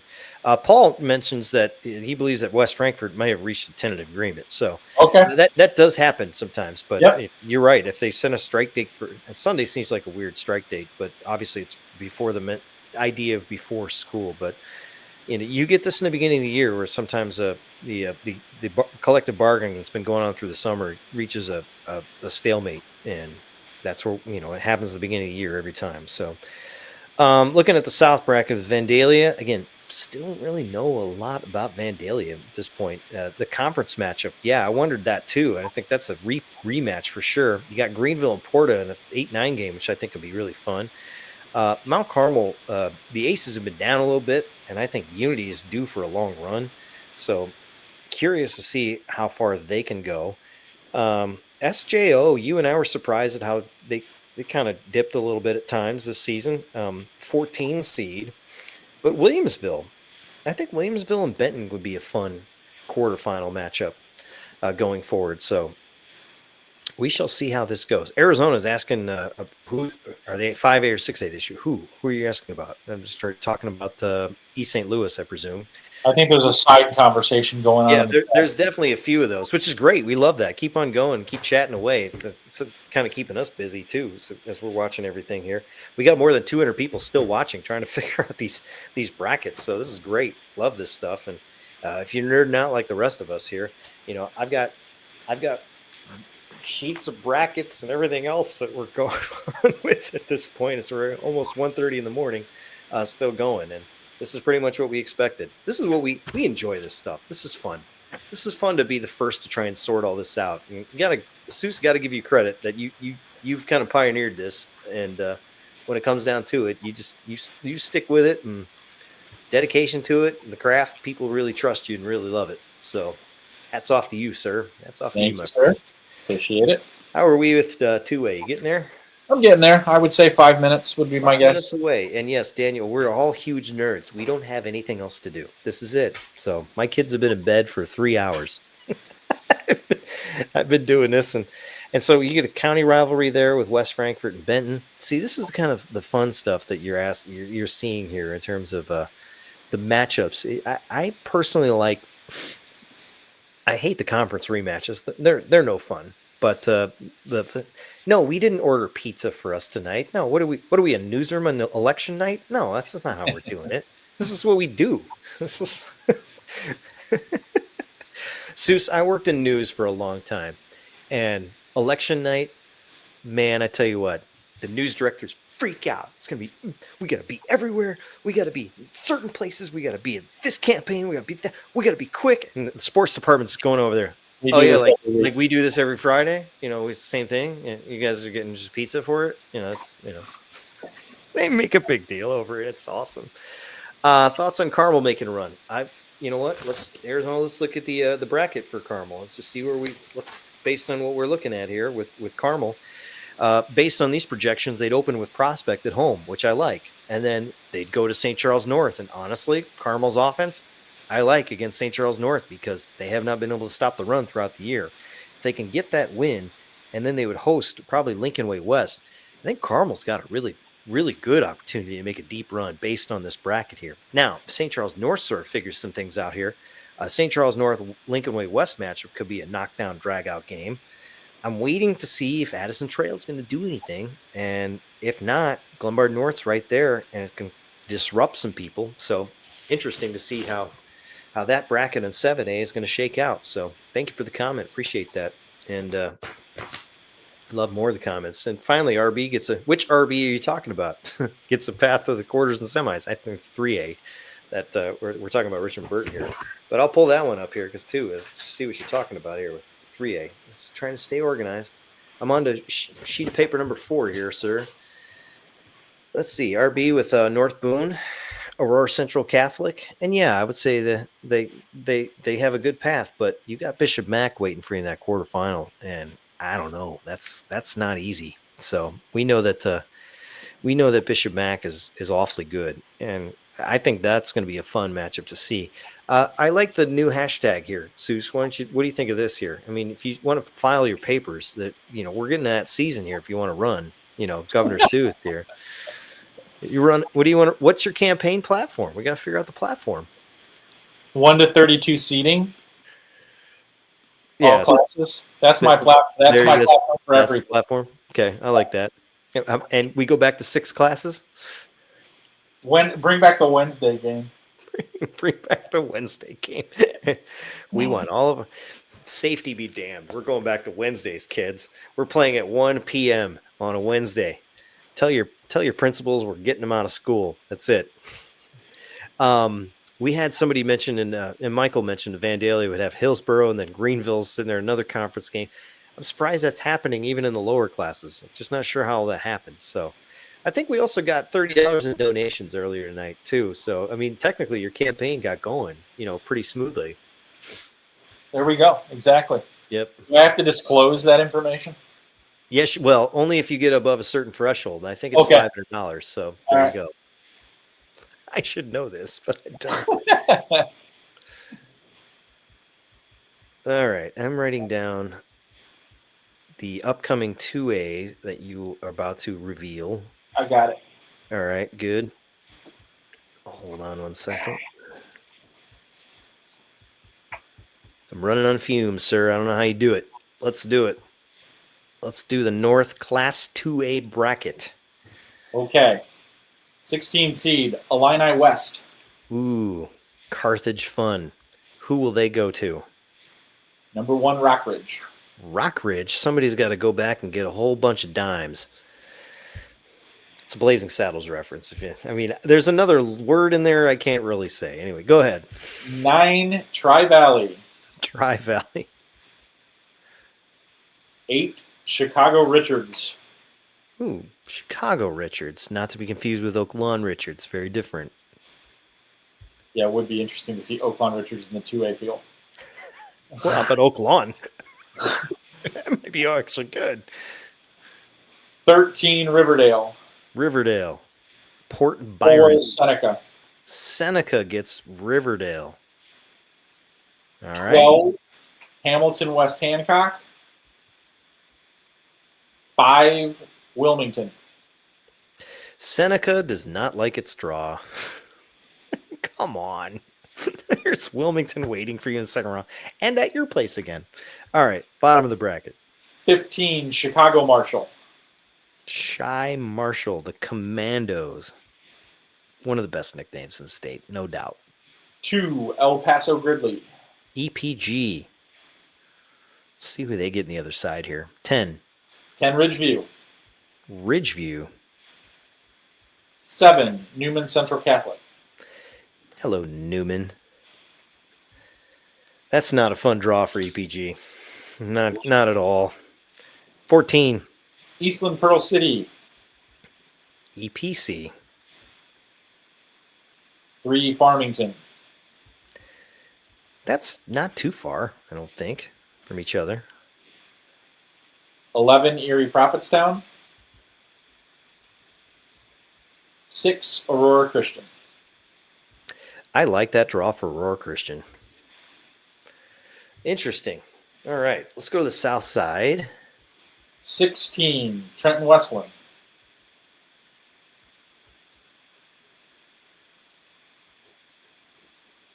1, Johnston City. I didn't hear that. Johnston City? Yes. All right. 9, Carlinville. 8, Chester. Chester. It's just sultry. To quickly answer Caroline's question about, with the note about the strike date, what happens then? Theoretically, if they do strike, they would be in the bracket until game day came, and then they would be forfeited out. Yep. So it doesn't add another team into the mix. Yep. Which makes sense. 13, Nashville. Nashville, the Hornets. 4, Flora. Flora, we had a great season this year. 12, Bismarck Henning. BHRA. Roseville Alvin. Yes. I think I remembered all 4. Rossville. Rossville. Yes. Almost. Monmouth is Roseville. That's why. 5, Pana. You're a pain in the ass. All right. Pana also had a good year. Moving down. 15, Shelbyville. Shelbyville. 2, Westville. The Vills. I like Westville. Yeah. Levi, answering your question with Carlinville and Maroa, yes. Totally coin flips. Lock conferences. We'll get there. Situation. Yep. All right, 10. Maroa Forsyth. All right, MF. Got it. 7, DuQuoin. Ooh, that's fun. 14, the other Marshall, not Chicago Marshall. Downstate Marshall. I wish they would play each other. Just for it, yeah. 3, Arthur. Allah. Arthur Lovington. 11, Sullivan. Sullivan. Yep. Okay. 6, Cumberland. Cumberland. All right. That's your 2A bracket. I will admit, 2A is my weakest of knowledge of the 8 brackets. So I'm not sure how much analysis I can give you other than what Daniel says. That Wilmington and Seneca probably should be at least quarterfinal game. Not arguing with you at all. Although I will tell you, I'll say that North bracket is brutal. It is nasty. I'm looking at it now, just going, okay, you got Rock Ridge, you got Tri-Valley, and you know what? Rock Ridge is going to have to go to Tri-Valley here. How many 9-0 teams are there in 2A? 9-0s. I got. He's going to count real quick. 3 on the south, 4 in the top, 7. So 7 9-0 teams out of I believe 32. they have 2A has 25% of all the undefeated teams left in the state. Wow. 7 of the 28. Good Lord. So there you go. This is nasty. So Rock Ridge being a 1, Tri-Valley being a 9, which means Rock Ridge would go to Tri-Valley, in the second round. Seneca would host Wilmington in the second round. I'm looking at these other second round games, especially down to the other side of the bracket. You got Aurora Christian going to Farmington. That's not going to be an easy trip at all. And then, whether it's Ridgeview or Newman Central Catholic, EPG is going to have a heck of a time just trying to get to the quarterfinals. There's no doubt about it. But, if EPG can roll through Ridgeview, Aurora Christian, and then a Wilmington to get to the state finals, that is going to be impressive because they'll all be out there normal. EPG, for those of you that don't know your Illinois geography, it's 15 minutes from normal, something like that. Maybe a little bit north there. Not too far, but they would be that'd be one of the well-attended state finals in the lower classes. Looking down south, I would love to see Johnson City make a run here, but Bismarck Henning, that's another team that seems to continue to find a pile his way up to deep into the postseason for sure. Looking at the bottom side, Maroa Forsyth just lurks down there at the 10, and so Westville having to go to Maroa Forsyth, but how about Westville having to host DuQuoin in the second round? How long is that drive? That's at least 5 hours. I remember seeing a Wilmington DuQuoin semifinal and thought, what are we doing in terms of the drives? So and we have a restaurant reference, by the way, for El Paso recommendation, Woody's. So there you go. Hawks is still with us. God, Hawks, go to bed. You got things to do. We'll handle this. Appreciate the reference, the recommendation, though. I like that. And I do think Maroa is going to have its hands full with Westville for sure. Certainly, it's not your mother's Maroa Forsyth, but Westville is a good offensive team. You know that. And Paul's right. Looking at the north side, Tri-Valley, the fact that they're 9 seeds is just silly. Actually, I think the 9 seed aspect works really well for them because I think you go up there, you get your win, you come back down, you host Rockridge, and then all hands on deck here going forward. So I think this works out nice for Tri-Valley, all things considered, because I don't know if the other half of that bracket's any better in terms of how it works. But the fun part with you got Tri-Valley in the north, you got Maroa in the south, and we've seen that's where the line usually is in 2A. So it'll be fascinating to see this bracket go forward. How far are you away from 1A? I know you're probably in a rhythm now, so that's probably good, speeding things up a little bit. What do you think here? I just had to adjust. I would say 10 minutes. Probably. 10 minutes. So he's about 10 minutes away here. So we're going to get all this done by 2 o'clock in the morning. How about that? Yeah, we need some normal hours. See, here's the other thing about creatures of habit. I just haven't been in this mode in a while. And Soucie, you have a little bit. When you work the nights because you're a reporter and you get off work at 10:30 or 11:30 or whatever, you're not ready to just go to bed. You need to wind down for a little while. So this is what he's talking about. And it's the other way in the mornings too. So I don't miss the mornings, I'll tell you that. But sometimes there are nights where I'm like, I'm glad I can just go to a game and go home or do the show and just call it, at 11 o'clock. I know you stay up late, bless your heart, but sometimes where I'm like, I'm done. It's enough. Oh well.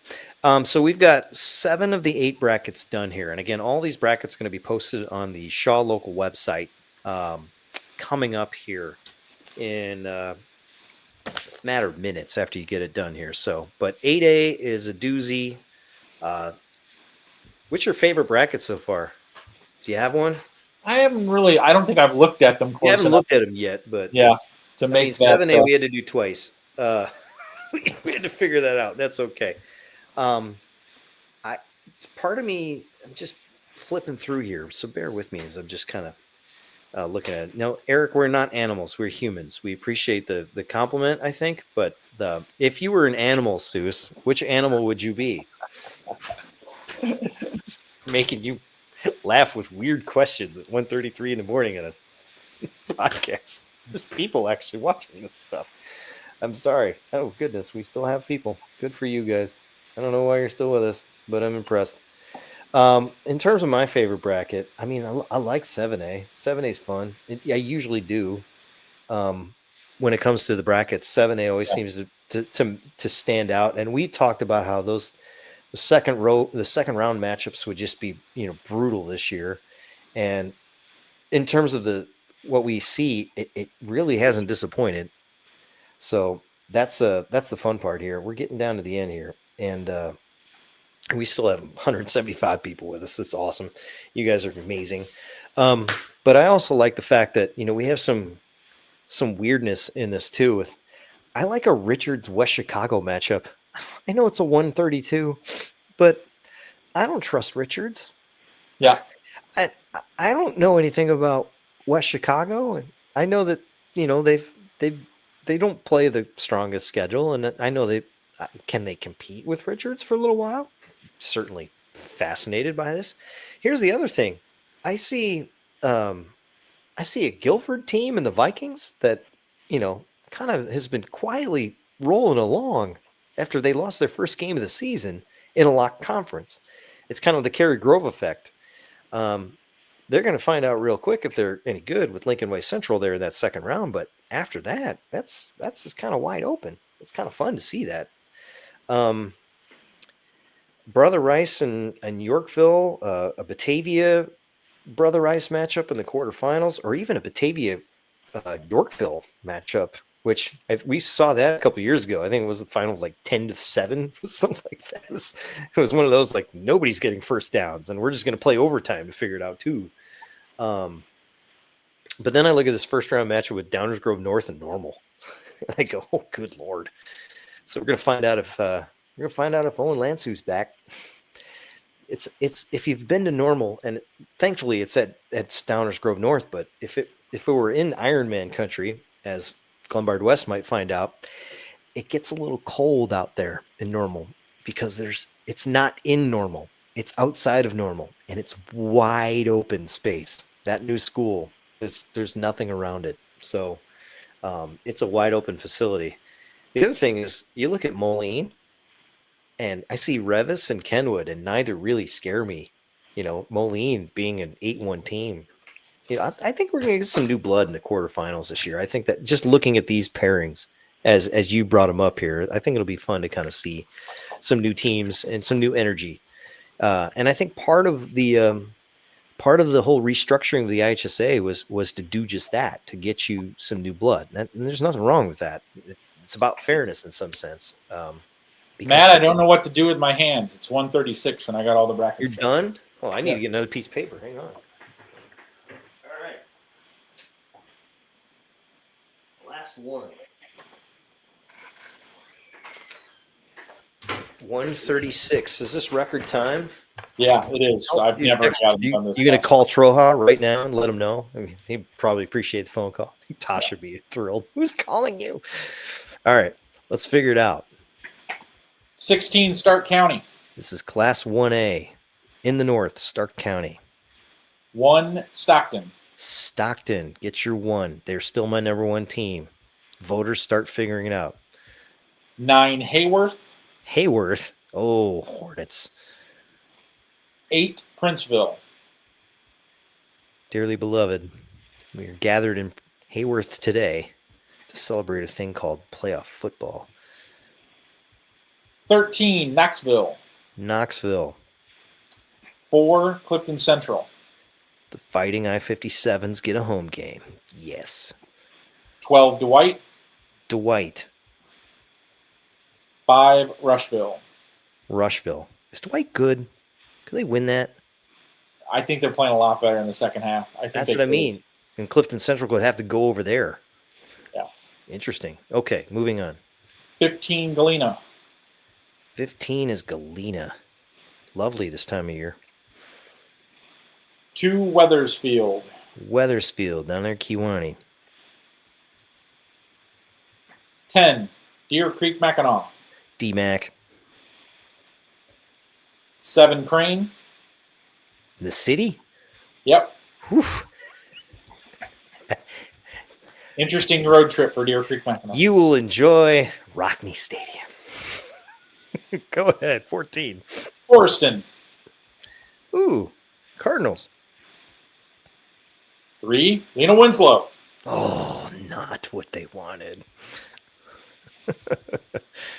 Wow. That's not fun. You knew you were going to get one of those. That's a conference matchup. 11. Ottawa Marquette. There's your Marquette, and they get stuck nearby with Lena Winslow. Lewin right there. 6. GCMS. Well, maybe they don't get out of there in the first place. Gibson City, Melvin, Sibley. All 3 of them. Not 4, as I misspoke once. All right. To the south we go. 16. Winchester West Central. West Central. 1. Calhoun. That's a trip. Not easy. 9. Athens. Athens, not Athens. It's Athens. Their green looks sharp. 8. Greenfield. Greenfield. That's a tricky matchup out of the gate. Then you'd have to have Calhoun come to them. 13. Red Hill. Red Hill. 4. Casey Westfield. They lost tonight, and they dropped a little bit. Couple seeds. Not too bad. I thought that'd be worse. 12. Nokomis. Nokomis. All right, 12. 5. Oakwood. Don't know a thing about Oakwood.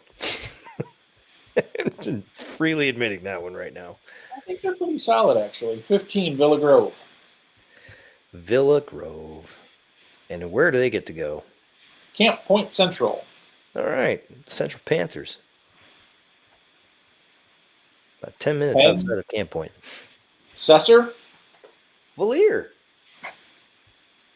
7. Brown County. Couldn't get the Brown County, Richland County matchup, could we?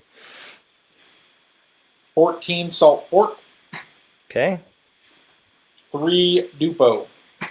Dupo gets a 3 out of it. I like it. 11. Carrollton. Carrollton. They're back. Let's wrap this up with 6. Tuscola. Tuscola. All right. So let's read this again real quick. Stockton and Stark County, 116. Hayworth hosting Princeville in the 8-9 game. Rushville hosting Dwight, 5-12. Clifton Central hosting Knoxville, 4-13. Bottom half of the North. GCMS hosting Ottawa Marquette in the 6-11. Lena Winslow, Lewin hosting Forreston, 3-14. DMAC, the 10, has to go to the city to play Crane. And Galena hosting Galena going to Kewanee Wethersfield in the 2:15 game. South side of the bracket, Calhoun and Winchester West Central. 8-9, Greenfield, Northwest, and Athens. 5-12, Oakwood hosting Nokomis. Number 4, Casey Westfield playing host to Red Hill. Bottom half is Tuscola hosting Carrollton. 3, Dupo, and 4, Salt Fork. So Salt Fork would go to Dupo. 7, Brown County, and they're playing host to Cesar Valier. And Camp Point Central, the 2 seed, playing host to Villa Grove. Looking at that, this is where my knowledge is a little thinner, but I like Dupo's seasons. Had a great season so far. You can't discount Camp Point Central. You don't see all tough in any of those brackets, which is fascinating. Yep. That makes a difference. It makes this a little more wide open.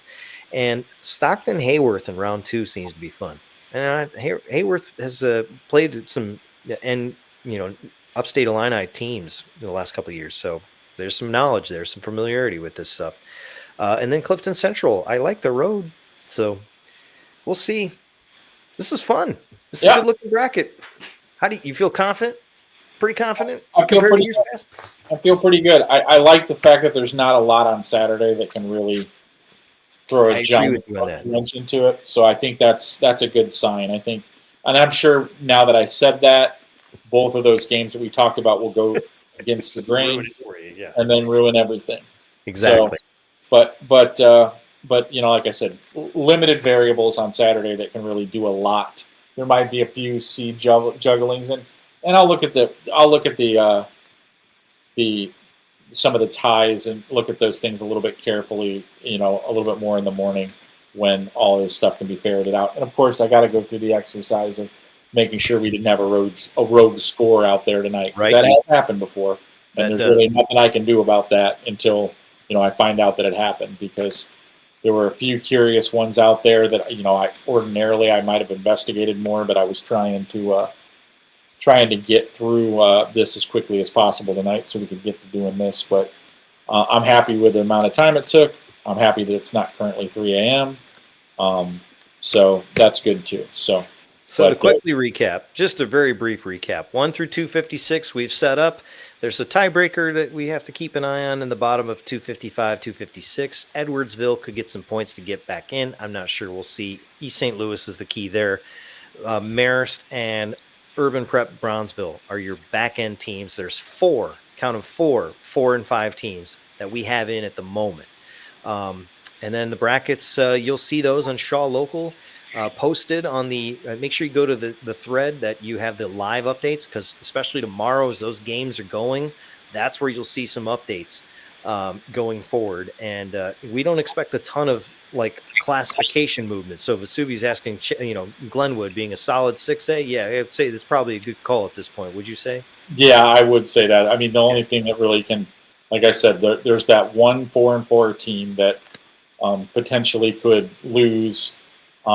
There's that other 4-4 team that could potentially win. So that could be, a maximum of maybe one new team being added to this field that we didn't expect, and that would, that we'd have to see where they fit in the draw. But I really don't think that would ultimately end up affecting Glenwood. So you and I will see each other on Monday, and we will recap it and the week that was for week number 9. And I'm sure we're going to look at the pairings and talk about it. You have a good time tomorrow on the show. Enjoy it. Get that suit out. Get that ready to go. Press that. Get some sleep and enjoy yourself. I will see you on Monday at 9 p.m. here on the show. Thanks, guys. See you later. Thanks.